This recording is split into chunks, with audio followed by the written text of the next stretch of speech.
Hello. Welcome, everybody. Welcome. Hopefully you can hear me. Come on in.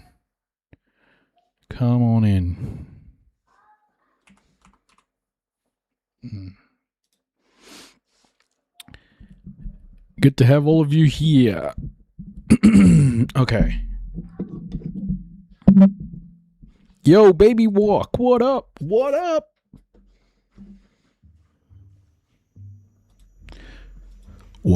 Hey, Doug. How are you? Okay. Today we've got a...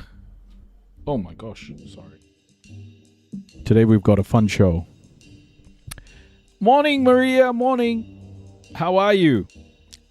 Hey, Aya. Welcome. Let's go, folks. Get in. Good to see all of you.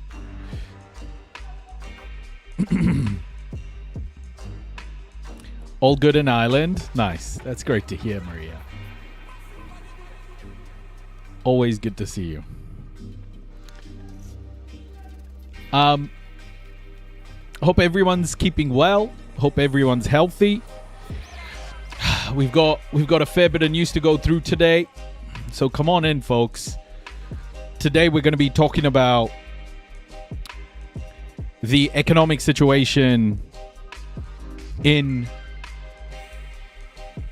Europe right now, and more signs of what Europe's economy is doing at the moment. We're going to talk about AI.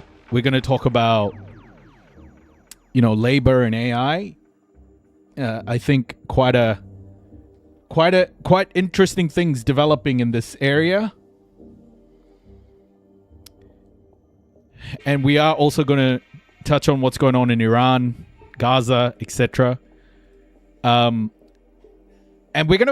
one thing we're going to do today is we're also going to be listening to the debate between Abdul Al Sayed and Haley Stevens. Hey, Skars. Hey, Sahali. We will be listening to that debate because I think a very hotly contested elections there. Michigan Senate seat. And we're going to listen to that because I think that is one of those races that's going to be defining to how much America has changed over the last 3 years with the genocide. I think that will be a hugely important race for people outside as well. Mitch is currently in Rigatortus. Mitch McConnell. Hey, what happened to Mitch McConnell? Is Mitch McConnell... Something's happened to him, eh? Mitchy boy. What's happened to him? Isn't he like 200 years old? Okay. Let's get into it. No shade on any of those 200-year-olds in chat. Welcome, 200-year-olds. 250 years old. Okay, let's talk about the decline. The decline of the West. What a topic to start off with. Oh my goodness. He does look like Master Shifu, doesn't he? Mitch McConnell, more like Mitch McGon. Oh my gosh. No, we're talking about I want to see who looks like Master Shifu. Oh, Mitch McConnell? Do you want to see Mitch McConnell?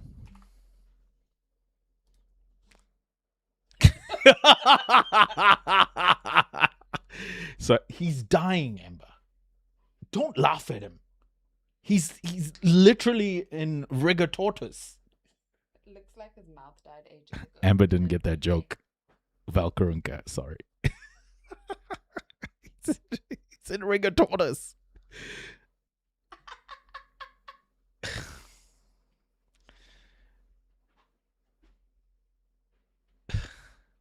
Was that a fake laugh? Unbelievable. This is no time for laughing. Rigger tortoise is freaking hilarious. See? It is. I agree. Okay. Mitch is close. Mitch is close. But apparently he is going to try and run for the next elections. All right, let's get into it. Sky News, UK economy squeeze, weakest growth since 1776. This is why I wanted to show this to you guys. Weakest growth since 1776. What happened in 1776, folks? What the fuck happened in 1776?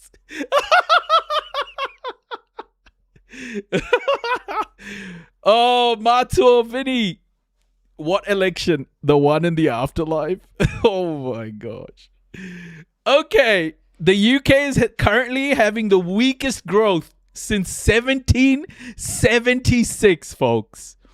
If you don't know what happened in 1776, that was the year a whole bunch of white supremacists fought the British military to continue to enslave black people in the United States of America. So, yeah, it wasn't a particularly good year for slaves. Let's put it that way. It was also the year Mitch McConnell was born.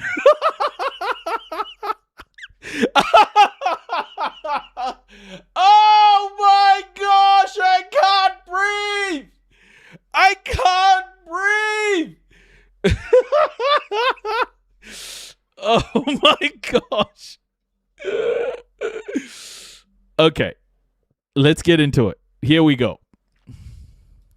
Now, if Andy Burnham and his team were after a primer on the state of the Hey, UK economy, Shiny. the challenges, the risks, the opportunities Welcome, ahead, dissident. he could hardly do better Welcome in, than a everybody. couple of reports that have just landed. Really important reports, one for the Bank of England and another from the Office for Budget Responsibility about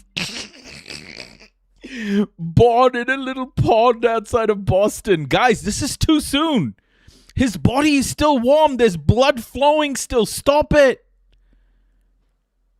Give him time to cool down. Not the one. Hey, not the one. kind of the state of the public finances. We'll start with the OBR one first.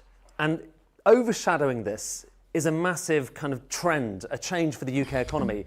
And that is this. We have an aging population in this country. What this is showing you, basically, is the ages of people across the UK population, kind of more or less now. So from younger through to older. And the median age at the moment is about 40. You can see, look. Proud American Republican? Oh, man. Yeah, I mean, America, keep voting Republican and keep fucking up American imperialism. It's great. Keep doing it. America's the laughing stock of the world. Even more so when Joe Biden was president. It's great. Keep voting GOP. As you get towards kind of people being 90 or 100, there's far fewer of them for obvious reasons. But look at the lump and look at the shape here. That is the shape of the UK population right now. And now I'm going to kind of do a fast forward on to 2075, so what it'll look like in 2075. And have a look at this. You can see how it shifts over this way. And what does that mean? It means the kind of median age goes up. It goes up from about 40 to getting on to 50, hey, Jennifer, about 49. welcome. And you can see there are fewer young people around and more older people around. And that has a massive bearing for the UK economy for all sorts of reasons, which we're going to go into now. And kind of in short, basically, if there's fewer younger people around, that's fewer people paying tax and working. More old people means you need to pay more for the welfare state and pay more for pensions. And that has a massive bearing for the public finances for the UK. But by the way, talking about population, here's another way of looking at it. Okay, so this is the UK population going back to 19... That GOP guy is a great example of America right now. America's like, oh yeah, good day, folks. My borders are blocked. My borders are blocked like my colon. God damn it. I blocked my borders and I blocked my colon. I drank too much moonshine, folks. I drank too much moonshine.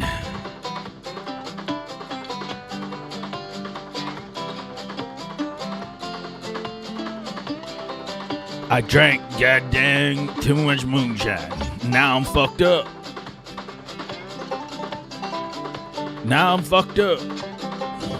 What am I gonna do? Cletus! Get your hands off your motherfucking cousin, Cletus! Stop touching your goddamn cousin! You fool. That boy touching his cousin. Alright. Close that motherfucking bar door. We'll fuck all our cousins if we have to. God damn it. We don't need them illegals. You hear me? 1975. That starts at 55 million. And you can see how it's kind of gone up and up and up. And where we're heading in the future, look at where we're heading. So that is the official projection. And look, you can see it, can't you? You can see there's a point here, about 2055, give or take a few years, where we have kind of peak population, and then it starts to kind of go down. And it's worth just saying, you know, if it was not for immigration, which is a big part of this, then actually the line would already be starting to fall. Okay.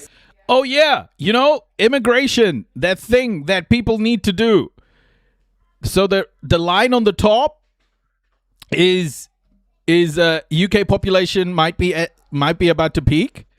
If it wasn't for immigration, it's the bottom red line. It's the bottom red line. So yeah, you're welcome, you stupid Anglo-sexuals. So without migration, without net migration, that would already be going down. And so we're at this kind of turning point. In fact, we're kind of pretty much at it right now, where in terms of the natural population without migration, that's about to come down. But even when you include migration, it looks like it's going to peak in a few decades' time. And that's quite a lot of migration. And as I Can we call them Anglo-sexuals from now on, please?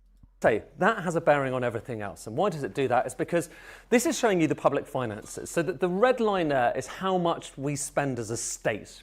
You can see that's COVID, obviously, enormous kind of amount of money going out there. And the black line is revenues, so that's tax revenues for the most part. And look at where things potentially might head in the future. And this is the main thing. So the OBR, the Office of Budget Responsibility, every year they look at the long-term projection for the public finances to get a sense of, you know, what are those big forces at play here. And spending looks like it's going higher and higher because you've got to spend more on the... Okay, this is what the OBR... these are the baseline projections. So the red line is the baseline projection. Now the black line is about to show up. Welfare state, you've got to spend more on the NHS, you've got to spend more on pensions on the basis of current policy, and we'll get onto that in a second. Things like the triple lock are going to come into this. But revenues, the actual amount coming in, that barely goes up. Oh, shit! The black line is revenue and the red line is cost.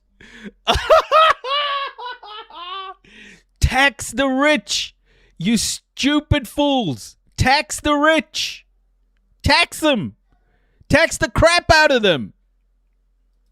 And you can probably kind of glean the issue here. As the years go on, the gap between those two widens. And as the gap widens, that means you have a bigger budget deficit. You're borrowing more each year. And as that accumulates, then you have more debt as a nation. And that's kind of where where it looks like the UK is heading, I should say. And that debt, okay, I'll give you the kind of the historical perspective of what we're talking about. All of this because of the Anglo-sexuals. Here, because this is the national debt going back to 1900. Okay, and there you can see there's. So this is what he's talking about. The national debt, going back all the way to the 1900s. So World War I, World War II, blah blah blah. I can't show the video, guys. So I'll just bring in the image every now and then.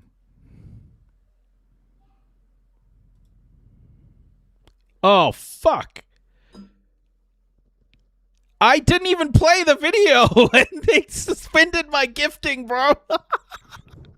I can't even show the fucking thing without playing it. Oh gosh. Okay, I can't even show it now. I can't even show it. This is so harsh. I don't even know what to say.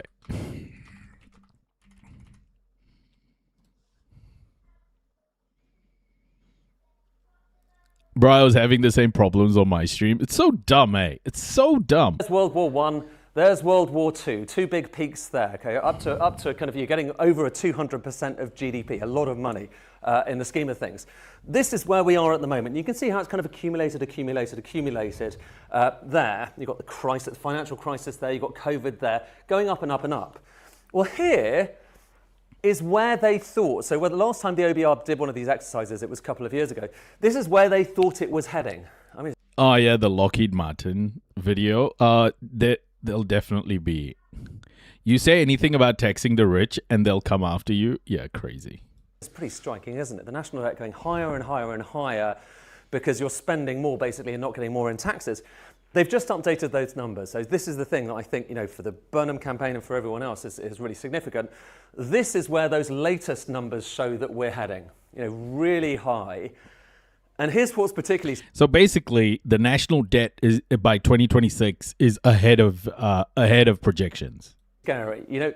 If you have a sequence, as we've had in the recent years, of economic shocks, and if that affects interest rates... To be fair, it's our government's fault, but we don't have the infrastructure for it.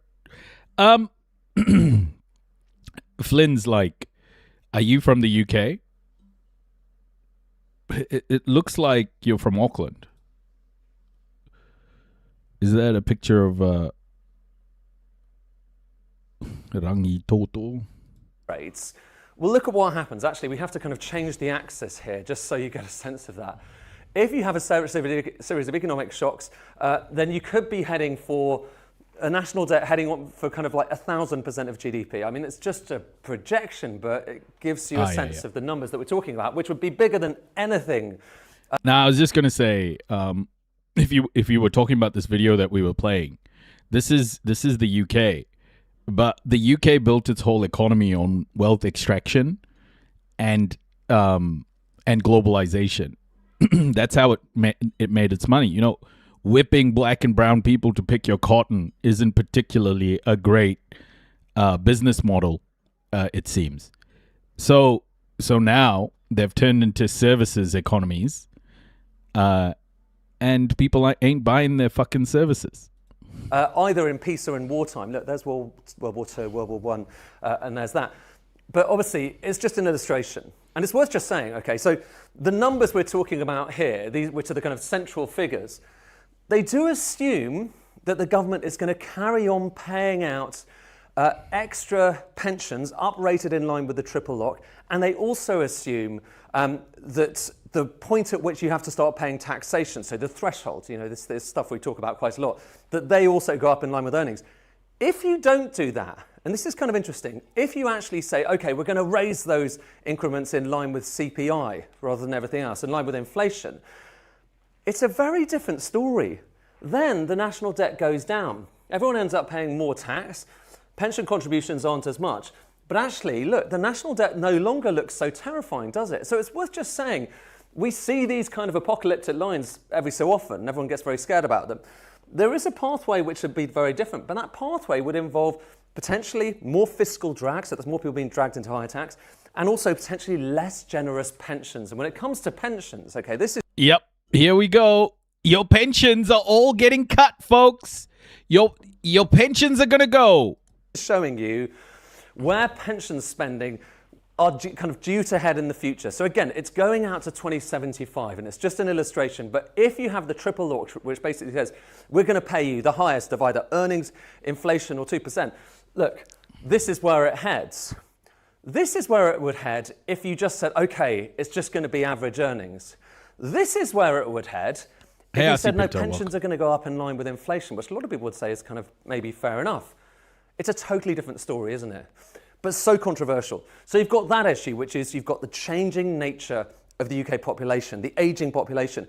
But also you have the issue that the economy's just not been growing that fast recently. And here is a really good... I really want to show you this guy, this visual TikTok, but I can't because I'll get another strike. So if you want to see this, I'm streaming on Twitch and YouTube right now. Open that up in another, in another window or another tab. This is an important one to see. I think the headline here is weakest growth since 1776, and this is the visual in this whole report that shows you what this looks like, and it is stark. It's insane. Europe is paying a huge price for resting on its slave revenue. Resting on its extractionism from the global south, because it thought it would never end. But yeah, it's hey Battlefield, welcome. It's insane. Hey Calamity. There's an illustration of that, which goes back to the 1760s. I know you probably like long run charts. This is showing you economic growth cumulatively in the period up to kind of 1800. Not that much economic growth. But just look, over time, you go through the Industrial Revolution, you can see growth is picking up through the Industrial Revolution. The mid-19th century growth is getting stronger as you have more mechanization. And you can see that there it is kind of up into World War I, between the interwar period, and then the extraordinary post-war growth. The glory era for UK economic growth Defrex, there. Yeah. But look at where we are now. That's just recently up into the financial crisis. Look at where we are now. Just look at that. That's the growth that we've had in recent years. Yeah, look at this shit. Look at this. Look at this. Look at this growth. After the 2008 financial crisis, the West has been fucked. This era that we're in at the moment. And if you look at that era, and if we zoom out to compare it to the other eras here, this is the weakest era that we've had for UK economic growth, going back all the way to this period. Some people talk about it being the worst since the Napoleonic Wars. It's actually worse since before the Napoleonic Wars. It's the worst since kind of US. Some people are saying it's the worst since like 200 years ago. Actually, it's worse than that. Independence era, so 250 years. This is one of the issues facing the UK, and the weaker growth is, the less tax revenue there is coming in. And it's worth just saying, it's not just weak by historical standards, it's quite weak internationally. Oh, I love this comparison. Because in this, he says something quite bigoted, and I'll stop when he says it. So this is showing you UK economic growth back in the 1940s, 1970s. And here's the striking thing about this. Look at this bar. That's the UK, and that is Canada, France, Germany, Italy, Japan, the USA. Look at the red line. That's where the UK is in comparison with everyone else. So we're kind of doing all right back in the 1940s in terms of the height of the bars. But then look in the period, 1970s and 2007, the UK was one of the stronger regions in the world. Yeah, the bars are lower, but the UK is pretty high compared with everyone else. Now look at the era that we're in at the moment. Oh, shit! Advanced economies, folks. It's the advanced economies. And look how much lower the bars are. So everyone is growing more slowly, but critically, the UK is one of the slowest. So that's the bit I want to stop at. Everyone is growing slowly. This guy put up the G7 and said everyone is growing slowly. And this is the point I'm trying to make. The whole world for these people, even liberal media like this, is the G7. Like, that's the whole world for them. This is why they're crashing out right now, because the West to them is the world. Like, this is it. They see the world through the West, and that's it. The West is the whole world. Everyone else is in service of the West. It's so bigoted. I can't believe this guy didn't pick it up, but he said it. He said it right there. Hey, Big Jerry, welcome. Lowest growing economies. So you've got weaker growth, you've got problems demographically, or challenges demographically, I should say. And then the other issue for the UK, and this is where the Bank of England research comes in, they're looking at artificial intelligence, this big issue. Some people think it might be a bubble, but certainly Welcome, it's a Sebs. boom for places like America, which has this growth which is stronger than almost everyone else. And they're comparing AI in the UK versus elsewhere. Hey, and have a Beth. look at this, okay? So this is showing you basically the percentage of the stock markets in various different countries around the world where AI stocks, so tech stocks, making chips, all those kinds of things, where that's a big deal. You can see the US over there, Taiwan, South Korea, and this is back in 2022. And over time, this is the percentage of those stock markets accounted for by AI stocks. Look at how those bars get higher and higher as time goes on, to the extent that in the latest Gio. numbers, which we've just kind of got through from the Bank of England, in the US, in Taiwan, in South Korea, AI accounts for 50% of all quoted companies. And it is massive economic growth, bringing in more money, bringing in more taxes, bringing more of everything else. And then look at the UK. So way down compared with everyone else. So you put it all together, you put that story about AI, are we missing the boom? The story about demographics, the story about the public finances, and there are all sorts of enormous economic challenges facing the next Prime Minister. The question I think people are going to be wondering is, does he recognise that, and what is he going to do about it?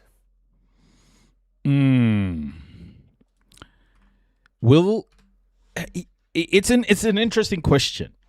I think a question to really ponder on for Europe is, it's like, what do you do? What do you do now? Because even from an AI perspective, which is what I want to talk about next, I want to show you why AI isn't the golden goose that they thought it was. And actually, what AI is showing is how much we undervalue real labor, human labor. We undervalue it a hell of a lot. Okay? So that's where we're going next. But it is something for the West to ponder. Because there isn't, like Canada, for example, huge landmass, has a lot of resources. America has been very oil and gas centric. It's a tough few decades for the West while they slowly but surely start to shrink from a power perspective. So is the market going to bomb out? Beth, that is an incredible pun, because the market is probably looking at some impacts, but also the West is just going to bomb people. 2022, ChatGPT was released to the market, and since then, the growth of AI has been impressive. The creation of hyper-realistic images, code generation, and even the delegation of complex tasks. AI seemed capable of doing everything with great ease. And after seeing everything it was capable of, companies began adopting. It hasn't taken over labor, and this came out on the 3rd of July. Very, very important to listen to this, Crystal. Basically, companies have committed too quickly on this tech, and they haven't really thought through it. AI exponentially. They Listen incorporated to it this. into their processes and realized that it was extremely cheap. But precisely because of its low costs, AI also began to bring problems. AI company called Anthropic is raising alarms tonight about AI's potential impact on employment that could soon be felt. Thousands of layoffs, team reductions, and massive displacement. Literally, AI was eliminating jobs across every industry, from roles in tech companies. Amazon, Chegg, Microsoft, Meta, Salesforce, the list continues. Tech companies just are cutting tens of thousands of jobs. To fast food chains. You could soon be. So this is the problem with frontier technology, I guess, is a way you can describe it. Is there isn't they get baked into P&Ls way too early, and CEOs will be trying to cook the books to make their bottom lines look better, because they're always, when revenue isn't really going well, they'll cut costs. So think about this. A revolutionary piece of technology coming into the market, and it'll help you cut costs from the beginning. Every single company would have started to would have included AI in their 5-year plans, or medium to short term to medium term plans. What are P&Ls? Profit and loss statements, Debo. Profit and loss. So they would have all incorporated cost cutting because of AI without truly understanding what the fuck it means. And now those things are changing. Hey, Marie, welcome. And now the equation is changing very quickly. Ordering from an AI machine instead of a real person. The fast food company's owner announcing today that artificial intelligence will work the drive-thru at hundreds of locations by the end of this year. AI was wiping out almost any type of job. It could perform the work of entire teams in just minutes, largely because it was much more efficient, but above all because it was cheaper to maintain. But in recent months, a problem has started to emerge. AI is becoming very expensive. Because AI maybe is becoming too expensive to scale. Using OpenClaw these days is like driving a Ferrari. So much so that Microsoft itself banned its own employees from using Claude Code due to its high costs. So Microsoft starts canceling Claude Code licenses. But this is not only happening at Microsoft.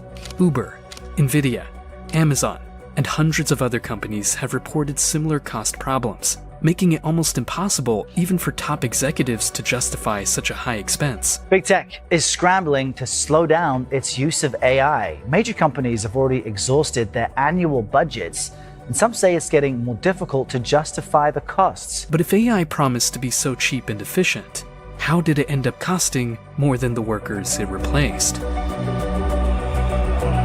See, I think this is quite a massive moment for the working class, because what AI has actually revealed is how underpaid labor actually is.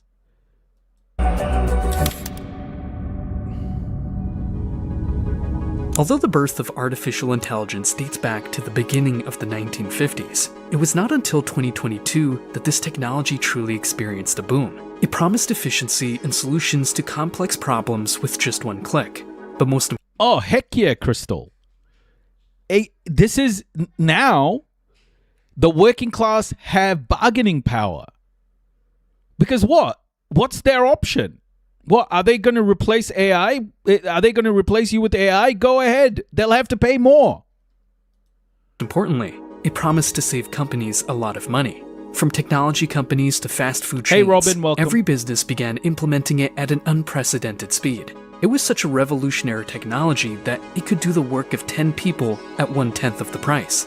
Or at least, that was what people were saying. AI is a technology for taking away your job and maybe eventually displacing human sovereignty over our own future. Starting in 2023, companies began not only encouraging, but also forcing their employees to use AI tools, causing demand for these models to grow uncontrollably.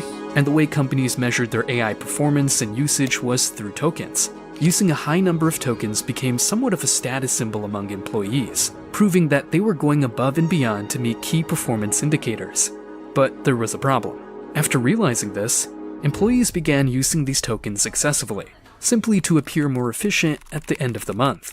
This gave rise to what became known as token maxing. Token max, like that's actually the coolest thing you can do now. Token maxing and this new way of building. But token maxing is expensive. For text-based inquiries, the math is simple, with 750 words costing 1,000 tokens. And generating videos, images, code, and more can cost much more. By the end of 2025, token maxing began becoming popular among tech companies, making it increasingly common for software engineers to use AI even for insignificant tasks. Hey, Arya. But much of this popularity was driven by statements like these. That $500,000 engineer, at the end of the year, I'm going to ask him how much did you spend in tokens? And that person said $5,000. I will go ape something else. Yes. Right. If that $500,000 engineer did not consume at least $250,000 worth of tokens, I am going to be deeply alarmed. Interestingly, Nvidia's CEO, one of the companies benefiting the most from AI adoption, strongly encouraged all developers to use these tokens. The problem is that all this demand did not correspond to real demand, but rather was artificially inflated. Believe it or not, Silicon Valley engineers are now being scored on how many AI tokens they use. The problem, that may end up inflating overall AI demand. At the same time, shortages of electronic components needed Hey, for I am building Delight. data Welcome. centers are causing many of these projects to be delayed. According to Bloomberg, nearly 50% of all data center construction projects planned for 2026 in the US have been canceled or delayed. But many of these constructions and plans were based on the enormous demand that AI companies were receiving. According to the Economic Times, demand for artificial intelligence infrastructure continues to greatly exceed supply. The thing is that experts are now beginning to question how much of this demand actually comes from real usage and how much comes from inflated figures. So when a hyperscaler like Andy Jassy at Amazon in his annual letter this morning, or that deal this morning, tells Wall Street that demand is outstripping supply, you got to ask how much of that is real enterprise adoption and how much is engineers juicing a leaderboard. Yeah. Now they're blaming the engineers. So they gave the engineers the tools. Hey, make it make sense. Welcome. They gave the engineers the tools, and now they're saying, oh, engineers, we don't trust you with the tools. It's the most insane backtrack. And not many people are talking about how big of a backtrack this is. Because they were the ones who were like, this is the tool for the future. Problem is that due to token maxing, the cancellation of data center construction projects, and the massive adoption of AI worldwide, the cost of those tokens has increased significantly. On to concerns over the rising cost of artificial intelligence, it led to a major tech stock sell-off that dragged down the S&P and NASDAQ, which fell more than 500 points. According to Bloomberg Finance, the average cost of tokens from large language models, or LLMs, has more than doubled since 2025. In December of that year, the average cost was $1.01 per million tokens, and by May 2026, that number had reached $2.12 per million tokens. While this increase in price may seem insignificant, when taking into account the massive amount of tokens these companies use every day, it translates into tens of millions of dollars per month. Employees in the company use about $200 worth of tokens every week. 50 weeks a year, that's $10,000 in tokens. You have 40,000 employees, that's $400 million. You have 90,000 employees, that's $900 million. AT&T, for example, reported that it was consuming nearly 8 billion tokens every single day. Without a doubt, this has been incredibly profitable for Anthropic and OpenAI, the leading AI companies in the world today. According to Reuters, thanks to the adoption of AI agents at the enterprise level, Anthropic aims to nearly triple its annualized revenue in 2026. To put that number into perspective, in 2025, Anthropic ended the year with revenue of around $3 billion, and in 2026, that figure is expected to reach nearly $9.6 billion. But as a result, employers are frequently blowing through their AI budgets, putting them in a situation where it's no longer clear that using AI is cheaper than hiring people, and AI companies are beginning to realize this. The AI bill has come due. Annual budgets blown through in weeks, and now companies are facing a choice nobody has ever had to make before: tokens or humans. An internal memo from a Microsoft executive vice president instructed engineers to stop using Anthropic's AI coding tools. At first, executives said it was to encourage the use of AI tools within the same ecosystem, such as GitHub Copilot. But later it was discovered that the main reason was the enormous costs generated by the use of Claude Code.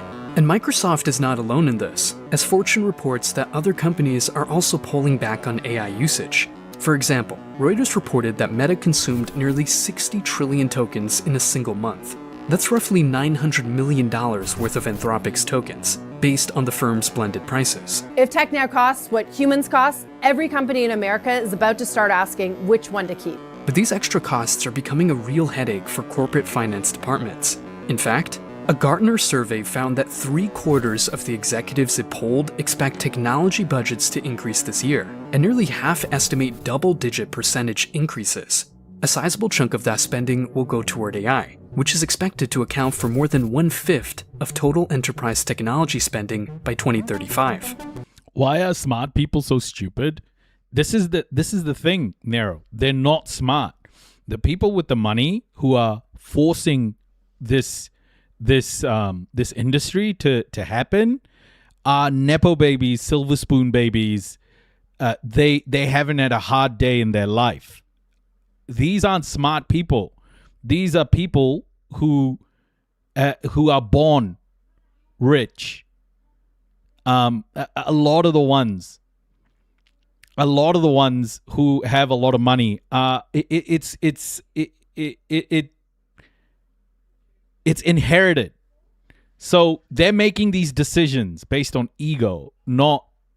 They're not particularly intelligent or smart people. I don't think they are. This is the biggest fuck up.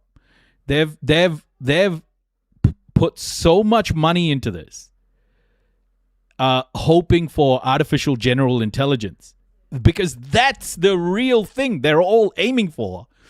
They're not aiming for, small percentage increases in productivity. They're aiming for fucking the thing that was on Space Odyssey 2001. They want that thing. They want artificial general intelligence. And when your goal is that, and you buy into something this big, when you buy into something this big with that in mind, when you hit the wall like this, like, what the fuck do you do? Because the promise was hell. But what you're getting is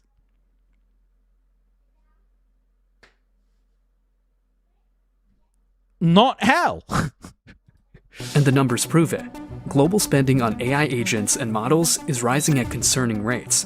By 2027, spending on this technology is estimated to reach $680 billion, more than double what companies spent in 2025. But these estimates were made using the current average costs of these tools, and considering that both Anthropic and OpenAI are still not profitable, they are operating at a loss. But that is about to change because in the coming months, both companies are expected to go public and will have to answer to shareholders. Therefore, they will inevitably increase the prices of using tokens from their AI tools and agents in order to generate profits. In other words, the amount of money companies are currently paying for tokens will multiply exponentially.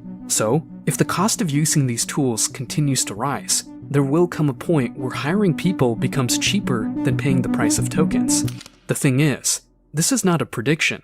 In fact, this is already happening. Maybe human labor will be more cost efficient after all. Uber and Microsoft are starting to second guess aggressive AI adoption.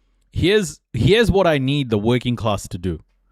I need you to understand the costs of tokens, and I need you to understand I need you to understand how much more expensive it is to hire to have AI versus you. I need you as the working class to do that legwork, because when it comes down to it, that is your bargaining power. Because what the fuck are they going to do? What are they going to hire? It costs money to hire people, right? It's not easy to hire people. It's time, effort, everything. So I need you to go understand how much it would cost to replace you with AI. The real cost, now that they are starting to see the price. And now you have your bargaining power. Go fucking use it. Don't undersell yourself anymore.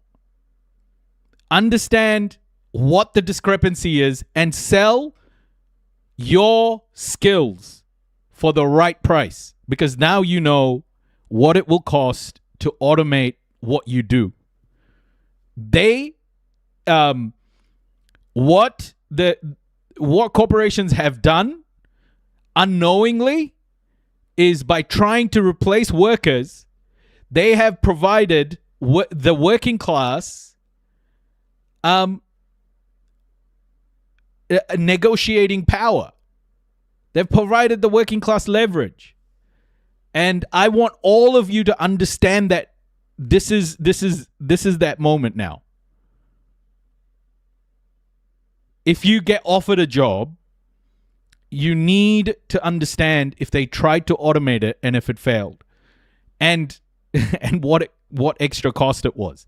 And trust me, there'll be a lot of news around this over the next few months. Option. That's partly because the cost of using AI can exceed the cost of human employees. According to Reuters, the current cost of running AI agents is already comparable to the cost of human labor, and in some cases, it is already more expensive. While in coding tasks, the use of AI is undeniably cheaper. In data entry tasks, the difference is minimal, but in others, such as call centers, the cost of human labor is actually cheaper. Although AI companies have so far been able to subsidize the real cost of tokens due to generous and abundant funding, that appears to be coming to an end. According to the Wall Street Journal, enterprise customers are beginning to question the true return on these investments. And the reality is that with the public listings of Anthropic and OpenAI, combined with investor pressure to see returns and electronic component shortages, this creates the perfect formula for token costs to continue increasing. And if maintaining these models is already expensive today, there will come a point when companies start asking themselves whether it makes sense to pay more for a simple tool than what they used to pay many of the workers they laid off.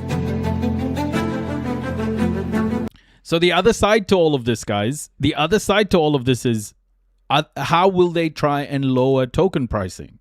They've gone on a data center building binge. The problem is the data centers all have current generation chips, and data centers are being canceled. They can't keep up with demand. So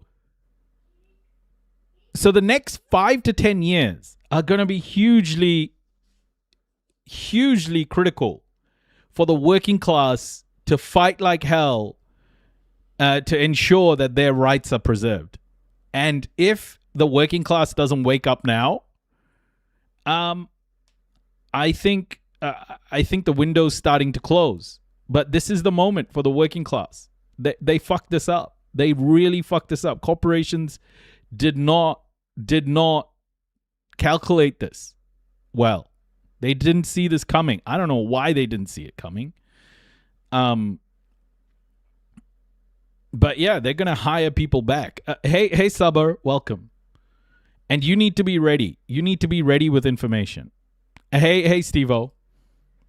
Okay, and this is the next part of this, which is why tech companies are quietly canceling AI data centers. This was a month ago this was made, and they are canceling many.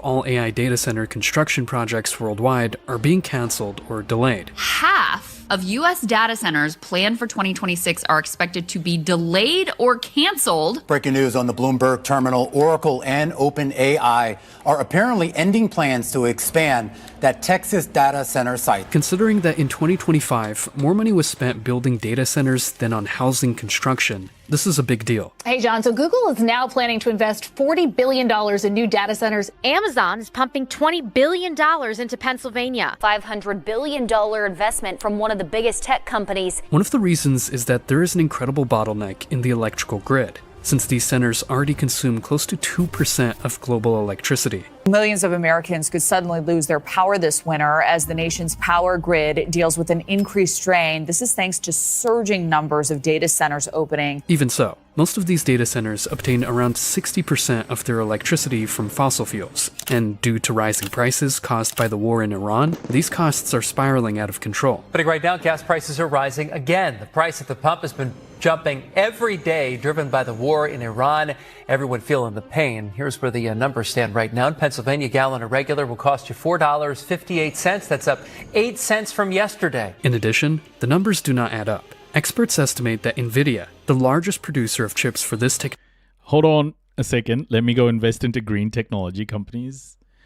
Yeah, man. Talking about global, when this is a very U.S. problem because the U.S. grid is crumbling, yeah. The U.S. grid is just not resilient enough.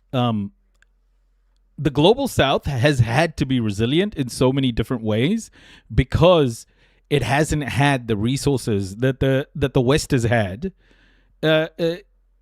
in generations. So the global south has naturally had to be very thrifty in the way it has looked after itself, how it's built electricity grids, how it's developed electricity grids, etc. But the West is just, especially the US, is not resilient when it comes to its grid, man. Like, America can't build this shit. They just can't. Technology is overestimating demand. What we're seeing too is supply right now is constrained, and I'm sure you've heard a bit of this. And what's happening, and it's going to get exacerbated over time. This has caused tech companies like Google, OpenAI, and Oracle to buy enormous quantities of chips and GPUs, assuming a future shortage that now appears to be false. For its first 30 years, NVIDIA wasn't a household name, unless you were a gamer. But now, some of its original fans feel left behind as the memory shortage pushes the world's most valuable company to prioritize its massively profitable AI chips over gaming GPUs. So, why tech companies are quietly canceling AI data centers. Since the public release of ChatGPT at the end of 2022, the tech industry entered an unprecedented race to build the infrastructure needed. Shanna, what is it like? Are there reports now of excess death in America due to the heat? Because it's insane temperatures, isn't it, Shanna? I wish you could join Utopia Politician right now. She's live and talking data centers. Oh. How are you, Hazels? Welcome. Micro reactors are the future. Okay. To sustain the AI boom. What started as a flashy innovation quickly became a strategic priority for the world's largest companies. Within months, I'm putting my house on cold fusion.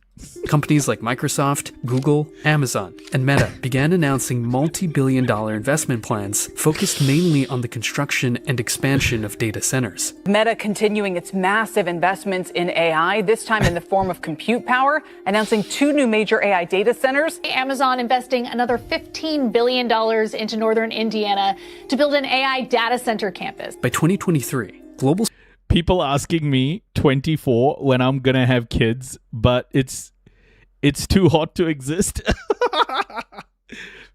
Oh my gosh. So good to see you. Check her out when you can. Her name is January. I will. Thank you so much, Hazels.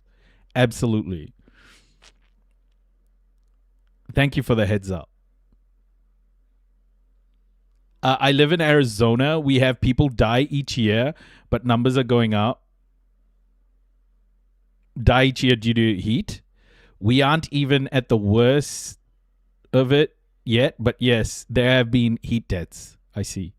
Spending on AI-related infrastructure had already surpassed $200 billion. And just 1 year later, in 2024, that figure practically doubled. In 2025, it is estimated that the largest tech companies allocated nearly $400 billion in capital expenditures, much of it directed toward data centers, specialized chips, and cooling systems.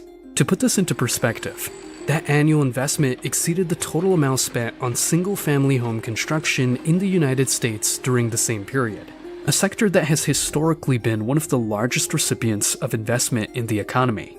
But there is a problem. The vast majority of these investments in data centers were made based on simple overestimations that are now falling apart. As you alluded in your intro comments, like, is this a repeat of the metaverse project, which I think a lot of investors, never really kind of understood the return on that. And again, I think investors do understand the return on AI, but it's at such a level that I think it's for projects that, don't even reflect the current business today. But to understand this, we need to focus on the role NVIDIA plays in all of this.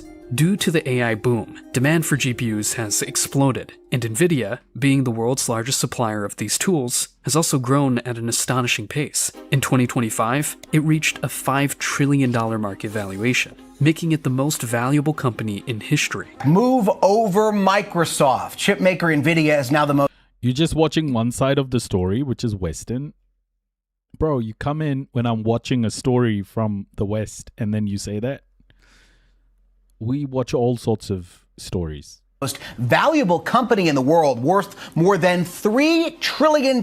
Yes, that is trillion with a T. It surpassed Microsoft. That's why we keep saying move over Microsoft. Shares of NVIDIA are up a whopping 174% since the start of this year. But this also came with a major risk. Any significant change in its price could have implications for the global economy. One of the major problems emerged when suspicions began to arise that most of the investments and projects NVIDIA planned to carry out were heavily overestimated.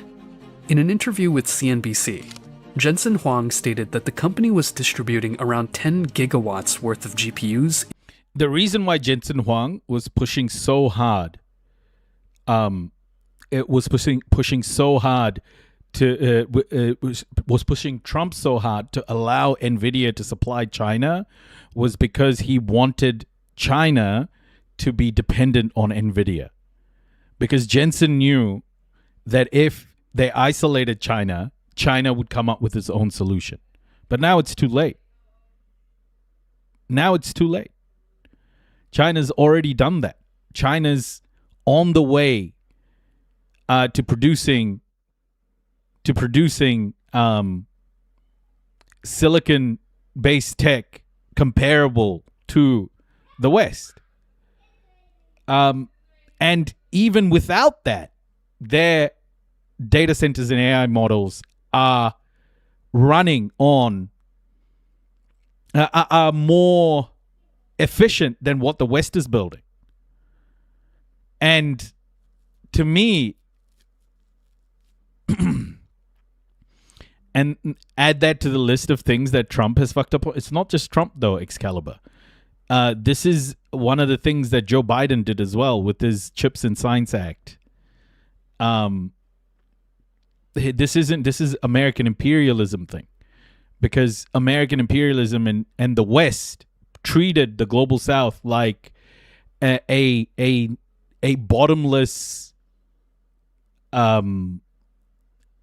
bottomless labor industry that they could just continue to treat like low-paid wage labor for forever. It was like supposed to be the bottomless pit for them, but it didn't end up that way. It just caused the West to deindustrialize, and the West is paying the price for it now. It's not just Donald Trump. In 2025 alone. He made this statement at the same time NVIDIA was announcing that it would invest more than $100 billion in infrastructure for OpenAI. I am here at NVIDIA headquarters in Santa Clara with the CEO of the world's most valuable company and the CEO and president of the world's most valuable private company, Jensen Huang of NVIDIA, Sam Altman, and Greg Brockman of OpenAI. So let's dive right in to the news. Jensen, NVIDIA is making a $100 billion investment in OpenAI. As a result, rumors about circular deals began circulating heavily in the news. However, the problem goes even further. An estimate from Goldman Sachs suggests that there are currently 7.7 gigawatts of data centers in operation worldwide, far fewer than what NVIDIA claimed to have distributed in 2025 alone. While some experts suggest that these estimates take into account projects currently under construction and future projects, even then, Jensen Huang's claims appear to be enormously exaggerated, and examples of this continue to come to light. According to Heatmap, 25 data contracts were canceled in the last quarter of 2025, and 99 of the 770 planned data centers it tracked that year are now being contested. In April 2026, Bloomberg reported that Oracle and OpenAI's flagship data center in Texas had postponed its expansion plans. The fact is that even if all the data centers in the world replace their current GPUs with new ones every year, NVIDIA's graphics card production would still far exceed demand. Now, adding the fact that a large portion of data center construction projects are being cancelled or delayed, the estimates become even more dramatic. But it gets worse. Because even if all future construction projects are completed successfully and none are canceled, NVIDIA's production would still exceed demand. What we're seeing too is supply right now is constrained. And I'm sure you've heard a bit of this. And what's happening, and it's going to get exacerbated over time. So by 2030, our estimation is that imbalance of supply demand could be up to 10 gigawatts. But perhaps the biggest problem NVIDIA and every tech company involved in data center construction projects are facing is the shortage of electrical components coming from China. According to Bloomberg, the biggest bottleneck facing data center construction is not necessarily the chips needed to run AI, but getting the electrical infrastructure required to support it. While components such as generators, power supplies, and connection cables represent less than 10% of the cost of building a data center, nothing can function until these components are installed. In addition, the price of essential components such as electrical transformers has doubled in just the last 4 years, causing projected construction costs to increase considerably. But it gets worse, because the vast majority of these components generally come from countries like China, South Korea, or Mexico. Given uncertain tariff rates and the imposition of tariffs on most of these countries, this further increases previously estimated construction costs. Fears remain high of a possible escalation in President Trump's trade war after he threatened an additional 100% tariff on Chinese. Basically, everything that the West is currently doing to stop the rise of the global South is basically like the West punching itself in the nuts. Everything. Trying to stop Iran from being a prosperous economy. They closed the Strait of Hormuz massively, like punching themselves in the nuts repeatedly. The trade war with China. China just stopped, or at least put more, tightened up the trade of rare earth minerals. Massive punch in their own nuts. Everything the West is doing to stop the rise of the global South, everything, the suffocation that the West is trying to cause the global South by, weaponizing financial systems, weaponizing military dominance, everything is just turning out to be a punch in them punching their own nuts. It's the craziest moment. There's nothing the West can do without impacting themselves. These goods. Because of this, tech companies tried to stockpile as many of these components as possible before prices increased, even if they every time it lashes out, right in the nuts. Did not have the data centers built to install them in. The same thing is happening with other components such as cooling fans or power supply systems. Even if many of these companies do not currently need them, they buy them just in case. This largely explains the extraordinary spending these companies have made in recent years, even when many of these projects are not generating any kind of economic return. While NVIDIA is benefiting enormously from this, since any product they release is guaranteed to find an AI company willing to buy it, all it would take is a small market adjustment to create a massive oversupply. But for now, this has been incredibly profitable for NVIDIA. NVIDIA's revenue reached another record of about $44 billion in the fiscal first quarter that ended in April. Their forecast was actually really good. That's a big reason why you're seeing the stock respond so strongly. The problem is that while NVIDIA broke consecutive sales and profit records in 2025 on paper, there are also several figures raising alarms. Since 2024, NVIDIA has quadrupled its inventory, going from close to 5 million units in inventory in 2024 to ending 2025 with nearly 21 million units in inventory. But if NVIDIA is truly struggling to meet enormous demand, why is it storing so much product? This suggests that either NVIDIA is finding it increasingly difficult to distribute its own chips and GPUs, or, in a much more likely scenario, that even NVIDIA is facing supply chain shortages and is therefore trying to secure as many components as possible in the hope that some AI company will buy them in the future. Cast the dreamer, the Iran war is literally just a Trump-Israel thing. No, it's not though, right? Like, this is where I need everybody to understand that at some stage, the United States was going to use this sort of violence on Iran. It was going to happen under Biden, after Biden committed genocide in Gaza and did not put a leash on Israel and did not check Israel's behavior. So once the genocide in Gaza started, that was the road to getting to Iran. in one way or the other. Doesn't matter who was in the government. It was going to happen. Because ultimately, the Democrats or the Republicans, it doesn't matter because they're trying to uphold American imperialism at the core of it. Yes, granted, their methods are different.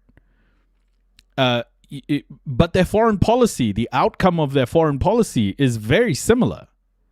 They want to do the same thing. They want to dominate with American military power and American control over financial institutions. This is America. This is what it's about. This is what it's about.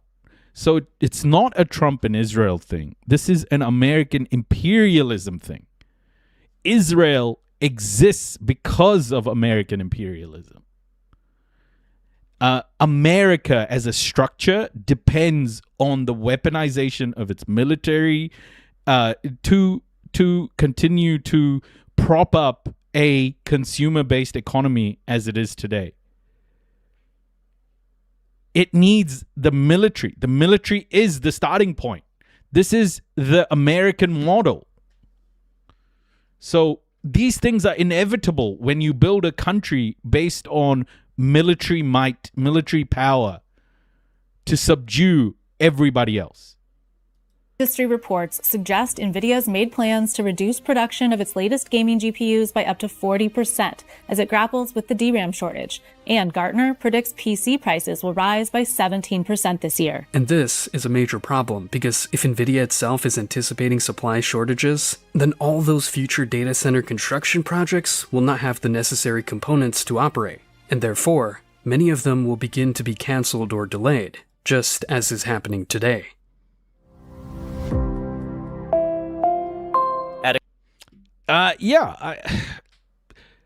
And this horrendous overinvestment in AI technology that is still very much in its infancy is not going to pay dividends the way that America thought it would. Remember, guys, most of America's GDP growth in 2025 was due to investment in AI. Okay, that is most of America's GDP growth. So if anything bad happens to the whole AI industry, like the bubble pops, or even if it's a slow sort of decline, it's going to have major impacts on American economy because, again, America has deindustrialized. It's trying to bring back production, but capitalism is its own worst enemy because capitalism is going to choose the cheaper option always. And this is what happens. Okay. The elite are always putting a puppet in the seat of power that they can control. Yeah. Okay. Oh my gosh. Gold coins times 10. Thank you so much for that. Whoever did that on YouTube. Thank you. Mama Sunshine. That was you. Thank you so much, Mama Sunshine. Okay. Let's get into this video. We're gonna this segment of the live is going to be focused on two things, okay? We're gonna watch this interview, and then we are also going to look at American intelligence and what Trump is doing to bring it into line with his politics. So two things now. We're going to watch this Dana Bash interview with Benjamin Netanyahu. I think quite eye-opening. And after that, we're going to watch this Al Jazeera segment called "Does the U.S. Need 18 Intelligence Agencies?" Quite a great little documentary. Who's the here. top Democrat? Oh my gosh. Kevin, thank you so much for the sub. Welcome. Okay, so let's get into it. This is Dana Bash interviewing Netanyahu on CNN. Hopefully, by the way, before I move on, hopefully that last segment was valuable, And just to sort of close that out, learn about what your worth is now. Because you know now. You know token prices. You know what it takes to replace you as an employee. Learn how much you're actually worth. Okay? Learn how much you're actually worth. And negotiate. Use that as your leverage in your next interview, especially when negotiating your salary. Okay? All right, let's get into this. Netanyahu reacts to Trump's meeting with Turkey's Erdogan. Joining me now with his reaction to President Trump. Firstly, the fact that this war criminal committing a genocide is on the news is just fucking insane. Okay? So let me just put it out there. This guy should be like minimum in jail at The Hague and possibly followed closely by the same platform that Saddam Hussein was on. But the fact that he's free to speak on news channels like this is just insane to me, but it is what's happening. Trump's trip and much more is the Prime Minister of Israel, Benjamin Netanyahu. Thank you so much for being here, sir. President Trump is in Turkey Amy, welcome. right now. He said this morning he will consider selling F-35 fighter jets to Turkey, which is a reversal of a ban he put in place. You said yesterday that would, quote, upset the power balance in the Middle East. Have you made that clear to President Trump? Walaikum assalam, Seven Sign. Welcome. Yes, I have. Actually, spoke to him several times about it. And I think that everybody understands that notwithstanding the personal friendship that President Trump has with Erdogan, it doesn't make Turkey a friendly or a friendly state to the United States. To the contrary, it's a regime that's infected with the Muslim Brotherhood, which hates the United States. He harbors Hamas, the Hamas terrorists. He supports them. He finances them. He's thrown his opponents in jail, all of them. He throws more journalists in jail than anyone can understand. So he's not exactly a model ally of the United States. But even worse than that, he threatens Greece, a NATO ally. He occupies half of Cyprus, another NATO country. And the most important... Hold on. You don't think occupation's a good thing? Oh, my gosh. Hey, Sophia, welcome. And I put it right on the table. He threatens Turkey's in NATO, to destroy my country, the one and only Jewish state.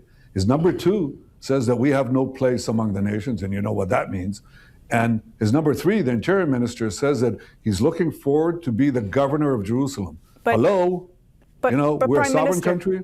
Yeah, but Prime Minister, the president said this morning... And we tend to stay independent.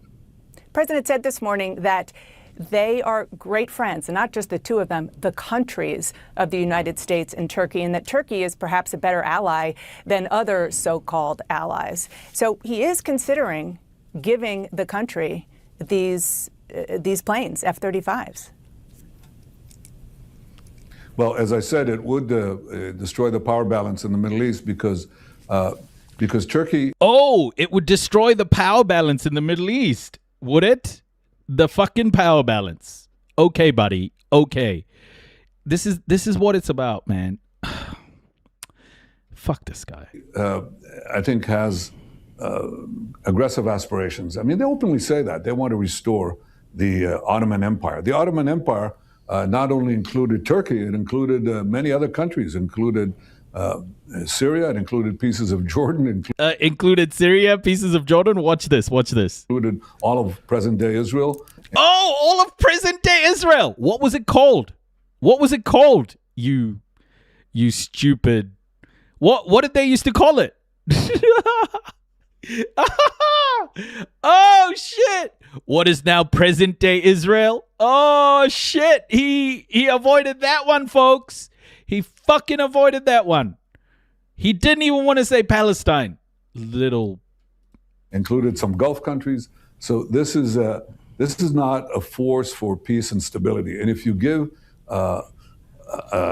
this kind of radical regime that admittedly smiles to America when it is necessary, or smiles to the president of the United States when it's necessary, when you give him that power, you're going to see aggression in its wake. I wouldn't do that. Prime Minister Netanyahu, the conversation that the president is having with Turkey today is just the latest in moves that he has made that are not making you happy. He obviously imposed ceasefires in Gaza, in Lebanon, on Iran. He made you turn fighters back from attacking Iran last summer. He's told you what you can and can't do in Hezbollah. Who is calling the shots for Israel? He's told you what you can and can't do in Hezbollah? Fucker. Dana Bash is the worst, okay? She has manufactured consent for genocide. Oh, jeez. I think there's a wide misperception of everything you said, because a lot of these things, some of them were not true, and some of them were agreed in advance. And some of it, yes, we had occasional disagreements. Look, he is the president of the United States. He does what is good for the United States. I'm the prime minister of Israel.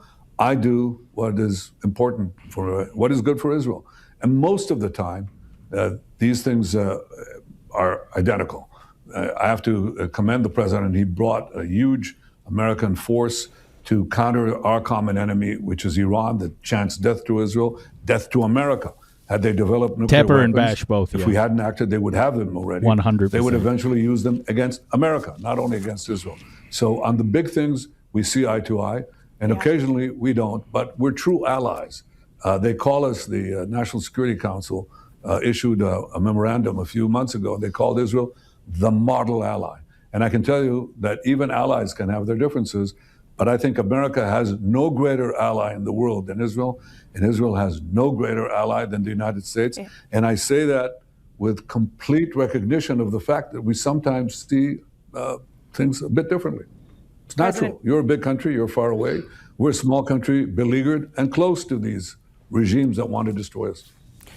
I want to talk specifically about Iran for a moment, sir. President Trump said the memorandum of understanding with Iran is probably an unconditional surrender, but What's extra interesting is Netanyahu made like 3 media appearances, and the anchors, he made references to Haley Stevens, who had her debate tonight with Abdul El-Sayed.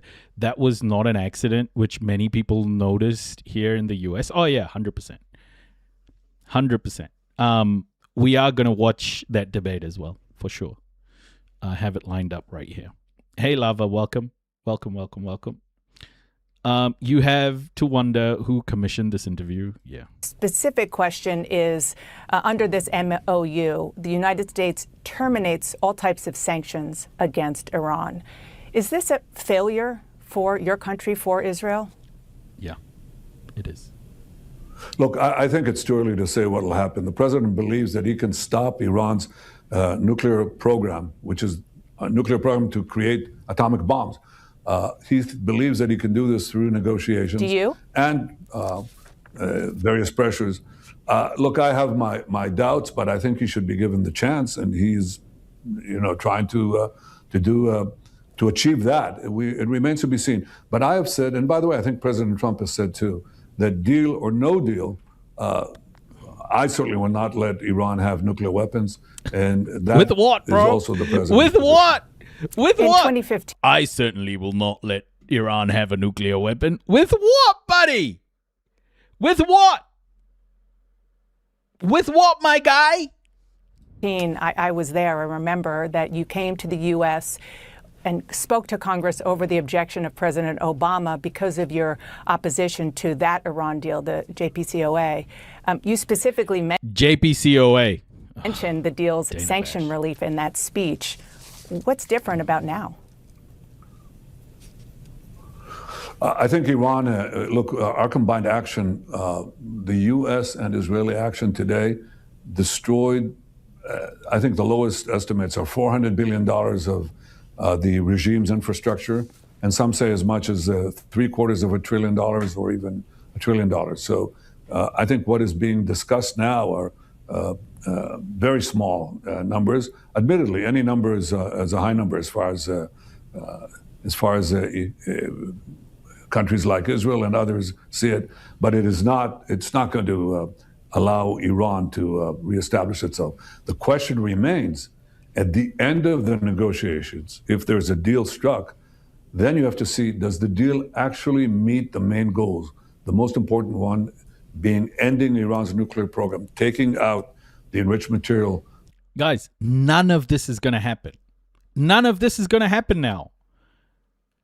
All he's doing this is all optics. What you're watching here is the demise of a cruel and sadistic human being who is on the hook for these war crimes. I think, especially with the West waning influence around the world, I honestly feel like the last 3 years have been a massive blow to the West. It hasn't done anything good for the West.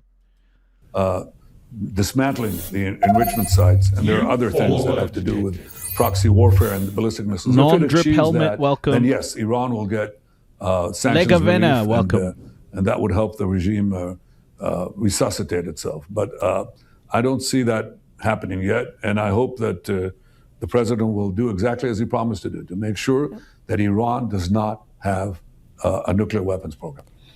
The issue of supporting Israel as a Jewish state and just U.S. support for Israel overall, they have become a central issue in American politics. Really, this is his biggest problem. This is the biggest problem. The last 3 years has shattered global politics. It has ripped apart a social fabric everywhere.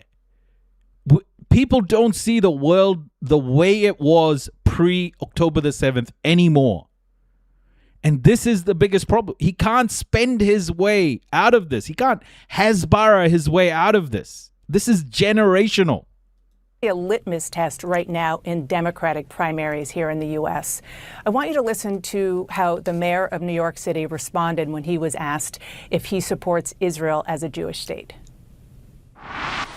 I've said time and again that I support the state of Israel as a state with equal rights. I believe that any state that preferences... But as a Jewish state is the question. I think any state that privileges one religion over the other is one that I can't tell you I support, whether it be Israel or Saudi Arabia or anywhere else. And a lot of that comes back to a fundamental belief that we should all be considered equal no matter what our faith is. Your response? Well, he conveniently forgets that the only democracy in the Middle East is Israel. 20% of our citizens are, in fact, Muslims. They're not Arabs, but they're... So, I need to show you guys this. This is the best way to... apartheid laws. Israel. This is the best way. This is the best way to talk about apartheid.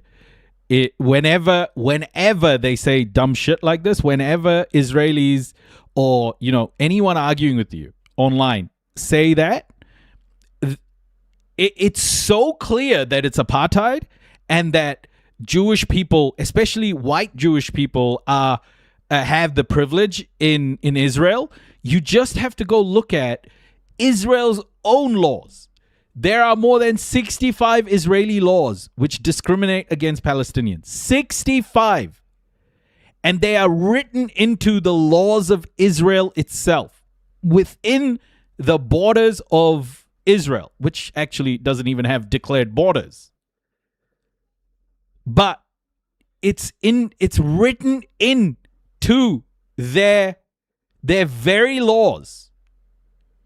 So when he says dumb shit like, oh, yeah, we have Muslim people in here, we have Muslim people in there, or Arabs there, or whatever, he won't even say Palestinian, by the way. And that is on purpose. This is the reality of it. Every single law is listed here. Never ever forget that. It is very clear cut that it is an apartheid. Sit on the Supreme Court. They're in the Knesset, our parliament. They share every walk of life. That's the only place in the Middle East where you actually have this equality that he's talking about.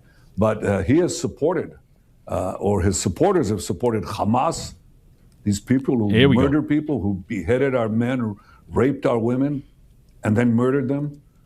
burned babies alive and so on. He said the river to the sea, he supports them. This is not mere cynicism. I mean, it's ridiculous. It's absurd. There are always imperfect democracies. Hey, Senom. Israel is an imperfect democracy. The United States is an imperfect democracy. Why? Because we live in the real world. But it's 100 times better than these dictatorships and these horrible tyrannies that Mamdani and his supporters support. So yeah, I stand completely with the Jewish state, the democratic Jewish state that fights for its life, but we also protect so many others by fighting these barbarians who have no qualms whatsoever to murdering their own people and trying to terrorize everyone else. Some American Jews in Congress who support Israel and support what you just said say that a lot of the actions by you and your government are making Jews in the United States unsafe. Congresswoman Haley Stevens, she's running for Senate in Michigan, said Benjamin Netanyahu has made us less safe. He has frankly put Jews in an uncomfortable position across the country. Have you? Well, it's have you? It's made her uncomfortable because she can't stand up for the truth. She's trying to probably excuse anti-Semitism. You know, she's not. She's. I just want to explain. She's somebody who supports Israel. She supports funding. Oh shit! He can't call her an anti-Semite. He can't call her an anti-Semite. Israel, which is diminishing big time among Democrats and even some Republicans in the United States Congress. Well, let me tell you, we track the support, and I'm obviously concerned when people raise that. And I've looked at the Gallup polls, okay, and they're very interesting, and other polls. And you see the decline in support for Israel, okay, and it's several years before the Gaza war took place, okay? Gaza genocide. And you ask, why did that happen? Well, the one correlation you see, which is almost a perfect correlation, is the penetration of TikTok and other social media. Oh shit! It's the penetration of TikTok.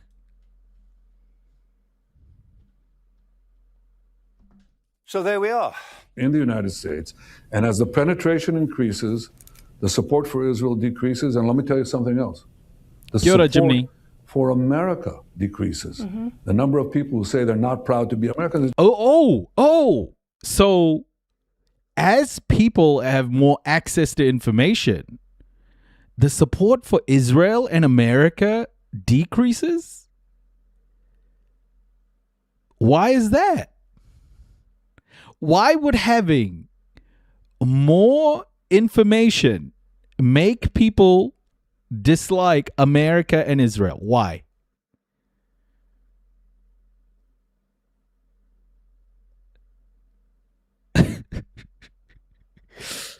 The penetration of TikTok. It's just correlation. So I think that what has happened here is that there are several countries and organizations that have penetrated the social media, have abused them by putting in bot farms and other things to, especially directed at young Americans, to not only to hate Israel, but also to hate America. And you know what? Those who say they hate Israel usually end up hating America. Mr. Prime Minister. Why is that? Why? He's right. He's right. But he's not saying why. He's got me there. He's got me there, bro. It's like, when people educate themselves, they end up hating imperialism. Oh, really? I think all things can be true. All things can be true. What you're saying about bots and about the internet, no question. But are you saying that Israel and you personally bear no responsibility? Let's just talk about Gaza for 1 minute. Currently, Hamas is continuing to refuse to disarm. The IDF is also carrying out nearly daily airstrikes in Gaza. You've taken over more territory there. And the Palestinian people are continuing to suffer, still displaced, dealing with intense heat, limited care, limited resources. Will you do more to help those suffering in Gaza? And will you concede that the images that people are seeing on their phones as part of social It's not just fucking images. They're happening. By the way, have you guys seen the website that Anonymous released? The website that Anonymous released? Well, I can't bring it up here because it's horrific. But 65,000 videos, thousands of images, all categorized and filed, organized completely on a website. This is inescapable for Israel, the United States, the West. We will never make them fucking forget. Nah, it's not something on way back. They released a new website.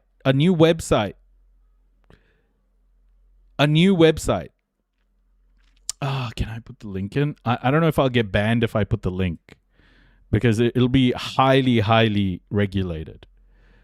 I'll put the link in Discord. I just have to be careful, guys. I just have to be careful, because if I share the link, it may just throw me out. Did another streamer link it? Okay. I'll try it.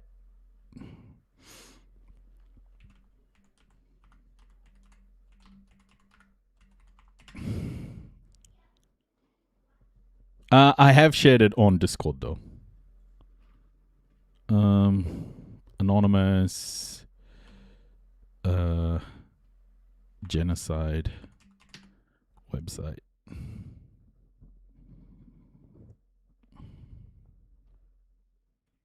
Yeah, here we go. It's called archivegenocide.com.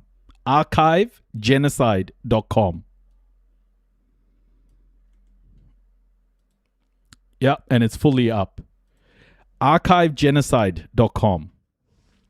Media is very much contributing to the turnaround and the diminishment of support of your state of Israel and of you. Yeah, look, I think that the what you're raising is, how do you fight a war in the digital age when when you have terrorists that embed themselves in civilian populations, in schools, in civilian neighborhoods, in apartment blocks, in mosques, and so on? How do you fight them? They send rockets to indiscriminately kill our people, and they hide behind, they're targeting our civilians while hiding behind their own civilians. So what are you going to do? What do you think would happen if this happened to New York City, say from New Jersey? You think if they rocketed you with with this firepower and murdered about 10,000 of your people, murdered, raped, maimed, disemboweled, 10,000 Americans. What do you think the response of the United States would be? Let me ask you about right now. It would be a lot stronger than ours. Yeah. But I'm going to say right now, but I think it's important. I think it's important. We have taken unbelievable measures in order to avoid civilian casualties. We send millions of phone calls to the people, millions of text messages and so on. Please leave this neighborhood because we're going to try to eradicate Hamas. And Hamas, no, I'm talking about a ceasefire. I'll talk about in a minute. Well, obviously, there's no real fighting going on. There are occasional actions that they try to do against us and we do against them, but it's not the kind of broad warfare that we had before. Everybody understands that. But I still come back to this point, Dana, and I insist on it because people say, Israel, how dare you? How come civilians are killed? Because Hamas did not let the civilians leave. And when they try to leave at our behest, they would. Oh, shit. Really, Leah? Let's see.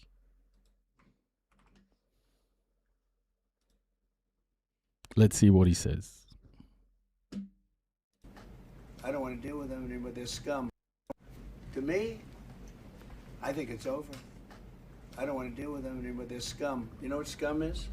They're scum. They're sick people. They're led by sick people. And they're vicious, violent people.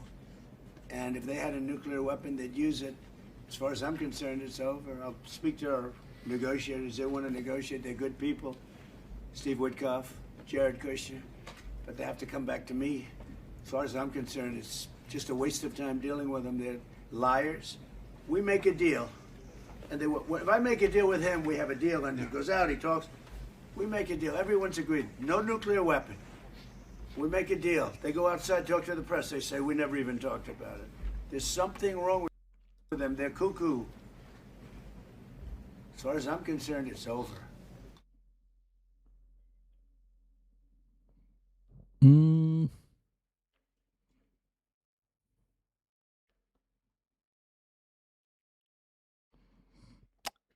Yeah, just hold. Just hold.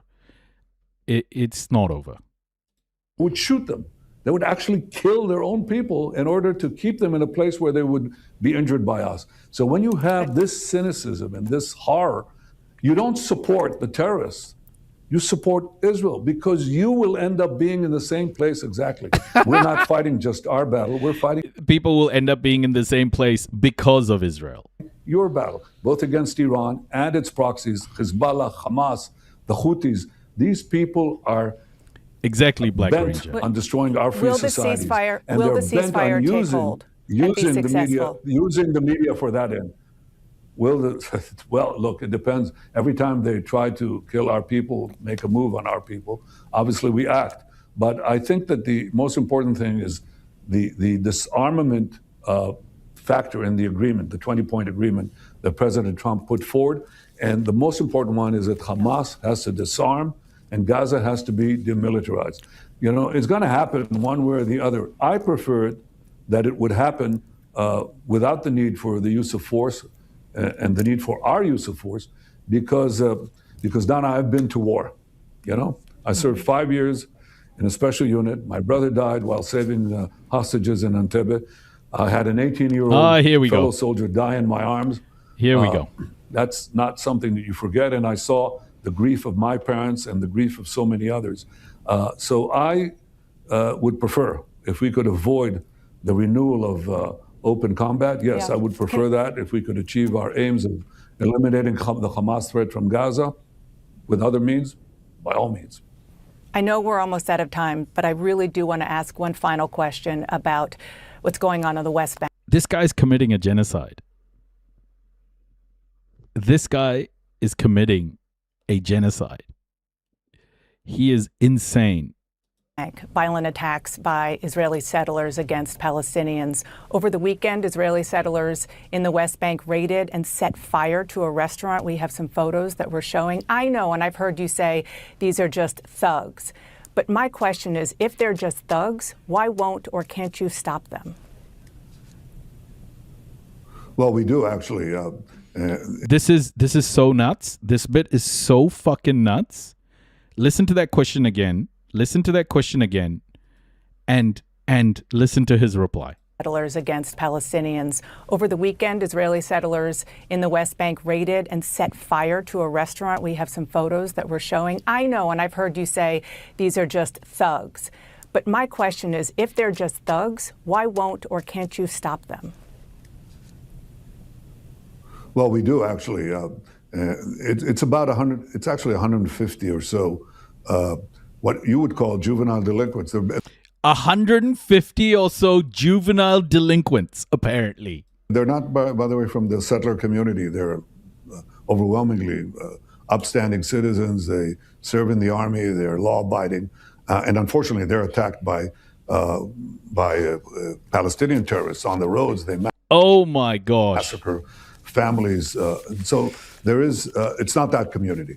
It is actually 150 or so kids, teenagers usually, who are brought into. But you're the Israeli government. You should be able to stop them, particularly given how much of an impact this is having globally on seeing this happen in these images. You're absolutely right that this is blown up beyond belief and causes a lot of damage. I think it's wrong on its own account. I don't want and don't accept vigilantism, and I don't care if it comes from Arabs or Jews. Our citizens cannot practice violence against anyone. If we have to, this guy is so deluded. It's the fact that Dana Bash didn't go, well, those settlements are illegal under international law is crazy. First of all, this is the Dana Bash has gone from incitement of genocide to still inciting genocide with nicer words, I guess. No accountability. There's no accountability at all. To apply force, it's the law and order, it's the police and the military that has to do that. And therefore we take actions among them. But it's precisely because it's such a tightly knit group that acts according to, they try to skirt the law. And when we bring them to the courts, our courts are very lenient. I don't know why, maybe because they're young. And I've said that we have to challenge that. And I will not, I don't accept it. But I want to put that in perspective. It's not the settler community, because the settler community condemns them. It's not the people of Israel, because we condemn them. It's not the government of Israel. It's I would say, a violation of basic norms of our country. We don't accept it. I don't accept it. Okay, and I do have to let you go, but you are committed, for example, to... Fuck, this is the bit where Dana Bash just pisses me off, and I wanted to break my monitor. This is the gaslighting nature of the guy, but for him to say this after decades of data and UN and human rights organization incoming raid detected. Thank you, Raiders. Welcome. Hope you stick around and hit that follow button. Hey. Ms. Kiff receding hairline. Ms. Kiff's receding hairline. Welcome. Thank you for the raid. Thank you. Welcome in. We're just watching Dana Bash's interview with Netanyahu. Going after and bringing justice to and for the family of Palestinian American Save Musalet, who was beaten to death last year? I'm not sure that I'll look into it, certainly, because you raise it, but I've tried to make sure that, look, every time you have this, you do it. We have real investigations. You know, Israel is a transparent country. Oh, my gosh. You can't hide things. You can't hide crimes in the military. You cannot hide crimes in the police. It doesn't work that way. To me, the craziest thing about this is I think he's gone further than he's ever gone. Further than he's ever gone to gaslight. I feel like maintaining this facade is getting harder and harder and harder. And he doesn't know how to answer these questions with any sort of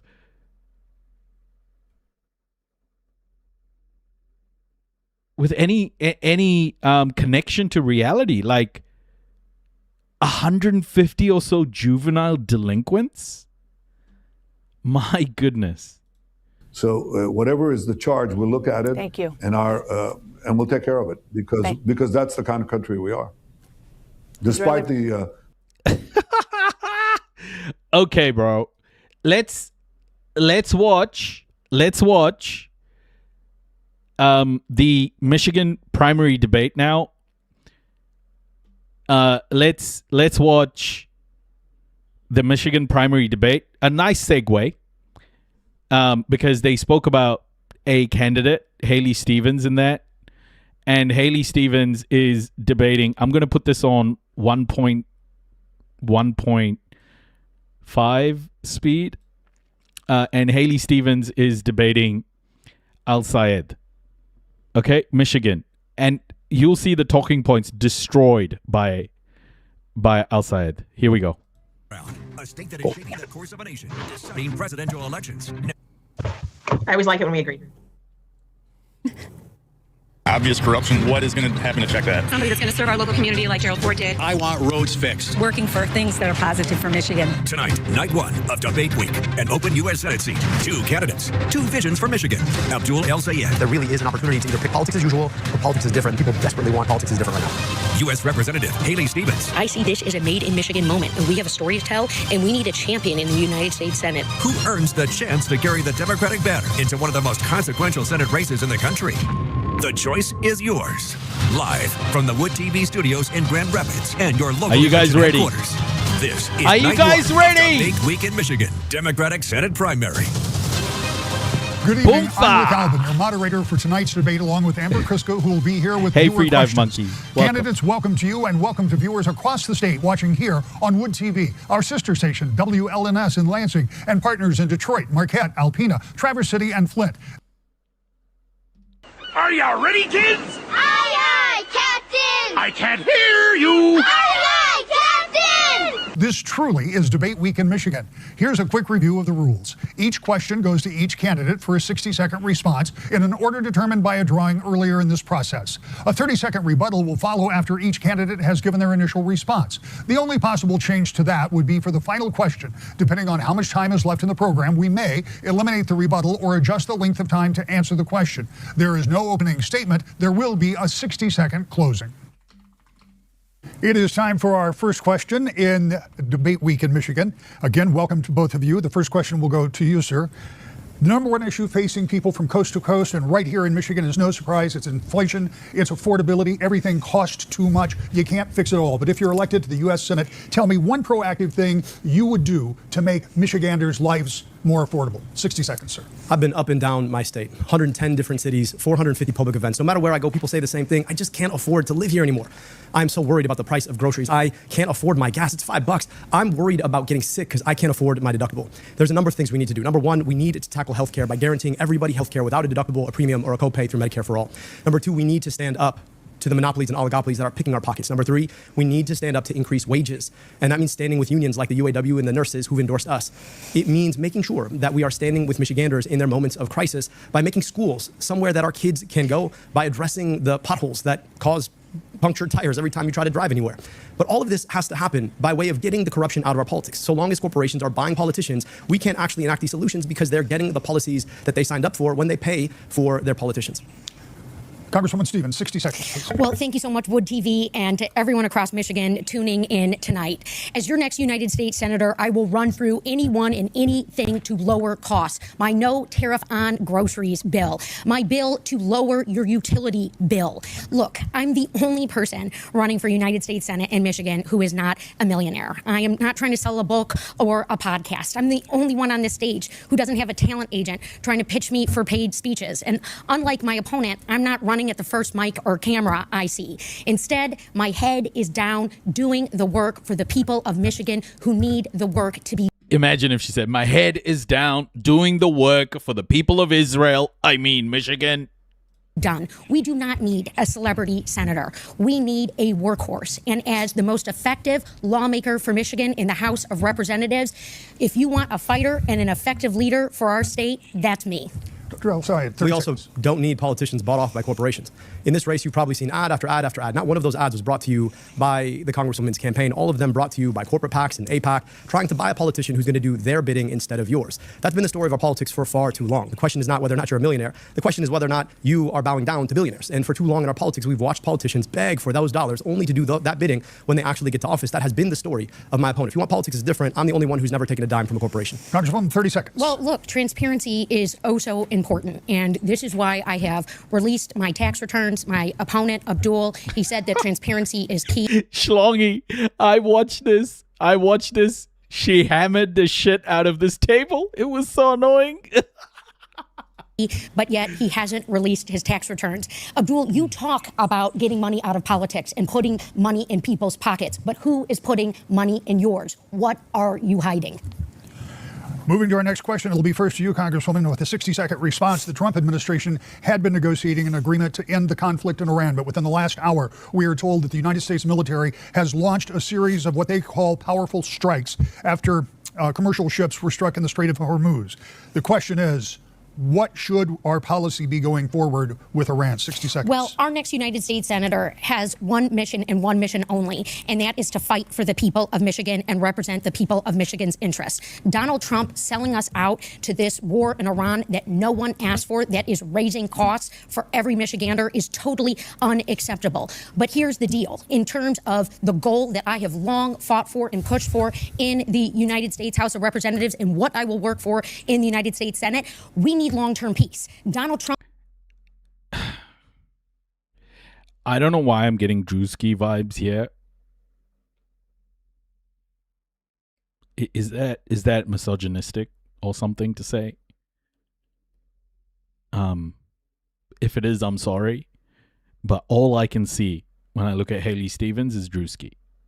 Trump has failed us. The Prime Minister of Israel has failed in that regard. And he was just coming after me on this today. Look, I am unafraid, Michigan. You are my North Star, and no illegal wars, no unilateral wars at our expense.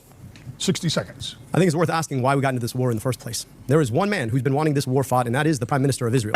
And the reason that we've seen this war fought is because the impact of AIPAC in our politics. AIPAC has spent tens of millions of dollars in attack ads against me or... I feel like when Drewski did Erica Kirk, this is what he looked like. You know, he looked like Haley Stevens with and Erica Kirk, both. Ads lying about the Congresswoman's record. They clearly want one individual, and it's not me. And ask yourself why it is that we are paying $5 gas, why it is we can't seem to get out of this quagmire. It's because for too long, our foreign policy has been handed to us by the likes of the State of Israel and AIPAC, who has made sure that Democrats and Republicans are doing their bidding. I don't take that money. They are spending against me because they've called me the most dangerous candidate for the U.S.-Israel relationship, because maybe I don't want to waste our money fighting wars we don't need to spend. And instead, I want that spent here to rebuild our schools here, to make sure we have functional infrastructure here in Michigan, to make sure that we have healthcare here in Michigan. And so long as our politicians continue to be bought off by AIPAC, do not be surprised when we fight wars that are in their best interest, to annex Israel, to annex Lebanon, or to do genocide in Gaza.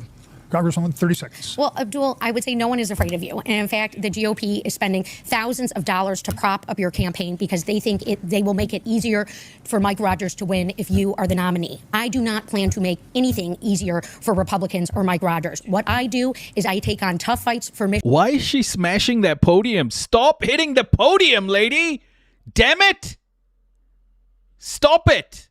Michigan, tough races, and I win for us. 30 seconds to wrap up this question. Well, you know, if Congresswoman Stevens makes it or Mike Rogers wins, either way, Israel will win. AIPAC is perfectly fine with either of my two opponents because they know that they will have a comfortable, reliable vote in the U.S. Senate. If you want politics to work for you, if you want politics to rebuild your schools or fix your infrastructure or to invest in your health care, you have an alternative choice. We're running to get money out of politics, put money in your pocket, and pass Medicare for all. There's a reason that both Chuck Schumer and Donald Trump don't want to see me on the inside of the U.S. Senate because I'm a threat to politics as usual. Moving on, but staying in the Middle East, despite a ceasefire. Damn, he's cooking! Oh my gosh, he's cooking! Who said he didn't do well? Bro, he's cooking her! He is cooking her! Well done, my boy. देखा मैंने कितना अच्छा dance करता है? The humanitarian crisis in Gaza continues, and Israel maintains that eliminating Hamas remains essential to its security. What, if any, is the role of the United States in trying to resolve this long-standing impasse? 60 seconds, sir. I'll tell you this. For a long time, every president has said that they believe in a two-state solution. The problem, of course, is that our policy has been to subsidize the Israeli military to the tune of billions of your tax dollars every single year. And their goal is to foreclose on the possibility of a Palestinian state. I believe in international law. I believe we have to hold every country to international law, which means to me that we need to stop funding the Israeli military in unilateral blank checks. That also includes Egypt, that includes Saudi Arabia. I also believe that we cannot continue to sell weapons to a country that is doing human rights abuses, genocide, and apartheid. I also believe that we need to stop running cover for what has become a rogue state that is now trying to annex southern Lebanon. And I also believe that your money needs to be spent here, because at the end of the day, the ultimate losers are you and me, the taxpayers who paid that money to provide good infrastructure, build schools, provide healthcare for our own kids, not to watch it get sent to buy bombs and tanks that end up annihilating other people and their children. Oh, Haley Stevens now is like, firstly, Israel is an invaluable partner. This is what Haley Stevens is going to sound like. Before she comes in, I just want to do a little monologue of what Haley Stevens is about to say, okay? God dang, folks, we ain't going to get this Arab to tell us Americans how to behave. You hear me? This Arab right here can shut his goddamn mouth. We are America. This ain't New Yorkistan. We don't do Shakira law here. God damn it. We ain't got no Shakira law, boy. If I want to shoot them Arabs in Iraqistan, I'ma give them money. Go on, Israel. Shoot them goddamn Arabs in Iraqistan, wherever the hell they crawl out of.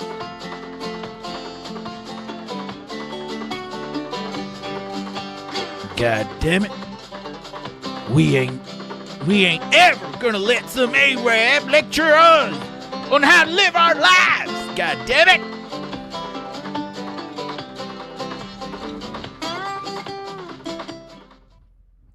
Let's hear what Haley had to say. Let's see how close I get. Congresswoman, 60 seconds. The goal has to be long-term peace, and this is what I have long worked for. I stood alongside families who had relatives taken hostage by Hamas, and I called for a permanent ceasefire. The difference between my opponent and myself on this issue is that I believe in a two-state solution. I can say that Israel has a right to peacefully exist alongside the people of Palestine and in Gaza. It is very clear that Mr. Netanyahu has not made us safer, has not brought us closer to peace, and he's endangered Jews here in America and around the world. This is why he was just trashing me today on CNN. I am not afraid of bullies. I am not afraid to stand up, and I continue to stand up for humanitarian aid, for the U.S. to work with the countries in the region and get aid into Gaza. Yeah, basically what she said. See, I was totally right. I said everything she said. I think I was pretty on point. I think I did well. Thoughts? 30 seconds. Look, I believe in equal rights to peace, dignity, and self-determination for Palestinians and Jewish Israelis alike. But the question I think the Congresswoman needs to answer is, why has she allowed $40 million of outside spending, the bulk of it coming from AIPAC, to come into this race? I don't think Benjamin Netanyahu is attacking her to actually attack her. I think he's attacking her to try and steer away the stink of how staunchly she stands for their policy. So let's take that opportunity. Explain what you've given away for AIPAC support in this race. 30 seconds to wrap up. No one owns my vote, and no one owns my policies. Anyone who is contributing to my Senate campaign is doing so because of my proven record of fighting for Michigan. What I did when I served as chief of staff on the U.S. Auto Rescue, saving 200,000 Michigan jobs, and what I have done to get the CHIPS and Science Act passed and signed into law. What my opponent needs to answer is, why is the GOP spending thousands of dollars to prop up his campaign, saying that he will make Mike Rogers the next U.S. senator? All right, we're going to move on. Good day. Bro, why is she beating the crap out of that fucking thing, man? Why is she doing that? She's smashing that podium. Lives matter. As I told you before we started, we have a lot of viewer questions. Amber Kriska is my colleague, and she will be presenting those. You'll be able to see them there. You'll be able to hear them in the studio. If for any reason they are not clear, let me know, and I will repeat them. Here is Amber with our first viewer question. A lot of questions on this next topic, bipartisanship. This is from Mark Newman. In the spirit of bipartisanship, talk specifically about how you will reach across the aisle. Name a particular project that you will champion that will require working with the opposing party. Congresswoman, 60 seconds. Well, I don't have to just talk about what I would do. I can certainly talk about what I have done in terms of passing bipartisan legislation like the CHIPS and Science Act. But to answer our viewer's question very specifically, I have a plan to lessen Michigan and the United States' dependence on China, to lower cost and to create those good manufacturing jobs. Oh gosh. I can't help myself. God dang China! God dang those chicks! They be coming over here with their chips, with their goddamn chips. What the hell they doing? They can't even see. They can't even see, folks, with their goddamn chips.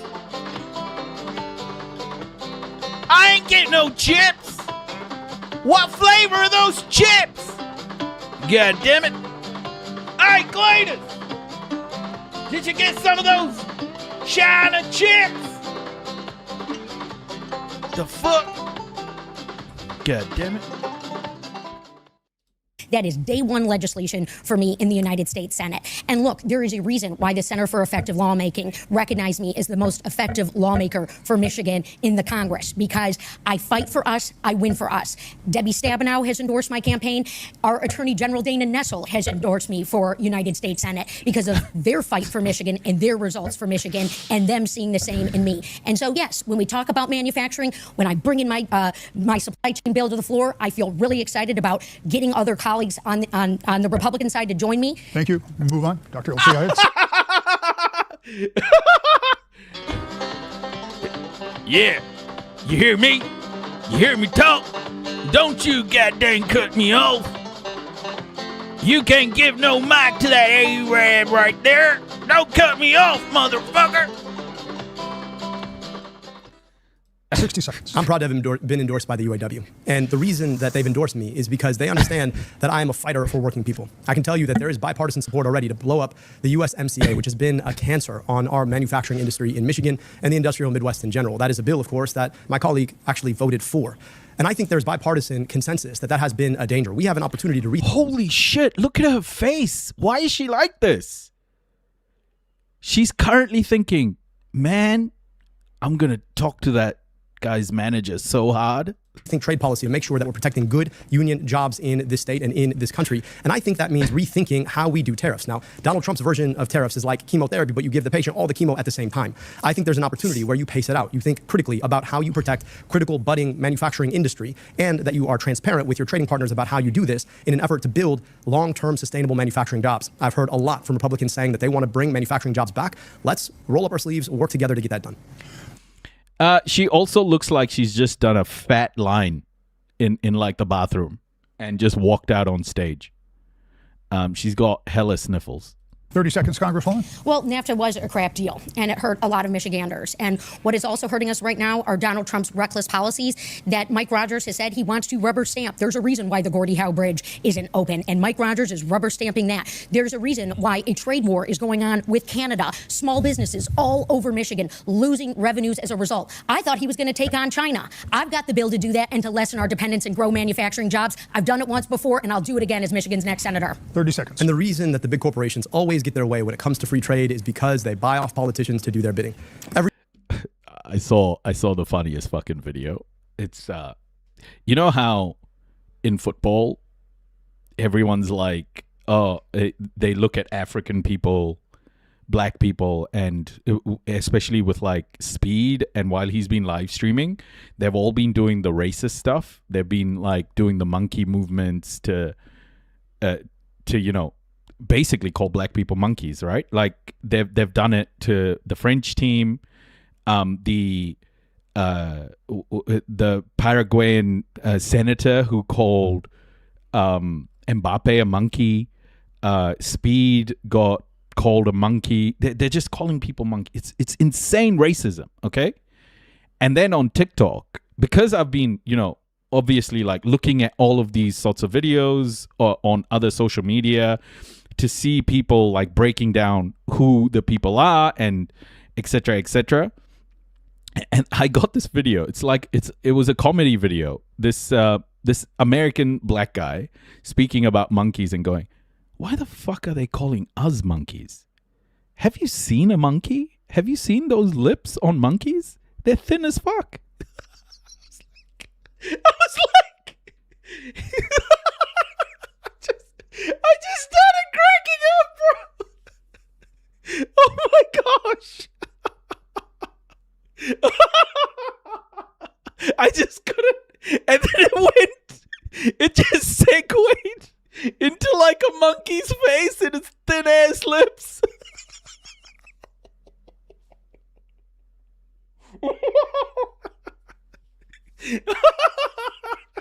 I was just like, holy shit.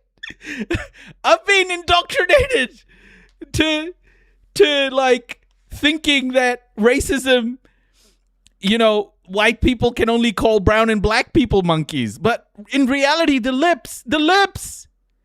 damn lips. Holy shit. When someone said Haley Stevens' lips look so like thin. Everybody knew USMCA was not going to solve the problem. Everybody knew it. And yet, they bought the votes to get their way. And now you can buy a cheap TV, but you can't find a manufacturing job that can actually feed your family. That is the devastation of corporate bought politics. Is the only candidate who's never taken a dime from a corporation. You know I'm going to stand up for you. It's the reason. Again, the UAW, nurses, AFT have all supported us because when it comes to the choice between working people and corporations, I will pick people every time. Yeah, and it's the only reason you haven't released your tax returns. All right, and 15 labor unions are endorsing me. Thank you. I yield, Rick. Yes. Amber has another. Sure, go ahead. Quickly, very quickly. Yeah, I took the same extension that the Congresswoman took every single year she was in Congress. You haven't released your tax returns. Right, you don't need an extension to do that. There's a Who's putting money in your pocketbook? We're going to move forward with another viewer question. Amber is here with with another viewer who wants to know where the two of you stand. Is the Democratic Party shifting? Joe Beelan has our next question. He says, many of my friends who are Democrats are very concerned with the way the party has shifted so far left that the party no longer accurately represents their views. Will you continue on the current party path, or will you pursue your own path of leadership? 60 seconds for you. I'll pursue my own path of leadership, educated by the countless days that I spent talking to Michiganders across 110 cities, 450 public events. I've been called a monkey, by the way, many times. During my school days, growing up in Aotearoa, yeah, I've been called a monkey before. Here's the thing about it. There is no left or right. Most people out there aren't asking, where do I fit on the left-right spectrum? They're asking, can I afford my groceries when I go grocery shopping? What's going to happen if I get sick or my kid gets sick? Why does my kid's school look the same way it did 30 years ago when I went there? And the answer to that question is that for too long, politicians on both sides of the aisle have taken the same corporate corrupting money. I'm the only candidate on this stage, frankly, the only candidate running for U.S. Senate, who's never taken a dime of that money, which is why the real issue is about the people locking you out of your politics versus the people being locked out. And I will stand always on the side of the folks who are locked out. That is a pathway in our politics that I think all of us can get behind. It's not red, it's not blue, it's not Democrat, it's not Republican, it's American. Government of the people, by the people, and for the people. That is where our politics needs to go. And in the next 250 years, when we get to chart where we go from here, I hope we remember that that's what we need. 60 seconds. I will run through anything and anyone to deliver for Michigan. We've got to lower the cost. Look, there are many who want to make this run for U.S. Senate about Washington, D.C. insider deals and what's going on with our party leadership. Friends, this is about the future of Michigan. Who is going to be the workhorse? Look, I've got the receipts. I have passed big pieces of legislation. I passed my first bill to secure. I passed my first. I can't help it. I can't help it. God dang, I've been passing legislation since this goddamn Arab was just, just crawling out of that goddamn tree. I tell you what, I've been passing legislation. I've been passing kidney stones long before this Arab could walk. God damn it. I've been passing it all. I've been passing it all, folks.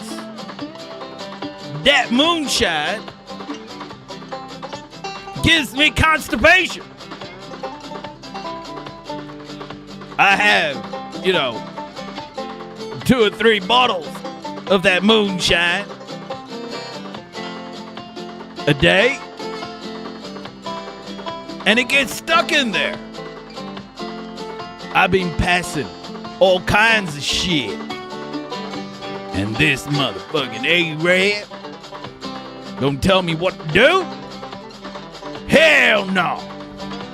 STEM grants for our K through 12 schools in my first year in Congress. I am ready to hit the ground for our schools, for our educators, and to stand up to the corruption and the abuse of power that we see coming down from Donald Trump. If you want to stop Trump, I'm your gal. The question was about the direction of the party. Is it shifting? Well, I'll tell you this. It won't shift if we continue to elect leaders who take money from the same corporations who have broken with the interests of the American public. Chuck Schumer desperately wants one of us to be the next senator, and it's not me.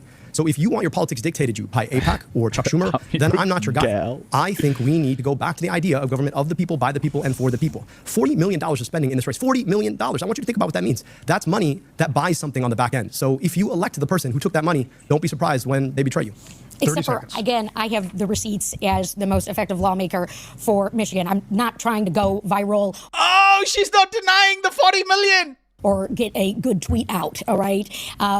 If you check the facts, the claims that my opponent has made about eradicating medical debt are untrue. If that's all you got to run on, Abdul, well, then good for you. It's worth noting. What? What the fuck did you just say? I didn't understand that at all. And I think she keeps saying Abdul because I think it's like, how Trump keeps saying Barack Hussein Obama. I think it's supposed to be like talking down to him, Here that over the weekend, a third candidate that was in this race dropped out. That leaves the two of you. One of you will face Republican Mike Rogers, as you both talked about a little bit here. Fuck this cat. Congresswoman Stevens, you've been endorsed, as you said, by former Senator Debbie Stabenow, former Governor Jennifer Granholm, and as you said, by the Attorney General. You have Mr. El-Sayed, been endorsed by Bernie Sanders, Congresswoman Alexandria Ocasio-Cortez, and a number of others. I went to both of your websites, long list of endorsements. Is this race not only about control of the U.S. Senate, which it may well come down to, but is this race also for control of the Democratic Party? Is there something else on the line here? 60 seconds. Well, I'm not going to. By the way, we do not sound like Stevens in Michigan. Her accent/voice is whack. Oh, really? What do you guys sound like in Michigan? Like, are you Cletus-esque? Do you have more of that Cletus twang? Or, like, what do you sound like in Michigan?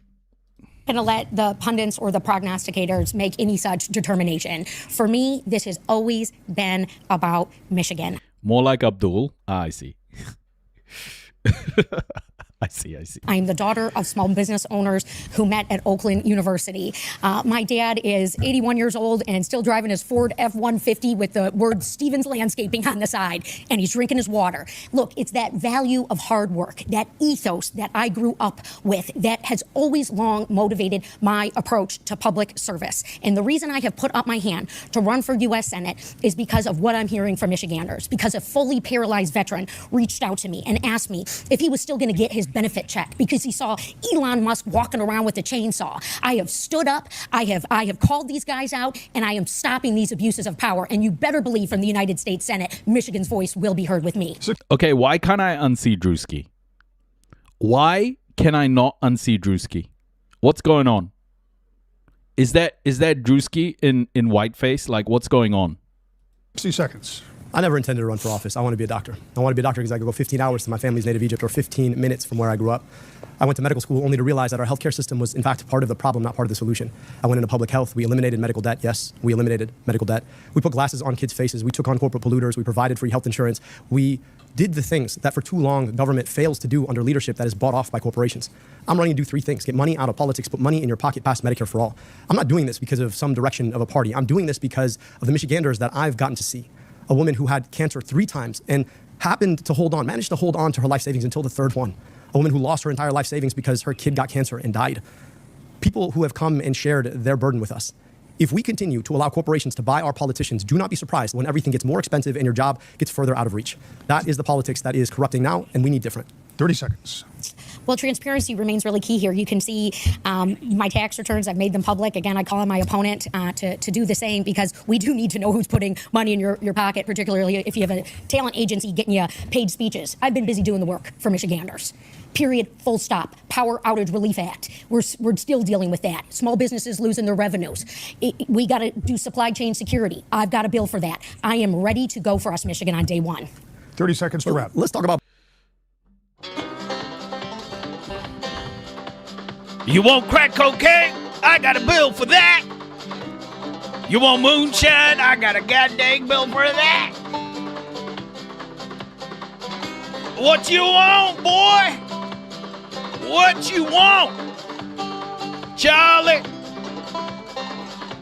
Some weed? I got a bill for all of it. I got bills. I got bills, folks. God damn it. I got bills. I got bills for all sorts of shit. God damn it. You want bills? I got bills. Don't you bring your goddamn bills here. Abdul. Power outages. People sleeping in dark rooms without electricity for the 4th straight day. My opponent's taking $37,500 from DTE. Ask yourself what that buys.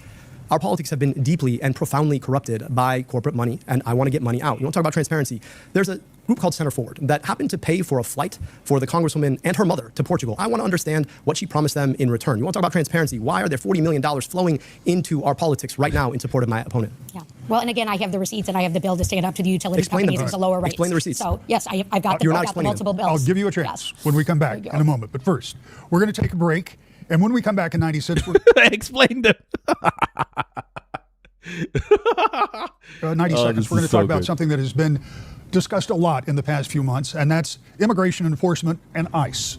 That's coming up. But first, we're going to take a break. The candidates will enter the spin room once our debate concludes. There is a QR code right now that will take you to our live post-debate coverage on Wood TV Plus. We'll be right back. The thing that's really really crazy is these debates and the way it's run is like it's like a reality show. Like these people are being elected into office. What the fuck is the spin room, bro? It's a game show. What's the spin room? All right, everybody, we are in a break Continue right with the now. questions that we have. Many people have been critical of Immigration Customs Enforcement, ICE, in the past months regarding their methods, their detention facilities. Both of you on some level had some questions, problems with and about ICE. If not ICE, how could we deal with the estimated millions of people in this country that didn't come through the proper channels, that we don't necessarily know who they are or where they are? I'm going to start with you, Dr. El-Sayed, with 60 seconds. What do we do with that situation? So I just want to be clear. I went to Minneapolis at the height of Project Metro Surge. I watched as our government laid siege to a city in our own country. It was awful to see. ICE is not about immigration. ICE is not about the southern border. I was on nearly the northern border. ICE is about normalizing paramilitary force on our streets. I've been clear that you can't reform ICE. You can't retrain ICE. You have to abolish ICE. Now, that's not to say that we can't secure our border. That's not even to say that we can't actually enforce our immigration policy. That is to say that we shouldn't do it at the edge of destroying our Constitution itself. ICE is a new agency. It is younger than I am. We have done this in the past in a way that respects the basic rule of law. And if we're serious about actually having a pathway in this country to a humane, thoughtful, common sense immigration system, we've got to invest in the court infrastructure that offers a pathway to citizenship for people who built a life here, that lived here peaceably, and contributed to our society. I think that's the responsibility we need to go to while keeping our southern border safe and secure. What would we do about ICE in 60 seconds? Yeah, well, before I jump to the bipartisan border security bill that I do support, it must be said very clearly that Donald Trump's ICE is completely out of control and it is an abuse of power. ICE agents from top to bottom that have committed crimes have to be held accountable, and I've got the legislation to do it. I called on Kristi Noem to go. She was removed, but no reforms took place. They took $70 billion of our taxpayer money into an ICE slush fund. This has been a failure. A temple in my district was blown up. It wasn't ICE that stood up. It was state and local law enforcement. That money needs to be redirected. So abolish ICE then? Is that right? To those law enforcement agencies that are responsible for our safety and security. Donald Trump has abused his power. He has failed the American people, and we need change. 30 seconds for you. Look, I appreciate the change of tone on ICE. I mean, my colleague voted to thank ICE and increase their budget and also took money from people who run ICE contracts. That to me seems very different than what we're hearing now. I've been deeply clear. I don't take money from corporations. I don't take money from ICE contractors, which is why I can say with a clear voice, we need to abolish ICE. I think we need clarity about where folks' money comes from and what trades they make on the policy on the back end to bob and weave on these issues when these are issues of life and death. 30 seconds to wrap this. Well, it's really unfortunate yet again to see my opponent pursuing Republican tactics. There was a bill on the House floor to... He got you, bish! He got you! Condemn an anti-Semitic terrorist attack that in Boulder, Colorado, that killed an individual and injured a Holocaust survivor. Instead of bringing us together, Republicans put in a cynical point about thanking ICE. I am always going to stand up to violence, and I just wish my opponent wouldn't pursue the cynical approaches of Republicans when we do need to be united. Amber's back with us with yet another viewer question. Let's do this question, and then we're going to come back to some of this in just a moment. Let's do the question. Oh, she got fucked. Hold on. So she signed a bill with the Republicans to thank ICE? Childcare is one of the biggest expenses for the average Michigan family. Jacob Exline, who is an early childhood educator, wants to know, what would your plan be to make childcare more affordable for families as a U.S. Senator? Congresswoman, 60 yes. seconds. I have long championed affordable child care here in Michigan and across this country. And in fact, I was on the phone with the daycare centers and the families when COVID hit, fighting to secure dollars to make sure that daycare centers and the people who work in them stay open and employed. Look, the costs continue to go up. The way in which we can lower daycare costs are through the expansion of CDBG funding and grants that match what our great governor here in Michigan did. I actually went to a daycare center with her in Troy, Michigan, to celebrate some of the programs that she put into place. And the other deal that we need is we need paid family leave. I'm a champion for paid family leave. We need to secure the ability for new mothers and fathers to have that precious time with their new. You need to ask yourself why these immigrants flooding into the United States, goddammit. Why are they flooding in? Bro, stop talking about immigrants as if they're zombies. Stop it. Stop dehumanizing immigrants. Stop it. Without immigrants, your country, your shitty country wouldn't work. Shut the fuck up, okay? Use your words very wisely. Newborns, that's another critical step. I've got the record.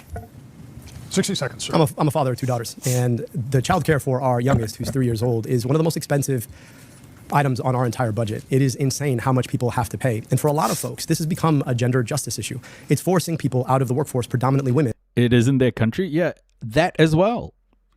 How the fuck are you shitting on immigrants when everyone there is an immigrant except for the indigenous people? What the fuck is going on?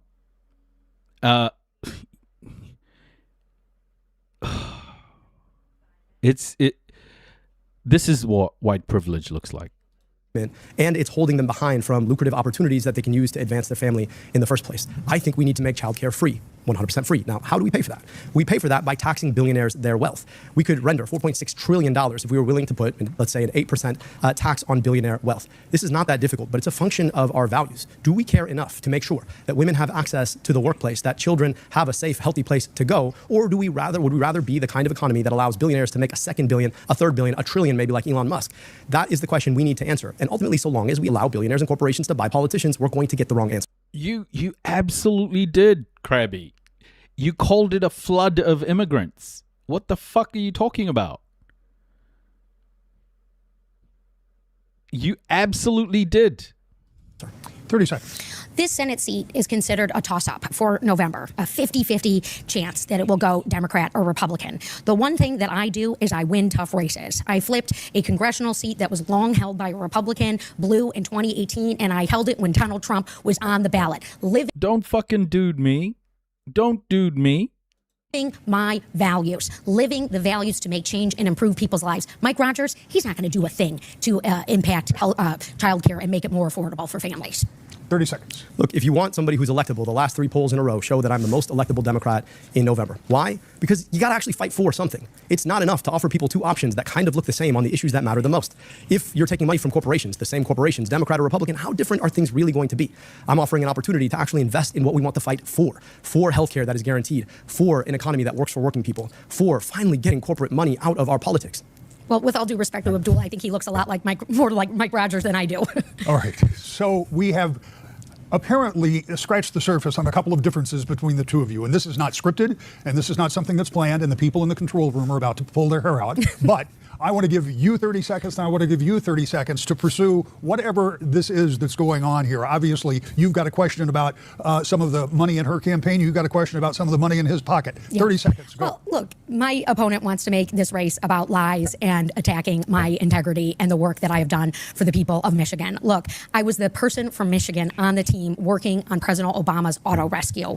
I have a proven track record that I am proud of fighting for this state, standing up to special interests, and I have 15 labor unions standing alongside me in this fight and some other proven individuals as well. So can we stop the lies and can we get the transparency out that my opponents long talked about? I'd love to stop the lies that are being told on TV by organizations like the Center for Democratic Priorities, which, by the way, didn't exist until it started to run ads for my opponent. Like the United Democratic Progressives, which, by the way, is a front for AIPAC. Like Center Forward, which bought airline tickets for my opponent, for her mother and herself to go to Portugal. I don't know what they talked about. I don't know what they did. So if we want to talk about lies, I think it's really important for us to understand who's paying for them and what was said on the back end to allow them to be told. Because $40 million, it doesn't come for free. So is the GOP... I'm glad we got that all cleared up. So we're going to get back to these questions. I want to talk about data centers for a minute. I'm going to give you a premise. You can agree with it. You can disagree with it. But here's my premise. Data centers are going to be built somewhere no matter what happens in Michigan. So the question is, are we better off to have some of those? Why do these people walk together? Why do these people walk together in huge numbers to come to the United States? It's because the United States steals their shit, bro. It bombs their countries, bro. It fucks up their homes and then sanctions their countries, weaponizes the financial system to make life shit, and then blocks the borders. It's racism. those centers here, or should they be actively opposed, as they have been by many citizens in meeting after meeting across the state? And it's first to you, sir. 60 seconds. Look, right now people are scared to death that there's going to be this gigantic data center put in their backyard so people like Mike Rogers can make gender-affirming videos about how buff they really are. I think we have to be serious about the fact that these pose real dangers, and the people who are pushing them are the richest, most powerful corporate CEOs in the history of our economy.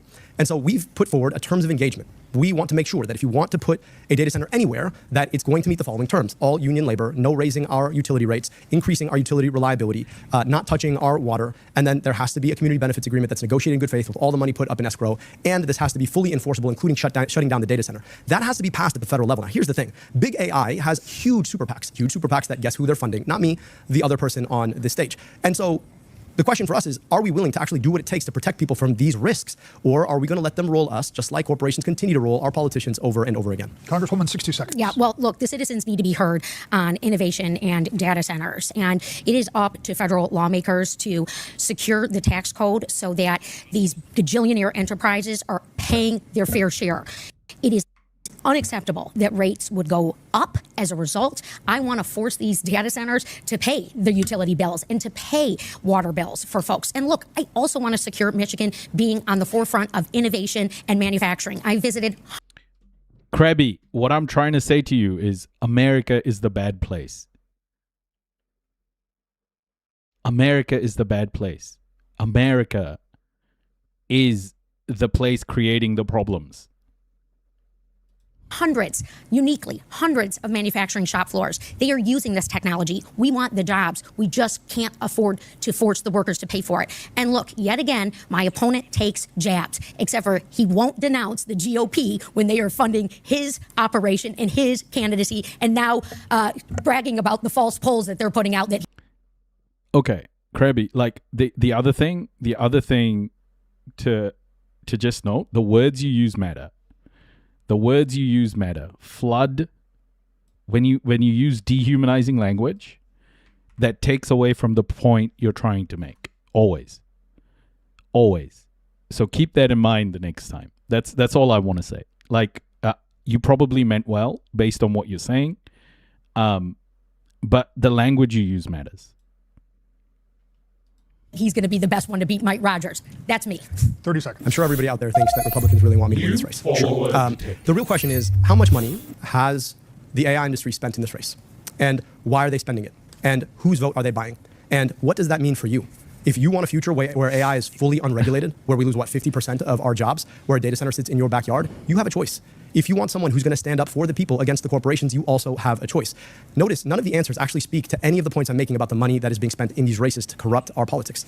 Because I have receipts, and the people who are watching this need to evaluate who is running for U.S. Senate, the chief lawmaking role in this country that has the record, that is not a show horse, that is not, I'm not someone trying to go viral and shouting into a bullhorn about problems. I am delivering. That is not something my opponent can say.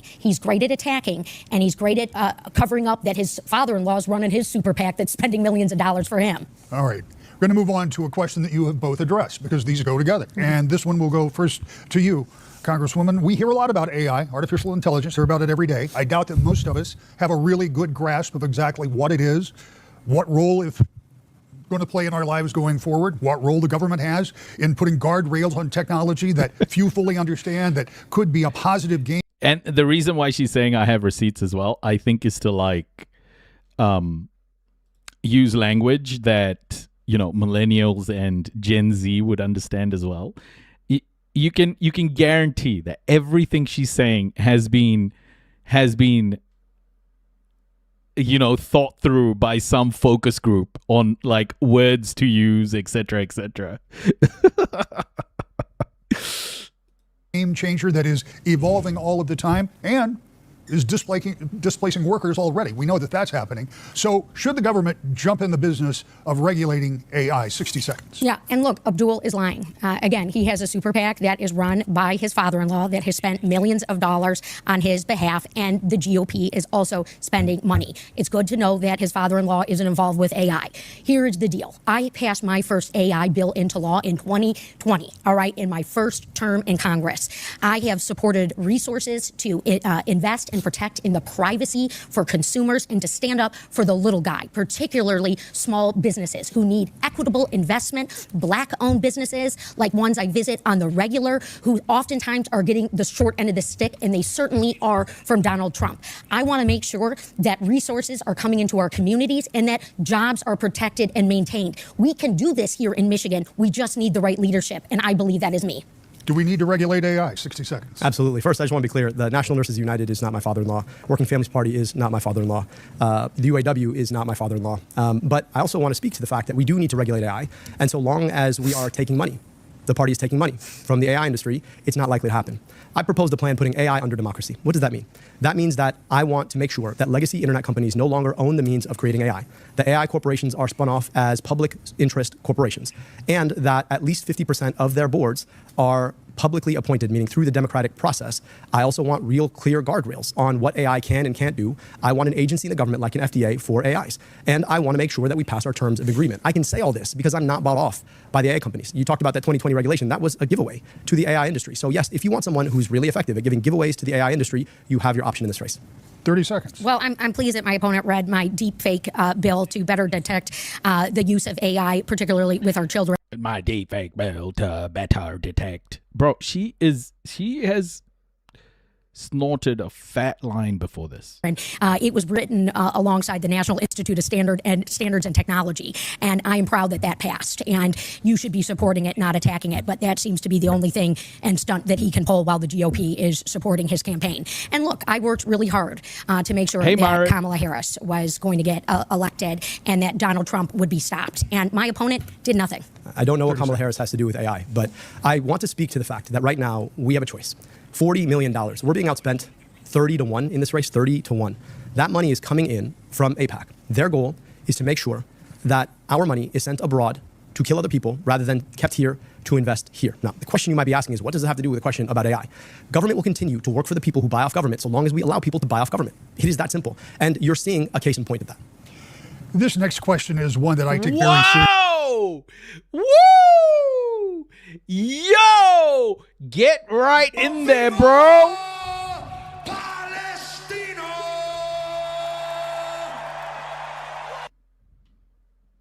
Seriously, I suspect many of the viewers do as well. The national debt is more than $39 trillion. $39 trillion. Now, the interest on that debt's about $1 trillion a year. CBO says by 2036, it'll be about $2 billion a year. That'll be about 25% of every dollar that comes into the national treasury. What do we do to begin to reduce this burden that will be passed along to your children and likely their children? Would you raise taxes? Publicly appointed does not really align with democratic process. Appointments are antithetical to democratic.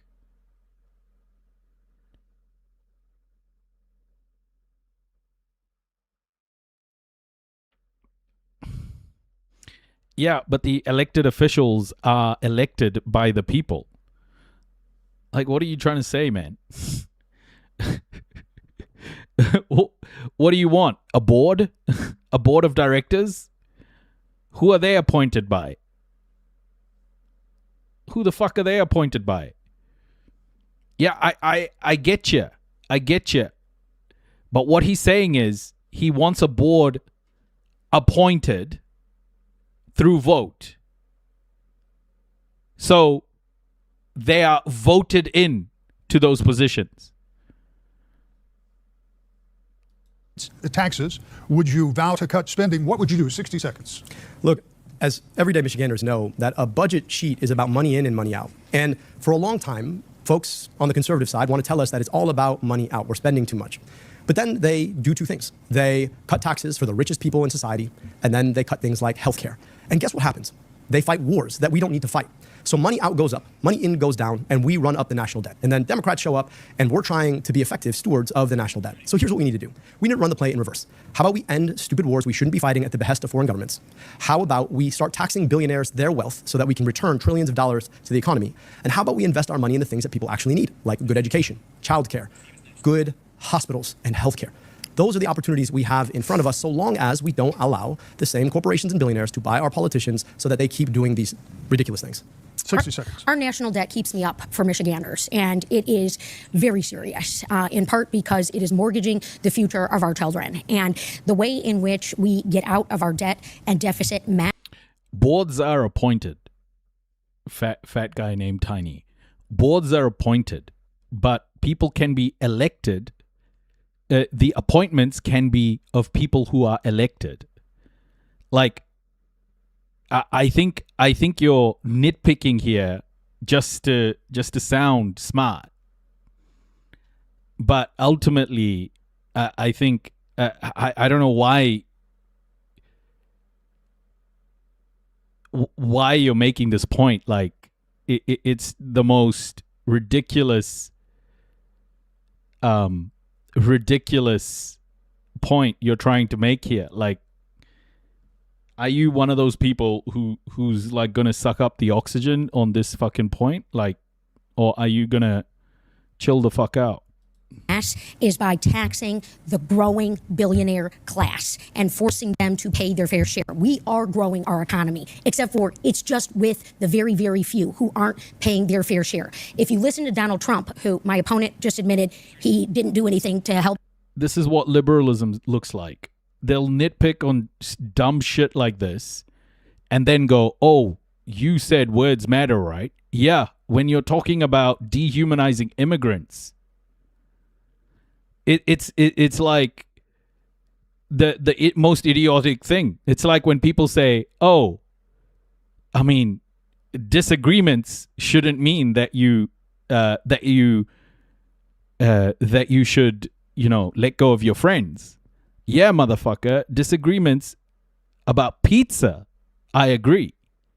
But disagreements about genocide are very different. Like, this is like you're taking up oxygen for nothing. Help stop him from getting elected. He wants to do everything for the billionaire class. Donald Trump did tax cuts for them while cutting our food assistance and our health care benefits. It's not acceptable, and it's not working. We can't look at the middle class here in Michigan and force them to keep paying. People can't pay their bills right now. People are underwater. I've had 2 working moms in the last day tell me that. It doesn't work. 30 seconds.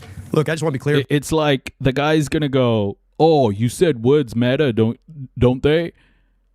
It's like he's talking about the difference between appointed and elected versus the dehumanization of immigrants.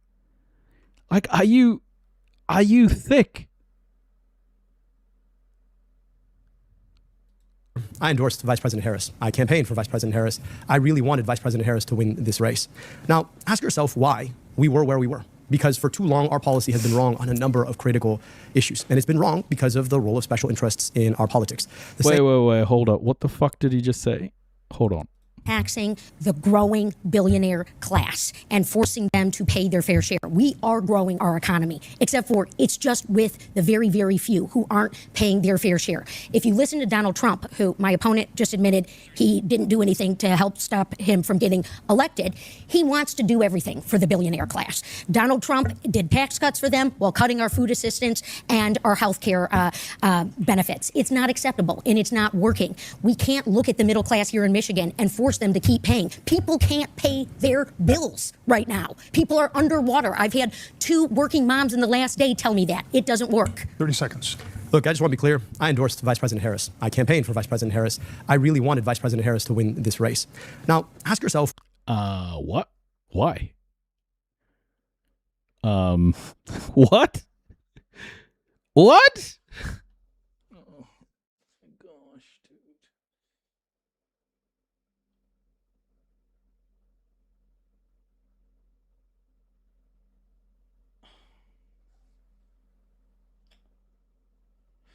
I fucking hate America, bro.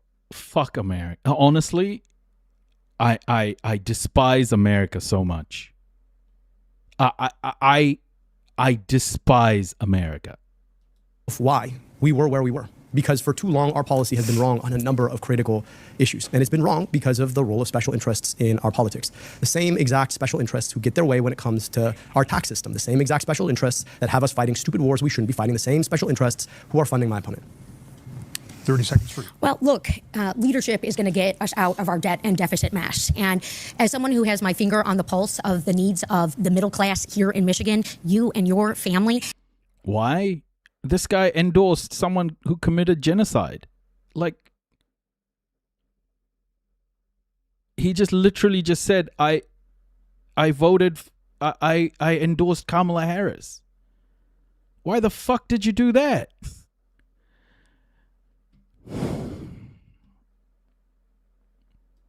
And I have the receipts and the track record of standing up for you when it matters, when 200,000 Michigan jobs were on the line, when General Motors and Chrysler were going to go bankrupt, and I worked on that initiative to save your jobs and those jobs. Look, we can use tax dollars effectively without letting our country go bankrupt. Here's another question that Amber has for us, and this one kind of goes along with what we're talking about. Yeah, you don't have to endorse a person who committed genocide. You know, you don't have to endorse them. Here's Amber. Social Security is a top issue for many Michiganders. This next question is from Mark Luxford. As a senior, Social Security is a very important issue to me. I honestly, guys, like, what the fuck? It's such a small thing. It's a simple thing. Like, don't endorse people committing mass murder.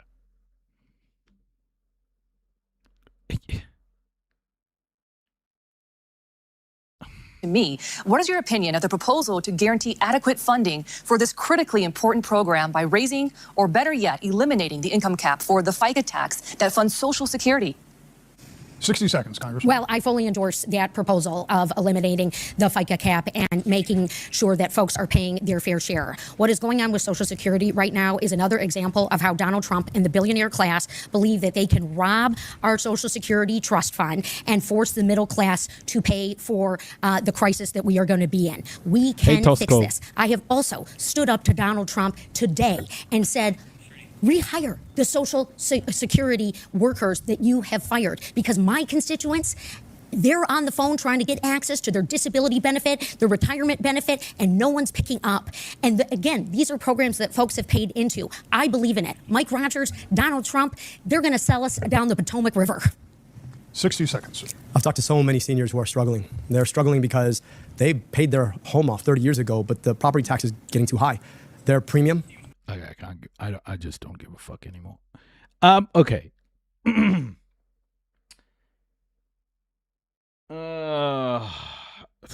lost interest. How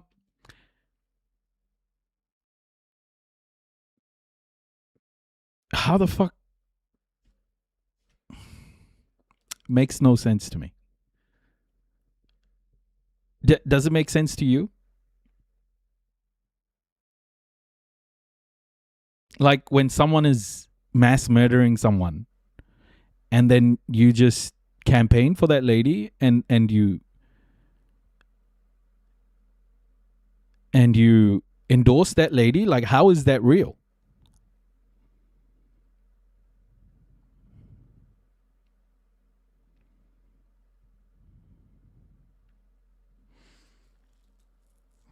Has he changed his views about her?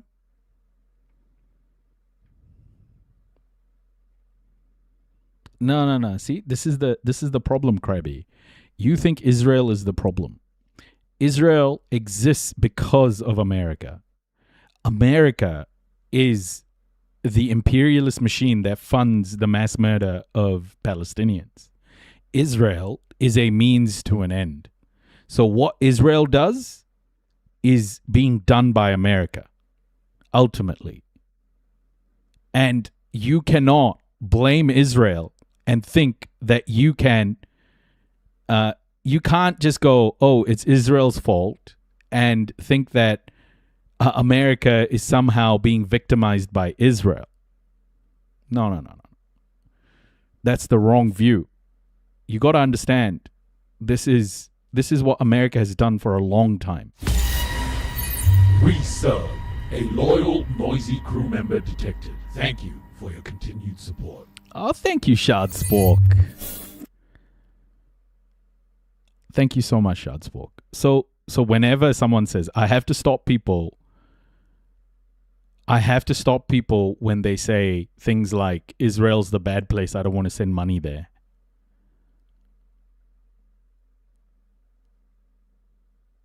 yell a little louder from your high horse, bro, Americans need to fucking realize that unless and until American imperialism falls, there's no hope for the rest of the world. Like, it's American imperialism here. If Israel falls without impacting American imperialism, we're just going to end up with a different Israel. Like, that's what people need to understand.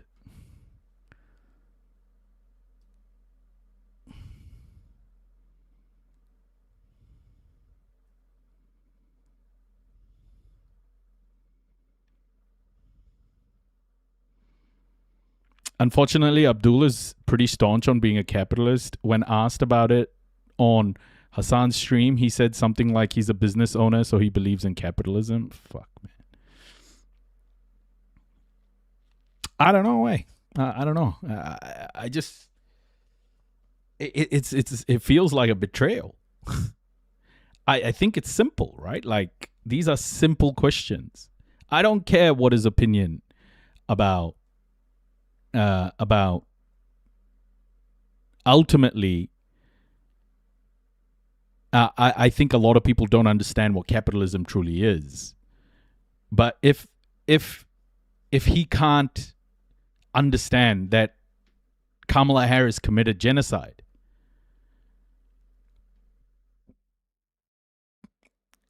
I just don't know if there's any hope for the guy.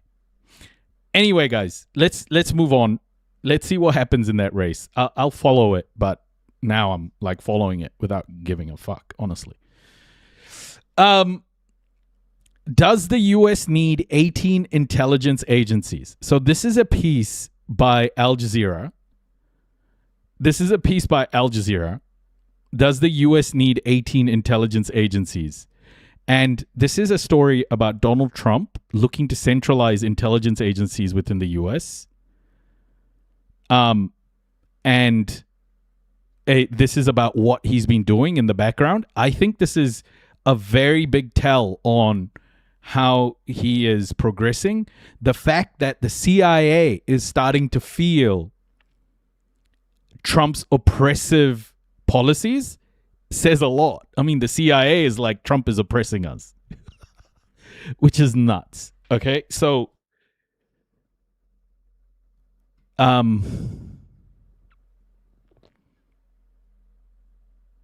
but yeah, this is an interesting piece on what Trump is doing in the background.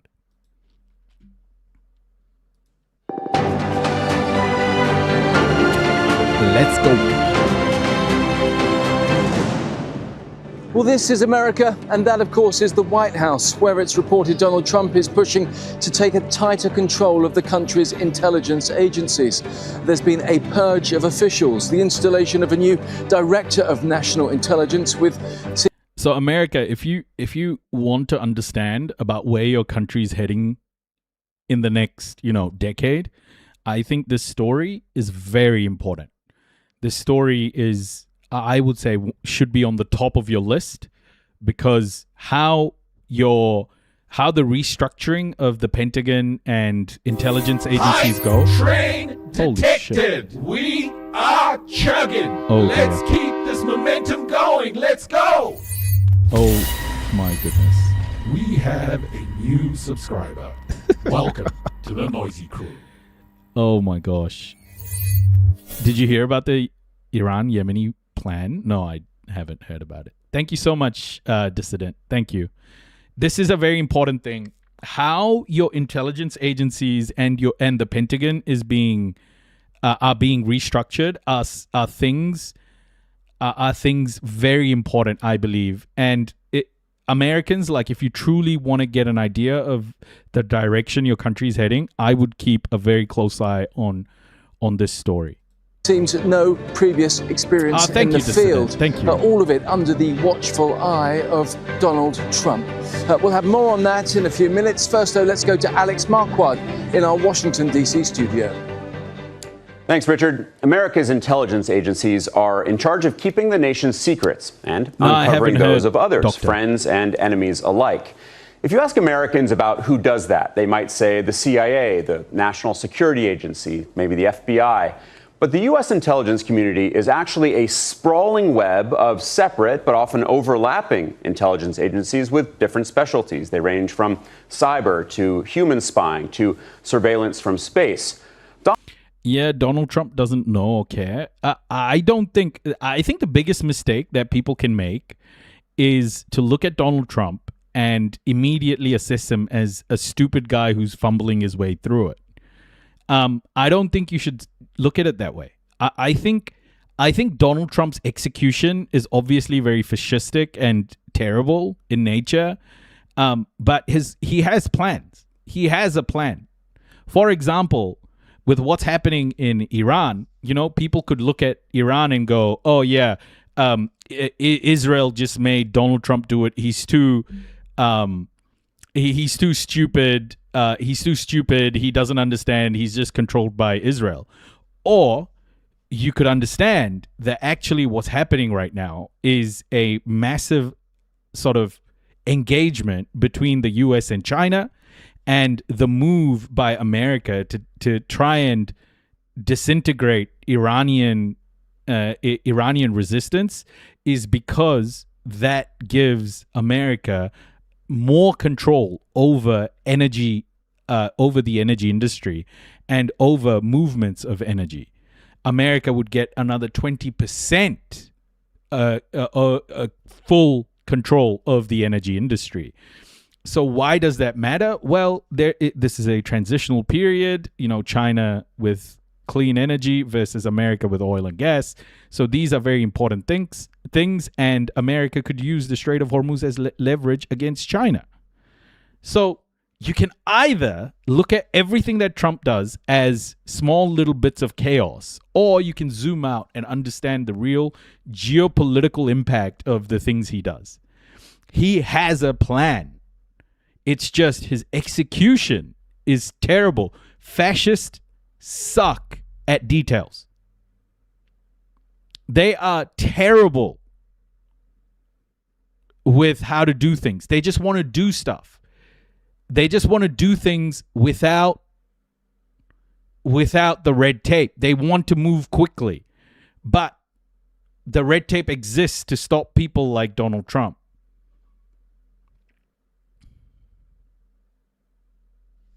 Oh, shit. Did it stop?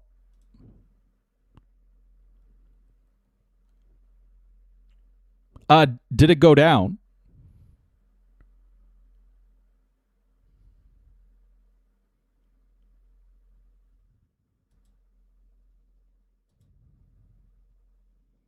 It should be back now.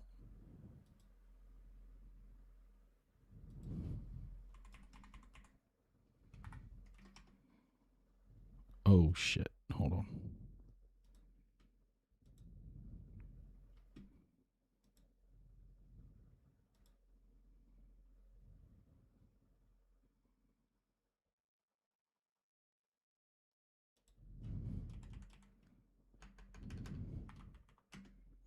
Weird. The connection seems to have fallen off.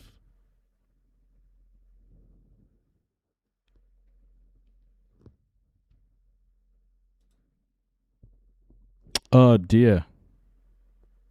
Here we go. Oh, no. Yeah, we're back.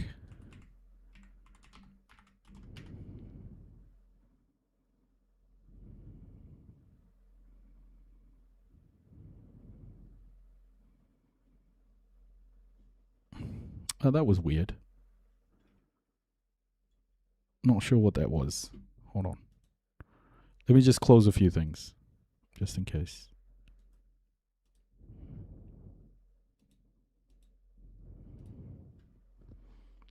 We back. Sorry, everybody.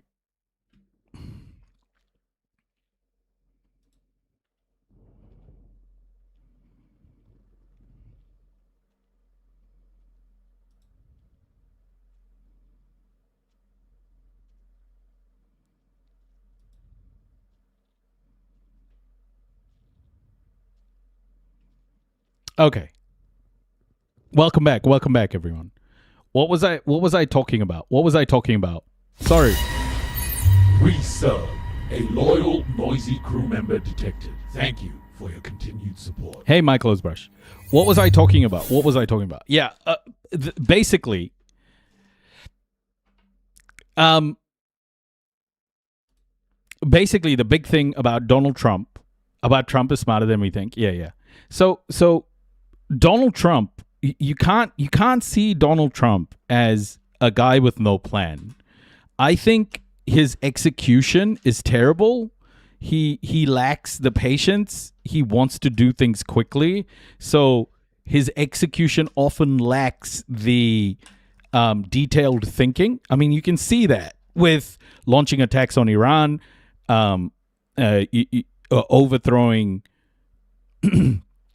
overthrowing Venezuela, etc.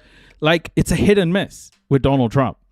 But Donald Trump, do not make the mistake of thinking his lack of ability to execute comes from a place of not having a plan. And the example I was using was the fact that what's happening right now, you can either choose to see what's happening now with Donald Trump as bits and pieces of a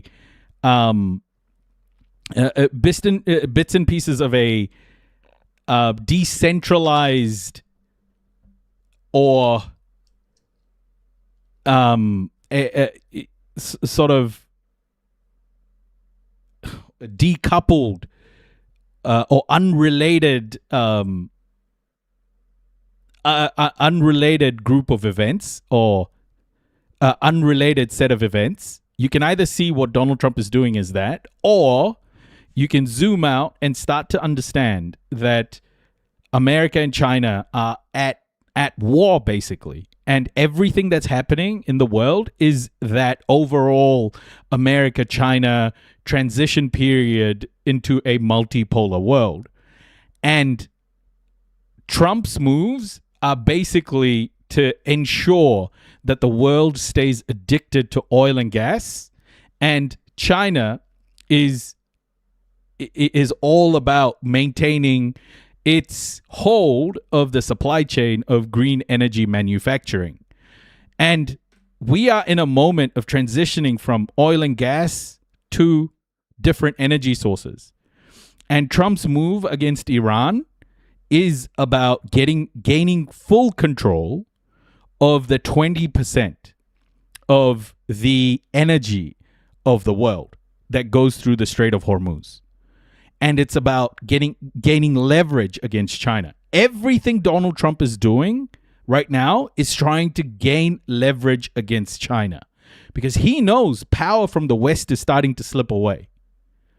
Okay? And it's because China outthought the West. China thought longer term than the West has. And this has been the Achilles heel of the whole thing.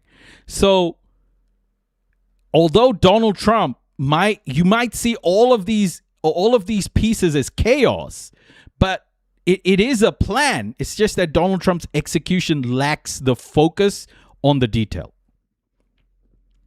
Okay, so never ever think that Donald Trump doesn't have a plan. He has a plan. His teams have a plan. And that plan is, how does America continue to dominate the way it always has? How does America maintain status quo and continues to be the global hegemon, right? But what's going against that is China's proliferation around the world, China and its allies. So America is in this weird spot at the moment where either you had someone like Joe Biden, who is fucking violent, okay? Joe Biden was not a man about peace, right? Never ever buy into that. That guy was a warmonger, and he would have continued to blow up kids in Palestine. He would have even worked with Israel to figure out how to he probably would have been far more effective than Donald Trump on the Iran front, because Joe Biden would have taken his time and he would have brought Europe on the journey, right? So Joe Biden would have managed expectations all the way through, and he would have probably been far more effective than Donald Trump at taking on Iran. But their ends on maintaining American hegemony, American imperialism in the world, exactly the same. Execution, bad when it comes to Donald Trump. And I think in that way, the world can sort of breathe a sigh of relief, because what Trump is actually doing is accelerating the decline of American imperialism because of his lack of patience. He wants to act straight away without detail. He wants to do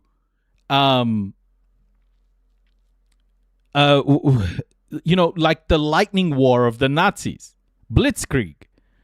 Donald Trump wants to blitzkrieg, and he's failing. But don't get this wrong. This plan that Donald Trump is executing is absolutely about maintaining America's imperialist structure around the world. Oh, blitzkrieg! Hello. We just had a chatter join on TikTok called named Blitzkrieg. Crazy. Donald Trump recently appointed a man named Bill Pulte as the acting director of national intelligence. It was a hugely controversial move, which has led to mass firings and fueling a raging debate about the structure, the size, and the politicization of America's intelligence community. So, to what extent is U.S. intelligence under attack from political leadership? And is it set up in the best way possible to handle the threats of today? Across two terms, Donald Trump has repeatedly questioned the credibility of U.S. intelligence. I think it was disgraceful that the intelligence agencies allowed any information that turned out to be so false and fake. And that's something that Nazi Germany would have done and did do. A lot of people are saying they had spies in my campaign. If they had spies in my campaign, that would be a disgrace to this country. Hey, what intelligence do you have that Iran is building a nuclear weapon? Your intelligence community has said they have no evidence that they are at this point. Well, then my intelligence community is wrong. Who in the intelligence community said that? Your director of national intelligence, Tulsi Gabbard. She's wrong. For 22 years, the Office of the Director of National Intelligence has overseen the work across 18 different spy agencies. In the first year of Trump's second term, it saw 25%, a quarter of its staff cut, which critics say endangers the national security at a time of multiple global crises. Richard Gaisford has more. A failure to spot and stop the 9/11 attackers led to a commission that examined flaws and failures in the intelligence community.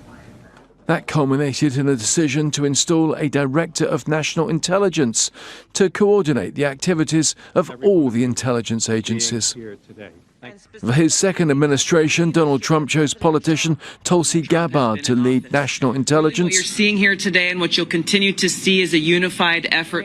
A role she's recently stepped away from, having cut nearly half of the workforce there. Replaced for now by Bill Pulte, a friend of the president.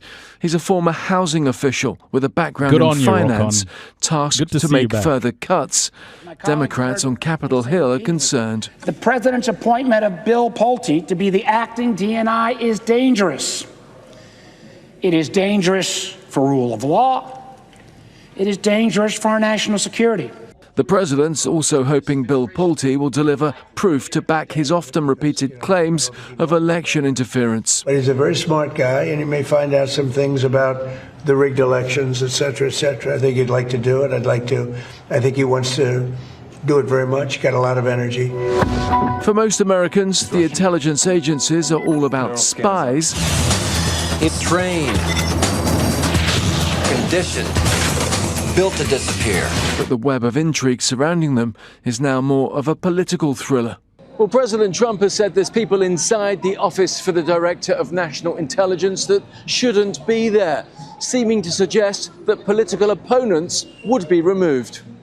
The head of the Defense Intelligence Agency, Lieutenant General Jeffrey Cruz, left his role last year, reportedly pushed out for suggesting strikes on Iranian nuclear facilities were less effective than the White House had stated. It also seems there's no love lost between the Central Intelligence Agency and the Office of the Director of National Intelligence. Yeah, I think the big thing here, guys, is watch his moves, okay? The more Donald Trump starts to lose his influence around the world, the more inward he's going to look. And the more towards Latin America, Greenland, bits he can control. Right now, he's struggling, right? He's struggling because he wants that control back across the planet. But through his own hurried actions, he's losing it. So at some stage, he's going to hedge. He's going to stop hedging. And he's going to focus. And that's when you need to start worrying. Because when he starts focusing, it'll be internally. And it's very, very similar to World War II, right? Ultimately, what Hitler was doing in World War II was he focused everything internally within Europe. Hitler was like, hey, I'm losing control, or Germany's losing control of its standing in the global order. So what did he go after? He went after the neighbors, the Europeans who have been, aligned with what Germany has been about for hundreds of years. But he went internally because Germany was losing control externally. And this is what's going to happen with Donald Trump. At some stage, Donald Trump is going to throw away everything he's working on from a foreign policy control perspective. And then he's going to just go, okay, what can I control here? He's going to double, triple down on Latin America, Canada maybe, but also Greenland and all these other places. It's about border expansion. It's about maintaining not just the United States of America's borders, expanding those into Latin America, and that's why he wants Greenland too. This is an ego play, but there is a plan behind it. I don't think you should discount Trump or his team for being stupid. Their execution sucks, but they have a plan. With claims of friction between the two organizations. The CIA used to lead and coordinate the various intelligence agencies, with reports that its current director would like to revert to how things were done more than 20 years ago. Richard Gaisford, Al Jazeera, Washington.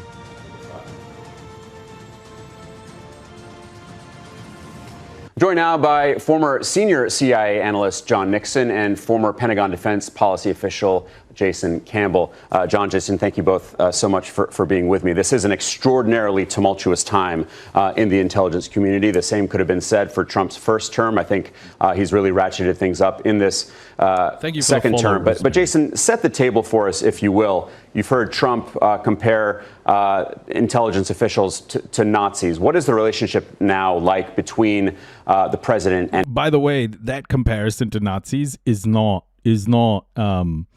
by chance. He is doing what the Nazis have done. He's projecting with that one, but he is definitely playing out a fascistic model in which he's trying to centralize the intelligence agency. He's moving all of his pieces in one direction. And as his control of foreign policy fails, he will start to look internally, and he will take more and more control. And his intelligence community. Yeah, I think he has, particularly on issues of particular importance to him, has been very critical of some of the findings of some of the intelligence reporting out there. We saw, I believe, on his first day in office, he withdrew the security clearances of upwards of 50 former U.S. officials who had spoken about Russia's influence in the 2016 elections. You've seen him lash out, as you just referred to intelligence officials who come to findings that he feels are in conflict with his beliefs or his intimations. And you've also seen him, famously during his first term on stage with Vladimir Putin say that he, trusted some of the information he was getting from Putin more than he was getting from his own intel. So it's been certainly a tumultuous relationship, and we're seeing that play out here in his second term. An extraordinary moment in Helsinki that you're referencing from his first term, where yeah, this is just Donald Trump doesn't give a fuck about. I don't think. I think the difference between him and Joe Biden is Joe Biden really cared about what America stood for, which is the violence, control through violence, the global control. And Joe Biden was bought into American exceptionalism, American imperialism completely. I think the difference between Joe Biden and Donald Trump's thinking is Joe Biden is more of a collective thinker in that he wanted American imperialism to be global, but for Americans. Whereas Trump is about himself. And I think those are the two big differences between the guys. I don't think Joe gave a shit about making loads of money, although he's a rich guy. I think Joe Biden was truly about... I think Joe Biden is one of those pure patriots. Where he basically said he believed the Russians over his own intelligence. John, there's a lot of discussion about what that does to morale. What does it do in practical terms when the president says these kinds of things? I think it has I think it would be an understatement to say it puts a damper on morale. I think that morale is probably at a very, very low point at CIA. I've talked with a number of my colleagues that are still there. Oh, morale's low at the CIA? Let's go. Isn't that a big win? Let's go. And they feel that this is not a very good time. This is not the first time. Is this mofo trying to victimize the CIA? Who gives a shit, bro? Where you have the president of the United States having very little regard for his intelligence community. We saw this under Richard Nixon back in the late 60s and early 70s. But in the case of Donald Trump, one thing about Nixon and Kissinger was that they were very, very skilled and knowledgeable about world affairs. In Trump's case, he really needs an intelligence community, and somehow I think over his first term and this term, he has just come to distrust almost everything that they tell him, unless it backs up what he already believes to be true. A name that we're going to mention a lot today is Bill Pulte, who has been installed as the acting director of national intelligence. He follows Tulsi Gabbard, who was Trump's first Senate confirmed director. Pulte is not confirmed. He's not going to be confirmed. But John, how much more of an activist and an unqualified one at that do you think Pulte is compared to Gabbard, neither of whom really had any intelligence experience? I think Gabbard had long time. a little How are you? intelligence experience with her She's time been on the Hill. in the military and in the military. Yeah, exactly. But with Bill Pulte, I mean, I don't think the intelligence community has really ever had this kind of a candidate before. And it raises a lot of questions about why him, and it certainly raises questions for the workforce who are looking at this and saying, who is this guy? How is he going to lead us? It brings a lot of uncertainty into everybody's life and the lives of thousands and thousands of people who work in the intelligence community, and it makes for a very, again, it has a measured effect on morale and dampening morale. So having said that, I think the president can pick whoever they want to become the DNI, but they really do have to make an effort to find somebody who is qualified and who can be confirmed by the Senate. So So the intelligence agencies are freaking out because in America, the intelligence agencies have a lot of autonomy. They are also there to be kind of a although the president is kind of the chief, I guess, they operate very separately. They don't coordinate, that closely with the president, and they will look after themselves. They will look after themselves if needed, right? They will, attack their own president if they have to. But what I think Trump wants to do is remove another variable and control that side of things so that he knows that his power isn't in danger. And this is how autocracy works. This is how autocratic forces start to do it. They begin to look at everything that's against them, and slowly but surely restructure one thing at a time. And this is that restructure. This is scary shit, America. This is fucking scary shit for you guys. I would be very, very attentive on what he does with these intelligence agencies. This was a highly controversial move, one that has upset a lot of people who really respect the intelligence community and the apolitical work that they do. I want to play a little bit of sound from House Democrat Jim Himes, who's the top Democrat on the House Intelligence Committee. He has said that Pulte, who is a former housing finance official, again, no experience in the intelligence world, Himes has said that Pulte has no place being in charge of the country's national intelligence. Take a listen.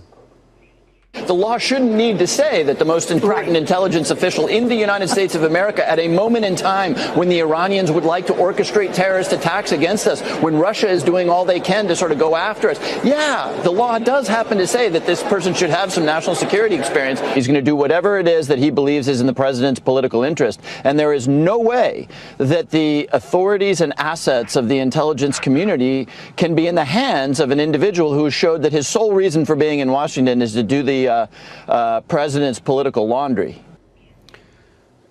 John, the law that established ODNI required that the director have, quote, extensive national security experience. How much of an affront to the intelligence? Not sure if it's true, but apparently IDF and USA military are meant to be joining forces. There is currently a resolution, I guess, a bill to share more or have closer ties with the Israeli military. Yeah. Will dismantle and fill with loyalists. Fascists tend but to get too creative. Just keep repeating the same thing. Yeah, of course. It's about it's about making sure. It's about reducing the variables in terms of threats to their power. That's what fascists do. They start taking control of things that could have an impact on them keeping their power. Intelligence community is this move. Jason, sorry. Mm-hmm. Well, I think there's a really good book called How to Be a Dictator. Weirdly enough, I have read that book. It goes through autocrats. About 5 or 6 of them. It just before the Maoists get pissed off at me. Mao is in there as well, and so is Stalin. So please, don't lose your shit at me. But so is Hitler and Pol Pot and all of these guys. So there is a pattern, and that's what that book is about, how things start to play out. It's a good book. I enjoyed reading it. Hey, dear, welcome. I think, yes, if you're a career official and sitting in one of these intelligence agencies and seeing this, I think you're right to be somewhat skeptical and to question what this means for you as an individual and for the enterprise as a whole. I think it's clear that what we know is we've seen that in his previous position, which I believe he still is formally holding, he used that position to find mortgage inconsistencies with some of the president's political enemies and to bring those forward. And thus far, there have been no convictions. A couple have been thrown out of court. So given this very limited background, and as John said earlier, no intelligence background, I think anyone would have right to be concerned about this. Yeah, he's doing both those jobs at the same time, as you know, which is a bit of a pattern when it comes to this administration. It has been reported, John, that Pulte has already, in his short time in this capacity, fired dozens of intelligence professionals. Again, these are people who are not political. Their career, you and I know a lot of them, and they try to stay as far away from politics as possible. According to MS Now, they were fired because the administration thought that they were part of the deep state. How much damage does that do? This idea that there's a deep state. This goes back to, people like John Brennan and James Clapper and Trump's belief that they were out to get him. And something, in my experience, I worked in the intelligence community for 13 years, and I found that the people that work in the intelligence community only want to do the best job for the President of the United States. And Okay, this is bullshit as well. It's so funny, man. They're all eating each other. It's insane. Never came across anybody who said, God, I wish I could sabotage this guy or this man or this woman. And so now they have somebody who is basically, they feel is sort of being weaponized against them.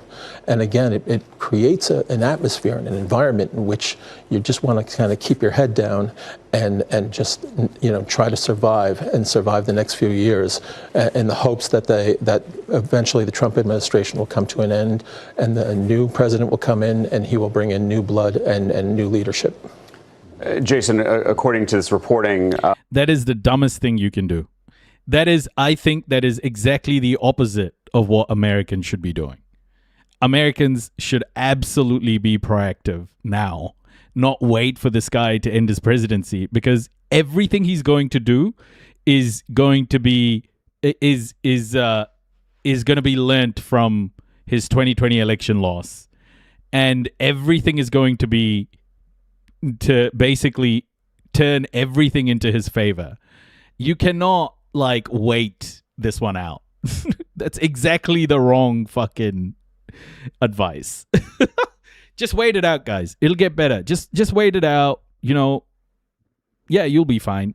The biggest threat to Donald Trump right now is the DSA. I really, truly think the movement of the DSA is a huge threat to Donnie and to the establishment at large. Donald Trump's going to be looking at this and going, okay, let's see how they perform in the midterms. And based on that, we'll make our next move. But yeah, you see both Republicans and Democrats going after the DSA, calling them Marxists and communists and all of this. It's insane. The accusation is also that these officials withheld intelligence. Is that something that intelligence professionals do? Hey, Frank. Look, I think these bars that are being somewhat artificially sent, part of the deep state withholding intelligence. I think until you see some degree of evidence why this should lead to some these mass firings we're hearing are maybe in the offing. There's been a number of very senior intelligence officials from the National Intelligence Council already relieved. Is just again a blanket insinuation that I don't think we've seen any evidence for yet. So I think that, particularly when it's done to more senior officials, has rippling. This motherfucker's like, oh, let's wait for the evidence. Oh my gosh, you are so screwed, America. Oh, we should just wait for the evidence. Well, he doesn't have any fucking evidence, bro. Effects down the chain, and under those guidelines, anybody really could be accused of these things, and in their mind, justifiably released because of it.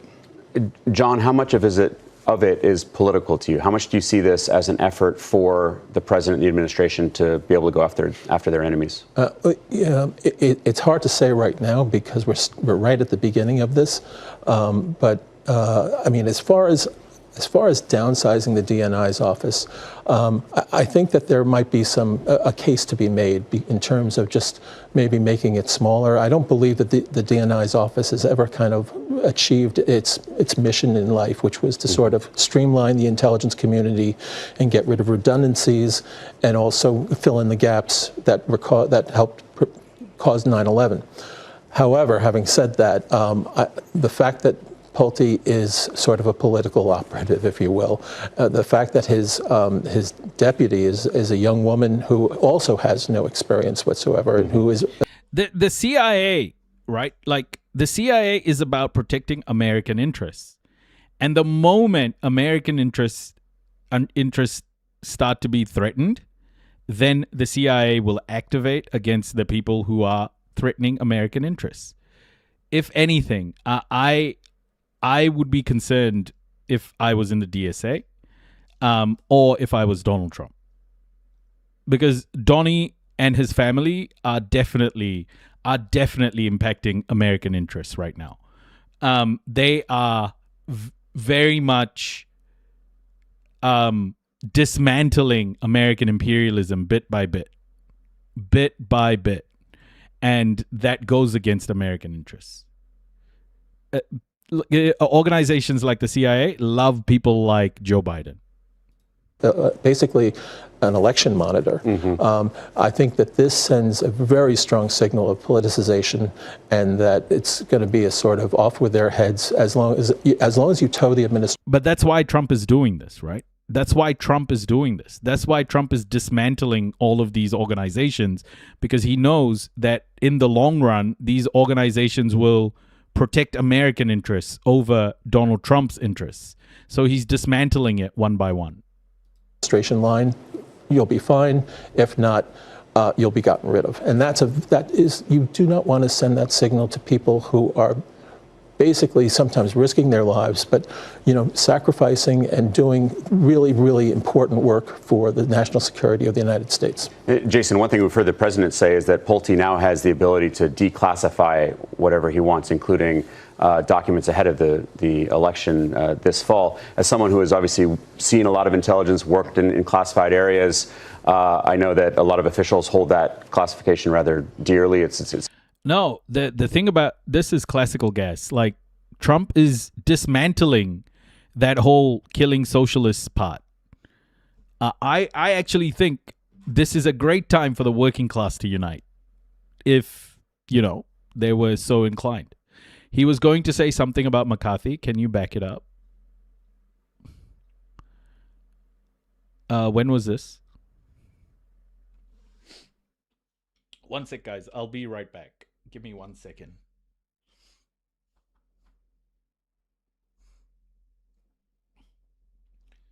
It's extremely important. Does that send shivers down your spine? Sure. I mean, that's the fact that this could be used in a more of a politically motivated manner absolutely is concerning, particularly given the lack of background in what we've seen so far from Mr. Pulte. So sure, I mean, there's any number of ways that a politicized person in this position could use that role to seek political means, and we've seen some of that, again, some evidence of that, and as John said, we'll hopefully not see it in the ensuing months, but there's definitely a risk there. John, you noted the structure and the debate over the entity that we know as ODNI, and there have been fierce disagreements over its role and what it should look like. I want to give our viewers a better sense of what we're talking about here. The country's 18 different intelligence agencies that ODNI essentially sits at the top of and coordinates. Alex Baird breaks it down for us. The United States has 18 intelligence agencies. I know that's a lot, but they all do different jobs. Generally, they fall into three groups. 9 agencies sit within the Pentagon. The National Security Agency collects the intercepted communications. The National Reconnaissance Office builds an... Give me 1 sec, guys. I'll be back. Give me 1 sec. I just have a nosebleed. Just 1 sec. Burp.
operates intelligence satellites. That was officially secret until 1992. The Geospatial Intelligence Agency analyzes satellite imagery. The Defense Intelligence Agency monitors foreign militaries. And on top of all of that, you've got the 5 armed services who maintain their own intelligence units.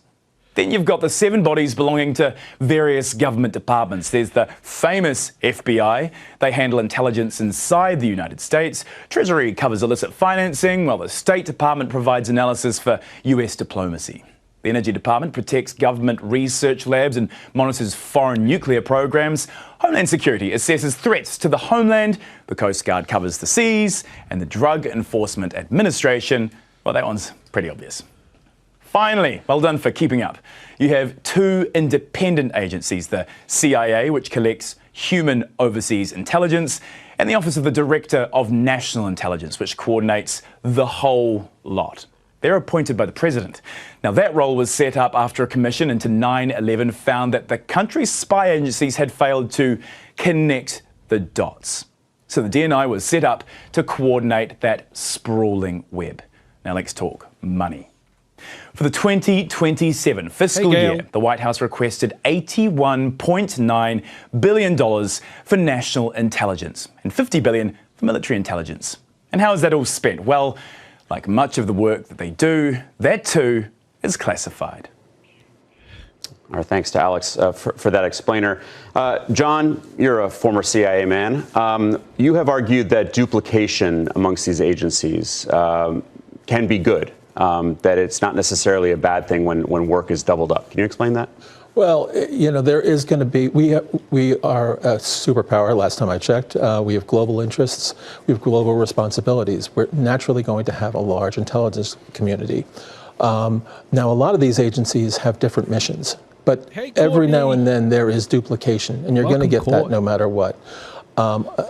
Before there was a DNI, there was a process where things tended to work. It was a matter of sometimes coordination, but basically the work of the government got done, and it worked well, I thought.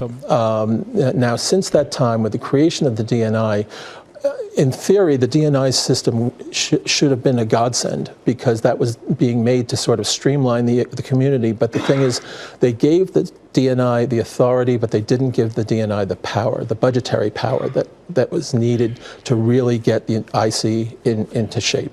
And since that time, you've just really created another layer of bureaucracy, and you've created another point of contention among some of the top players, elite players at the top.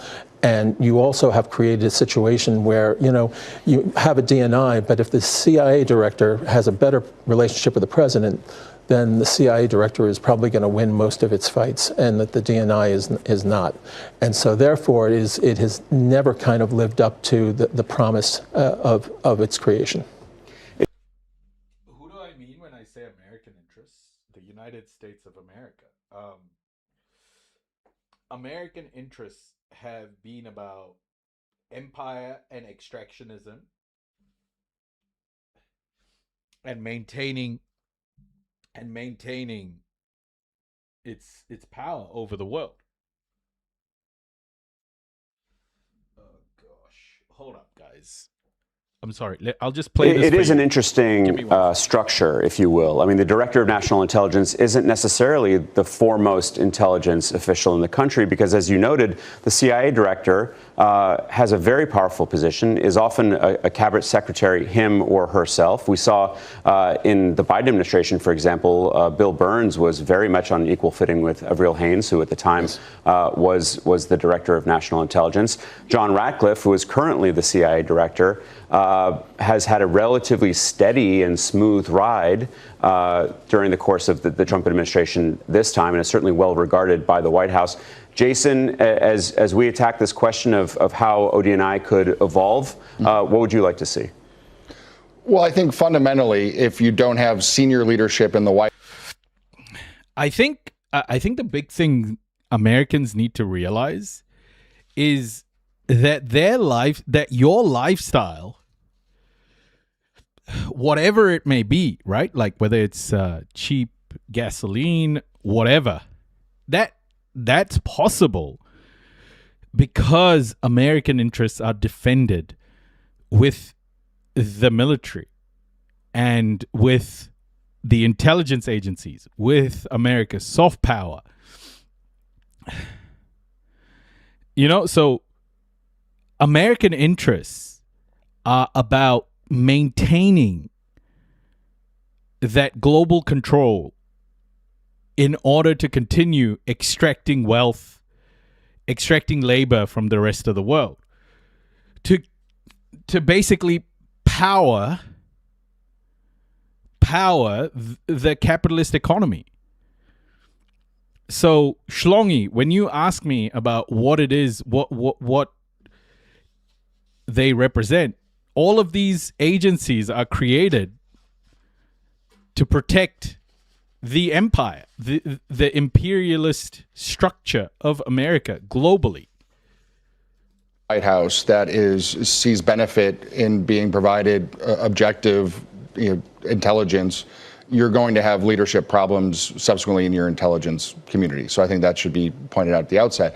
I think ideally, as we look forward, I think Congress has kind of two options on the extreme ends of the spectrum. One, you can do away with the DNI completely and go back to some sort of a pre-9/11, maybe with some sort of a very limited defined role for some sort of coordination at the top.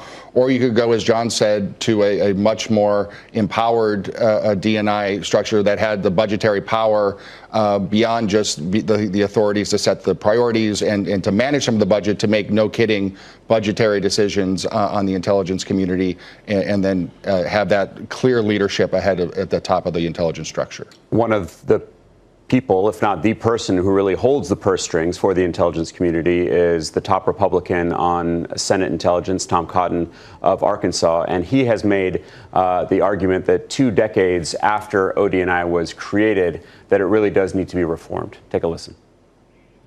Congress intended the ODNI to be a very lean organization that would use small staffs to execute specific tasks. Congress in no way wanted yet another unruly bureaucracy layered on top of an already bureaucratic intelligence community. Unfortunately, 20 years later, that's exactly what the ODNI has become. Incredibly, the ODNI now is now larger than any agencies it was established to manage. It has 15 offices and centers, which have many subunits within them. The ODNI staff is measured in the thousands, when it should be measured in the dozens, or maybe a few hundred. John, what do you make of Senator Cotton's arguments?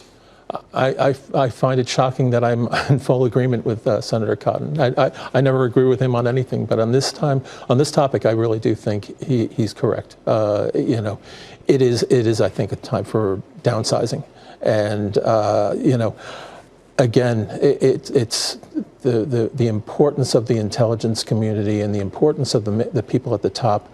A lot of it will revolve around personal relationships with the President of the United States, and also the idea that the President sees the value of what it is they're bringing him, not just what he wants to hear, but what he needs to hear. Which he wasn't necessarily getting from Tulsi Gabbard. I mean, she got left out of some of the most sensitive conversations, whether it's Iran, Venezuela. She was completely out of step. She was not only out of the room, I believe she was out of the city for a number of those conversations. Yeah. Jason, there's another name that we need to mention, Jay Clayton. He's waiting in the wings to be nominated. It's unclear when that nomination is actually going to happen, to what extent there will be a real battle in the Senate for his confirmation. But what would you like to see in the next Director of National Intelligence? Well, look, under the current construct, it's not just that the state and capitalists shouldn't be separated. The working class is also needed. So part of the working class in America, are contributing to American imperialism, right? And the extractionism that's happening. So it's not just state and capitalists, it's the working class too. You got to understand that you are part of that system as well. You can't just go, oh, it's the state and the capitalists. It's not. it's the people who are working in that system too. Whether you like it or not, you are inseparable from America's imperialist structure. I think you need to have someone who is going to be both an advocate for the intelligence community and, fundamentally be someone who's going to be very selective in providing the president the objective analysis that they require. And there's a reason why you have intelligence and policy making completely separated, because you need that entity to provide the objective information to the president and other leadership from which they can determine what the best policy course of action is. So if you have that in your leadership and someone who's steadfast, again, in defending their intelligence community when they are making those objective calls, I think that's all you can ask for at this point right now. So, John, is this the trick that the state and the capitalists, I guess, at least the state, implements is to make it seem like you aren't part of it, right? Like to make it seem like your work doesn't contribute to it in some way. The best way to show that it does is your taxes, right? But there'll definitely be other things. It's a debate over reform, or is ODNI on life support? No, I don't think it's on life support. It's going to be going on for a little bit longer. But the thing is, you have to have somebody who can tell the president, like, this is what the intelligence community can do. Yeah, exactly, Native Southerner. The thing is, like, your political class and your capitalist class are very aware that they are like even in Aotearoa, New Zealand, they're all very aware that they are bringing the working class, or they're at least they know about the working class's complicity in all of this bloodshed and just expansionism, capitalism, etc., because they're the ones who are making it happen. So they know that the working class is complicit as well, because how can these capitalist structures work without the working class? So they've made us all complicit, right? To different degrees. But that's the trick. They're like, they've just made us all complicit in these murders. We're all helping this machine. This is what we can't do.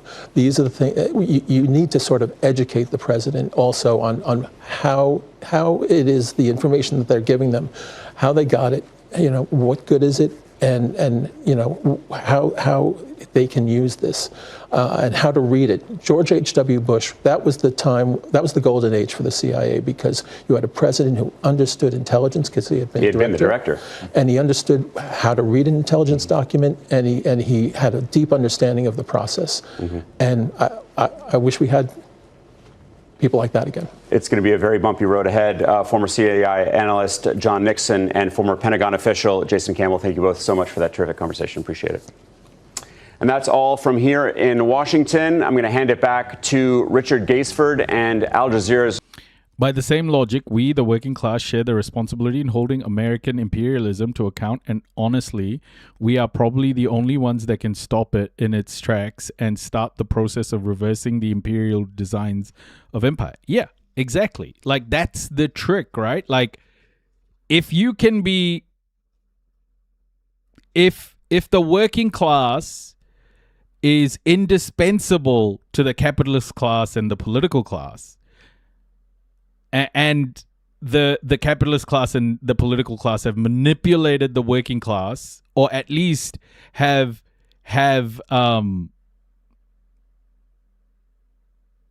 shut the working class out of the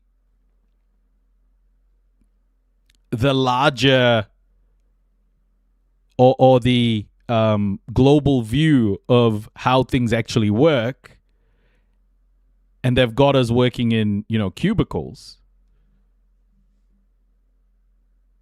and they know that we're indispensable. It also means that the working class can change that situation. And that's the really important thing, is the working class is indispensable to these evil people. They've made the working class complicit. Now the working class needs to choose whether it wants to continue to be complicit. And it isn't going to be like, I don't think you can effectively do it through the Democrats and Republicans. I just don't think the Democrats and Republicans are that different. They're all working with the capitalist class, right? So, yeah, I think the challenge for the working class in America is, one, unity. American working class, and to be honest, globally, the working class is easy to manipulate based on different levels of education. I think America is more prone to this sort of stuff. I'm not saying America's, uneducated. I kind of am. But I think America is the important player in this. The American working class is very important in this. So if the American working class isn't taking accountability and is just waiting for the next election, then we're all kind of fucked.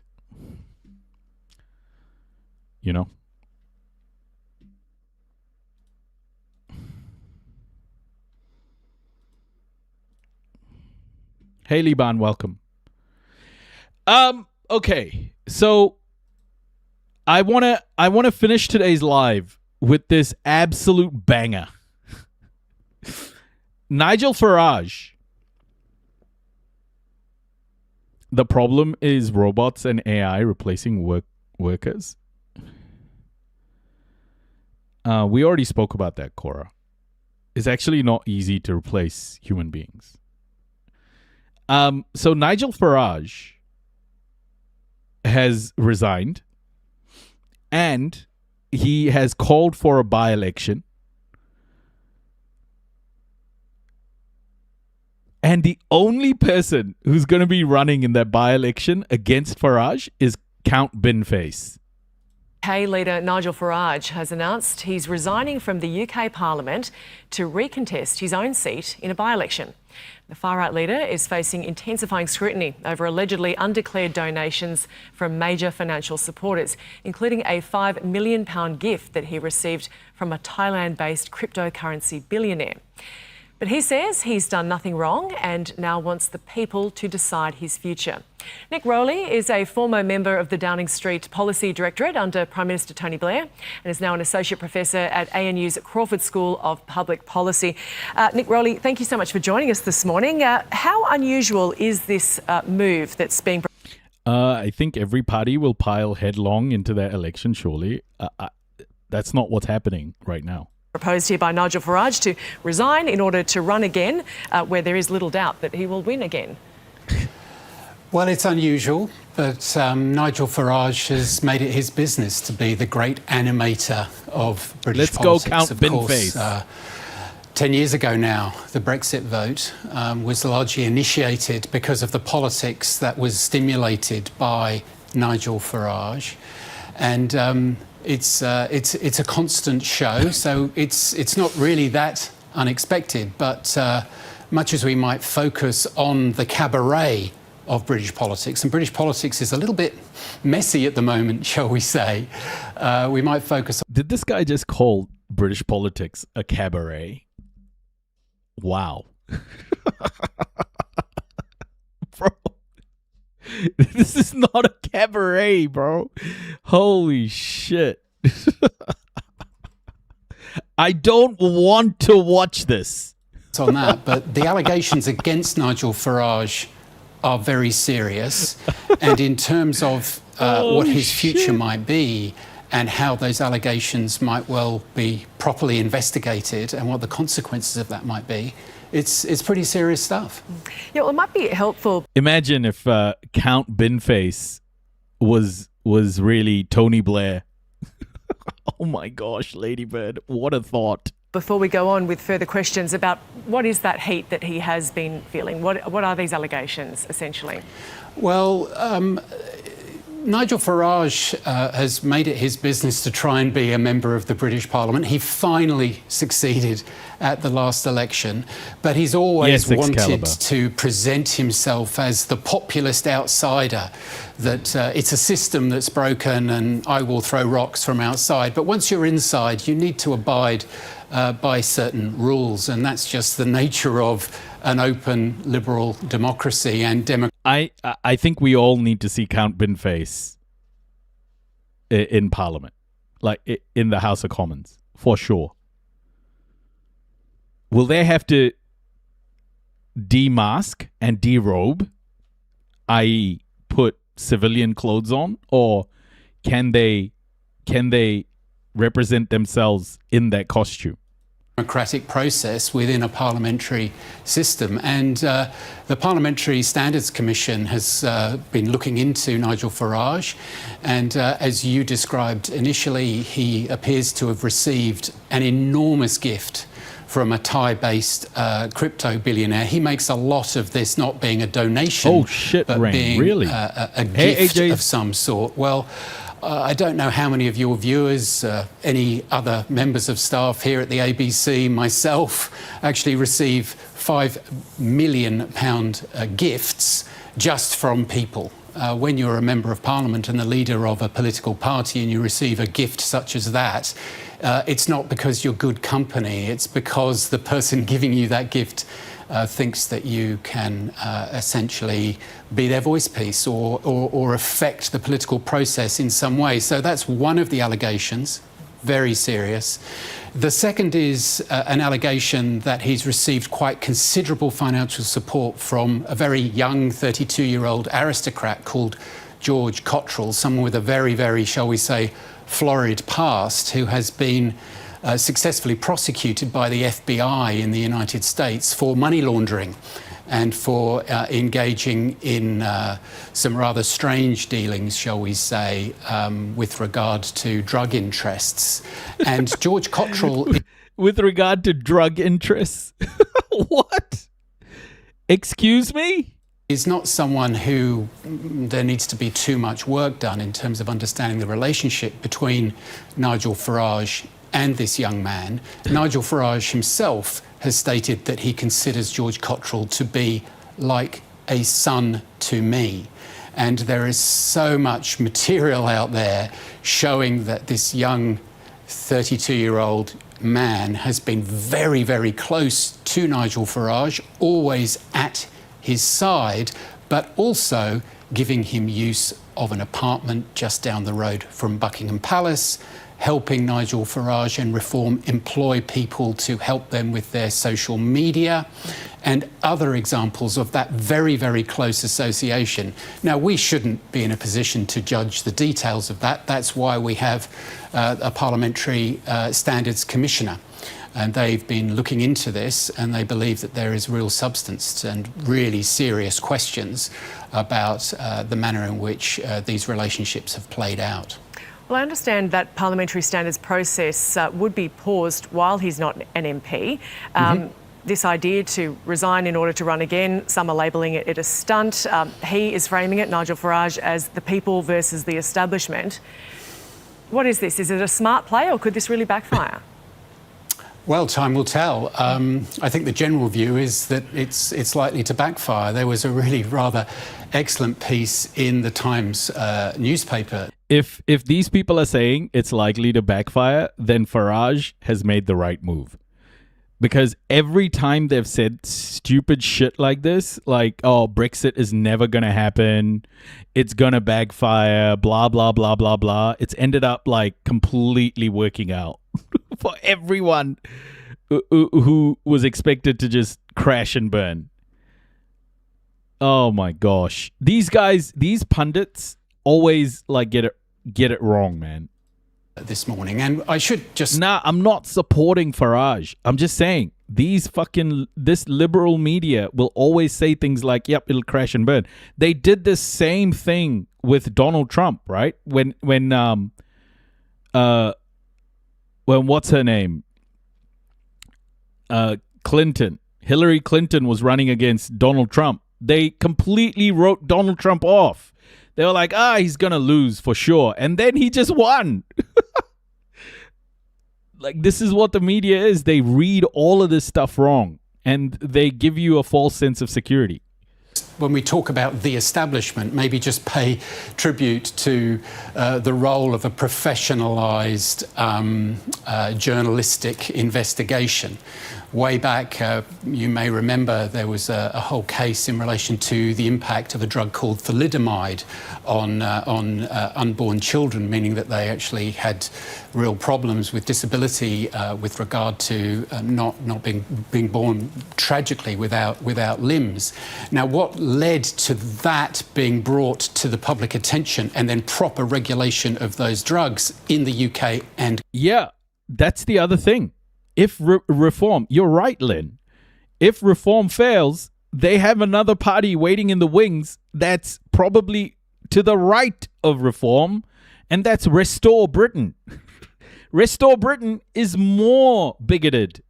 far more bigoted than reform. Globally was an investigation from the Sunday Times back in the 1970s. You know, a real example of how things can be brought to the public's attention and then properly addressed.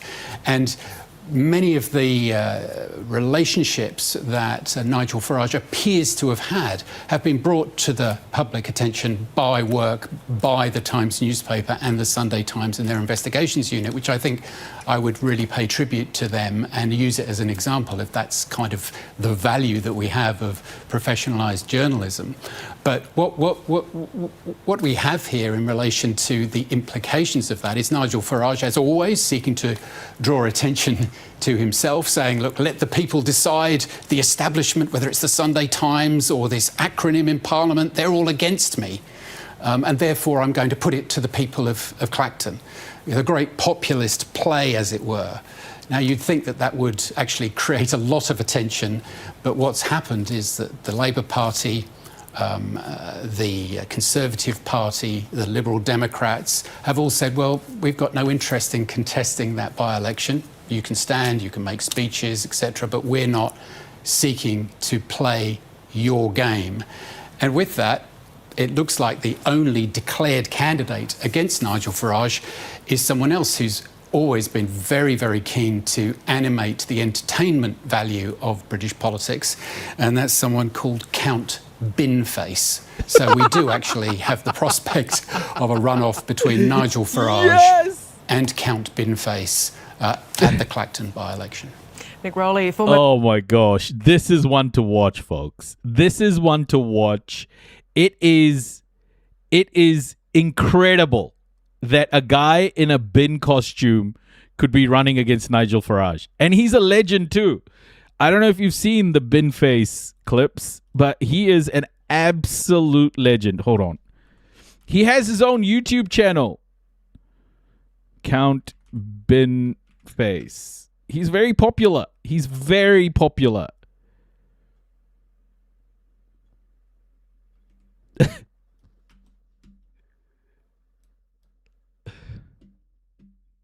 And Reform UK leader Nigel Farage has announced he will resign as an MP, triggering a by-election in his seat, which he will contest. During his address, he took swings Dilly. at members Welcome. of UK media and claimed Dilly? he has done nothing wrong when it comes to public money. I've thought about it hard, and I've decided today I will resign as a Member of Parliament for Clacton-on-Sea, thereby forcing a by-election, which should happen, I hope, in short order. No, I've decided that the people of Clacton should be the judges of my actions. This will be a people versus the establishment by-election. Well, for more on this, CNN's Claire Sebastian joins us live from London. Claire, thanks for your time this evening. Now, the Reform leader, of course, is no stranger to controversy, but has this development tonight come as a surprise? Is he a member of the monster raving loony party? I don't know. Well, look, I think on the one hand, it is a dramatic turn of events for the leader of the party that is leading in pretty much every opinion poll you look at in the UK right now, who just had a hugely successful sweep in local elections back at the beginning of May, to come out and basically resign his own parliamentary seat. But on the other hand, the pressure had really been building on Nigel Farage. He's facing now 2 separate scandals relating to whether he followed disclosure rules when it comes to benefits received as an MP or in the 12 months leading up to that. There's the £5 million gift that he received from a billionaire, which he says was unconditional and therefore didn't need to be disclosed. He reiterated very strongly again today that he did nothing wrong. Then there was another report that emerged. By the way, Count Binface has made a video about this 2 hours ago, so I will play it right after this. Over the weekend from the Sunday Times here in the UK that he received benefits from a long-time ally, George Cottrell, who has served jail time in the US for wire fraud. He has also denied any wrongdoing there, but these 2 separate scandals, I think, have helped precipitate this moment. If he steps down as an MP, which he has now done, those investigations, only one of which is currently happening, the other one was just referred to the Parliamentary Standards Committee, they are... So basically, he can't be investigated, is why he's done this. But what if he wins his by-election? What is he trying to do? Suspended. It could be, of course, resumed if he is then re-elected. But for the moment, it seems like, number one, he is bypassing this process. And number two, he is presenting this as a sort of people versus the establishment, trying to refresh his mandate and come back in with sort of less of this, or he hopes, I think none of it, hanging over him and fight another day, perhaps leading up to a general election in the UK. So this is where we stand. Nigel Farage coming out swinging today, despite the pressure hanging over him. Oh, so he can't escape it. Investigation restarts if he wins. Hold on then. What if Count Binface wins? If Count Binface wins, what his investigation's just gone? And as you say, this will now go to a by-election. So Claire, how likely is it that he will reclaim his seat and return to Parliament? I think that, that very much depends on whether anyone stands against him. He won decisively in his constituency, Clacton-on-Sea, in 2024. I think something like 46% of the vote. The Conservative Party came second. So look, just at the moment, we don't have any confirmed candidates running against him, as far as I'm aware, apart from Count Binface, who is the sort of joke candidate who turns up at various... The fact that they just have to keep saying his name as well, Count Binface. What a brilliant name. Oh my gosh, I love this dude, man. Prominent by-elections around the country. So it is pretty likely, it seems, at this point that could change. We don't know exactly when the by-election is, that he would win. But this is a risk for reform, right? Number one, yes, if he gets back in, he can fight another day as leader. But then the scandals that have dogged him up until this point, they could resurface again. So I think what we learned today is, number one, Farage wants to fight another day. He sees a real prospect for himself and his party. But number two, he is not immune from the rules. And I think that it's very clear that many of the other parties see this as a stunt. So we'll see whether that affects their decision as to whether or not to field candidates in that by-election. And just finally, just in terms of his party, Reform UK, does this impact anything with his party moving forward, or is it business as usual for Reform UK? Look, I think they will see this as business as usual, as a way to prove that they still have the momentum and, frankly, to wrestle back some of that momentum, because while they did have that very successful local election in May, they have lost two crucial by-elections this year, including just recently in Makerfield, the by-election that brought Andy Burnham back into Parliament, the man now seen as pretty much sure to succeed Keir Starmer as Prime Minister in just a couple of weeks' time. They've had a threat from the right, from Restore UK, and even further far-right populist party here that gained a fair amount of ground in that Makerfield by-election. And, of course, these scandals that Nigel Farage has faced, I think they see this as a moment to refresh and to fight another day, the people versus the establishment, as Farage put it. Claire, Sebastian, thanks so much for your time. Damien, we appreciate it. Welcome. Okay, so Count Binface, hey T-minus, Count Binface made a video 2 hours ago. And he's been on BBC Politics as well. want to stand to be the MP for Clacton? Why not? It's a good question. Tell me about your manifesto. What can you offer the people of Clacton? Have you ever been there? No, because I understand from the current incumbent that is part of how you do the job. So I deliberately stayed away. Is that how it works? But, if I get the 10 nominations, because, hey, look, there's no guarantee I'm standing for the election, as I'm sure you know. I'm game, but I have to get the signatures from 10 local inhabitants. Otherwise, this is a non-starter. And then, of course, I will tailor my manifesto to the local area, as always. But What has a person been through? What trauma do they have that has driven them to do this? I love this guy, man. Holy shit. Most of my national policies will remain.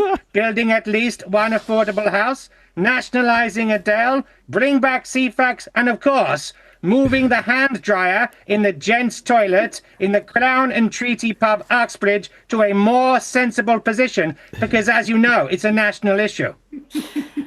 Those policies didn't go down too well, did they, with the good people of Makerfield? I believe you got 95 votes at the recent by-election. So how are you hoping to do any better?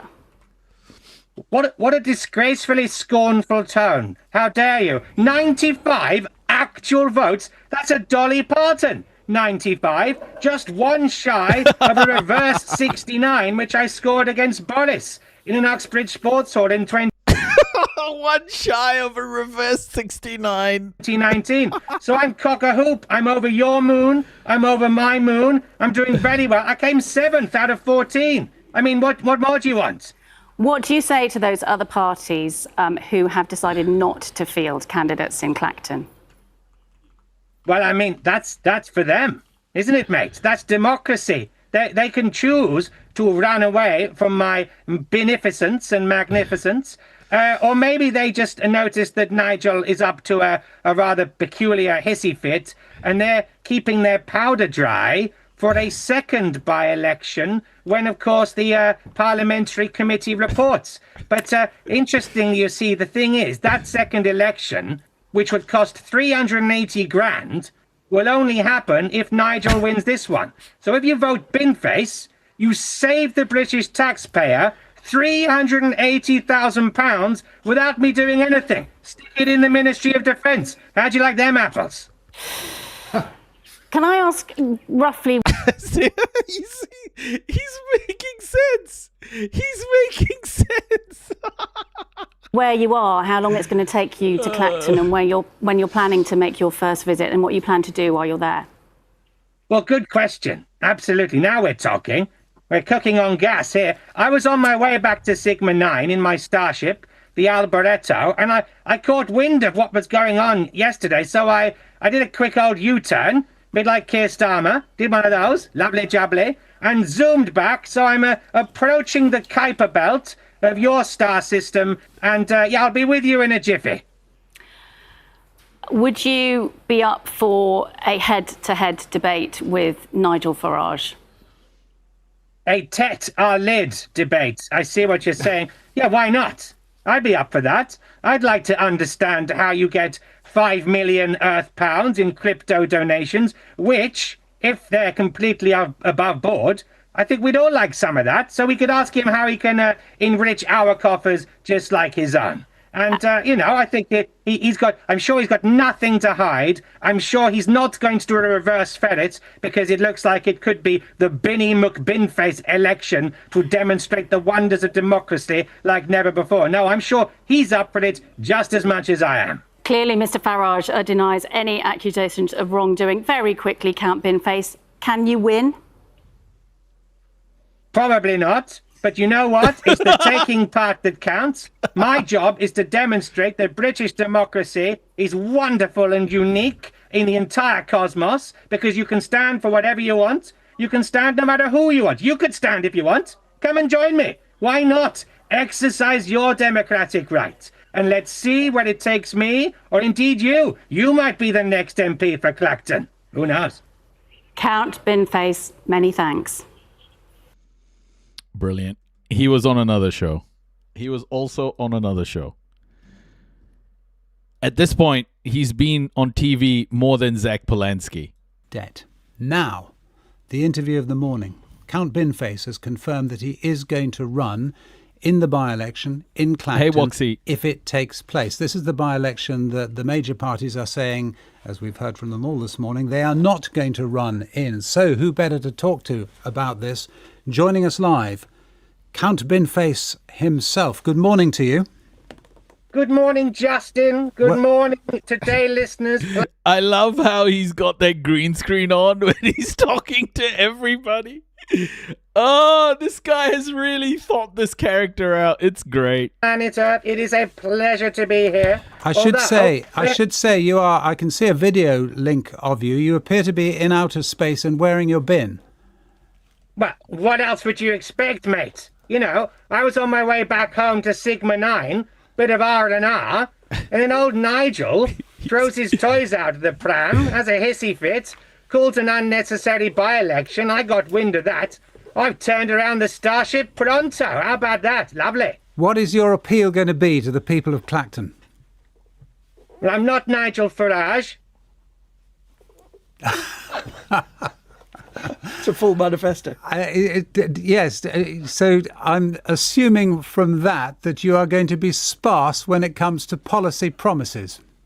How dare you? I've got a full and costed manifesto, Justin. It's just that, you know, I like to tailor it to each constituency. I mean, some of my national policies will remain. I pledge to build at least one affordable house. I will nationalise Adele. I heard your bit about the water, and I'll make water bosses have to take a dip in British rivers to see how they like it. I'll price cap 99 flakes at 99 pence. I think the Clacton folk will like that one. And so it goes on. But if you'd done some research, you'd know that. Can you win?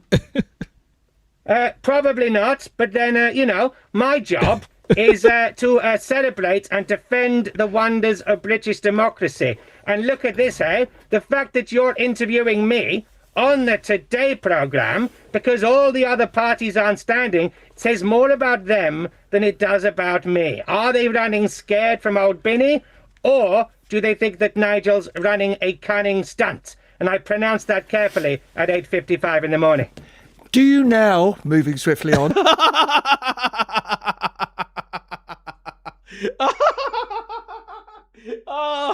Oh my gosh, bro. This guy is just so good.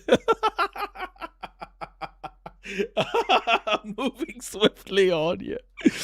Call on Kenny Badenoch, today. Sir Ed Davey, and other major party leaders to back your fight for Clacton?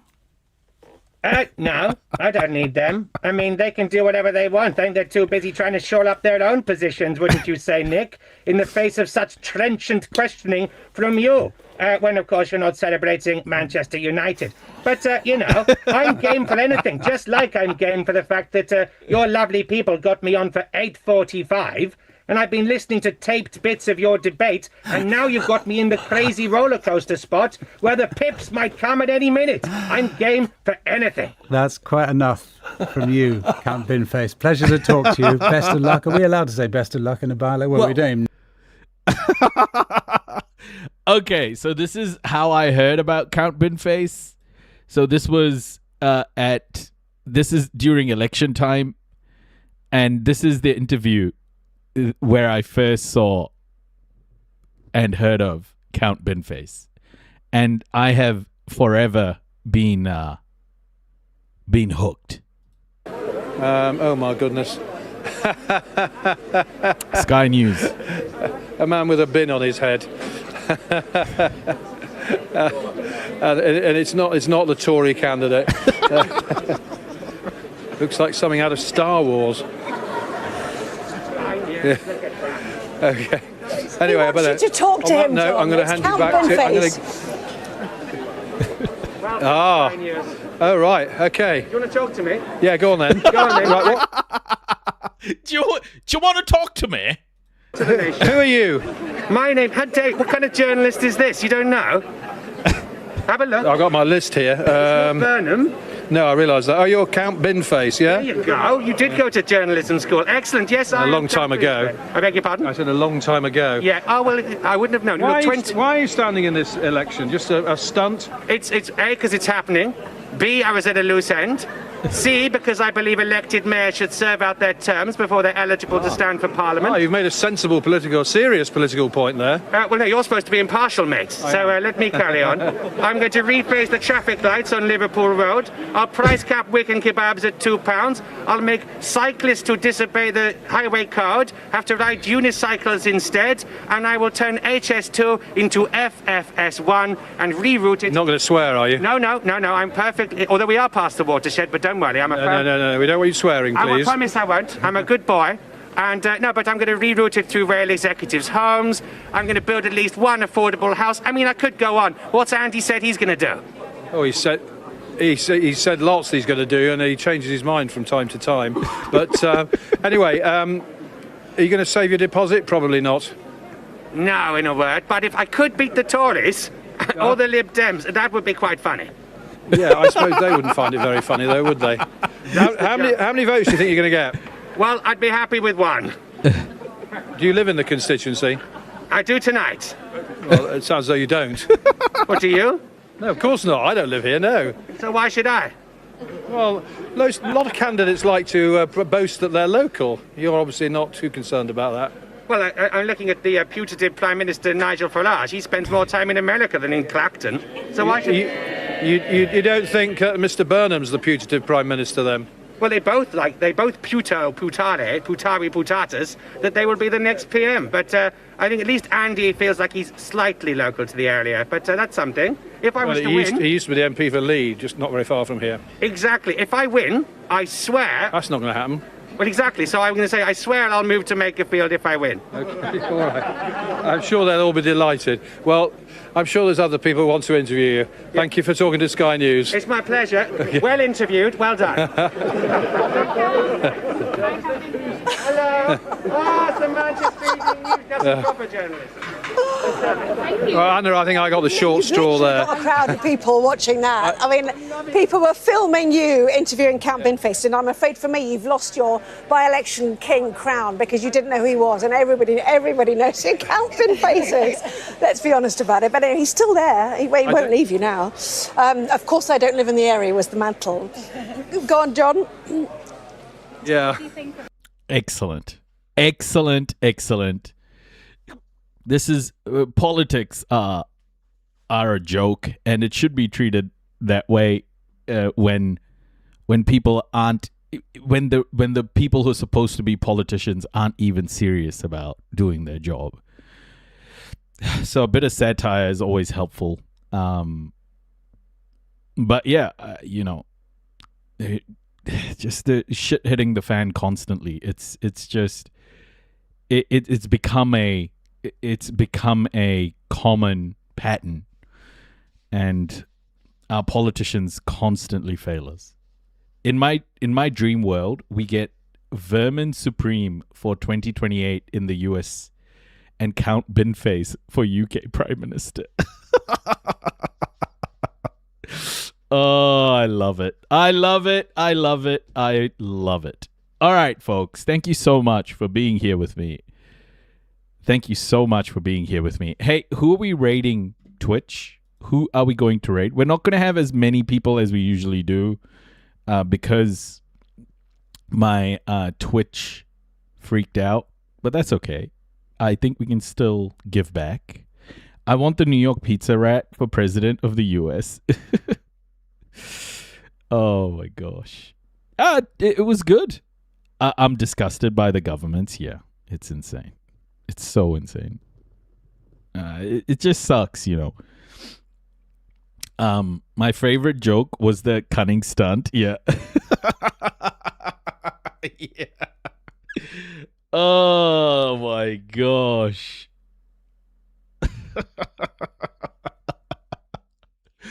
Oh, okay. Jason D100, let's go. Hey, if you want to join us for a raid, jump on Twitch. We're raiding Jason D100. Blue Room Celticness. We can raid Celticness next. later on. Tomorrow, sorry. We rated Celticness the other day, so I haven't rated Jason in a few days. Thank you so much, folks. Thank you so much. Where is Mitch McConnell? As Hassan said, I gave him a phone call too, and we had phone sex. Yeah.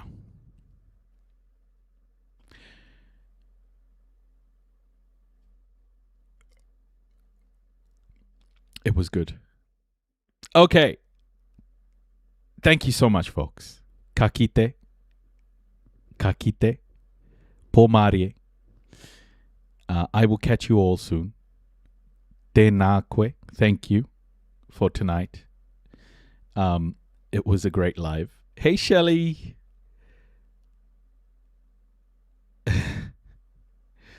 Take care, everybody. Thank you so much, mods. Thank you, everyone, for coming here, spending this time with me. I appreciate all of you. Enjoy the raid, Twitch. Enjoy, and please say hi to Jason for me. Here we go, Raiders. In 3, 2, 1. Let's go. Let's go, Raiders. And Kakite TikTok, Kakite YouTube. I'll catch you all very soon. Rest up, and I will see you all later. Good night, everybody. Good night. Thank you so much. Free Palestine. Love, sending love to all of you. Thank you so much. Good night. Kakite.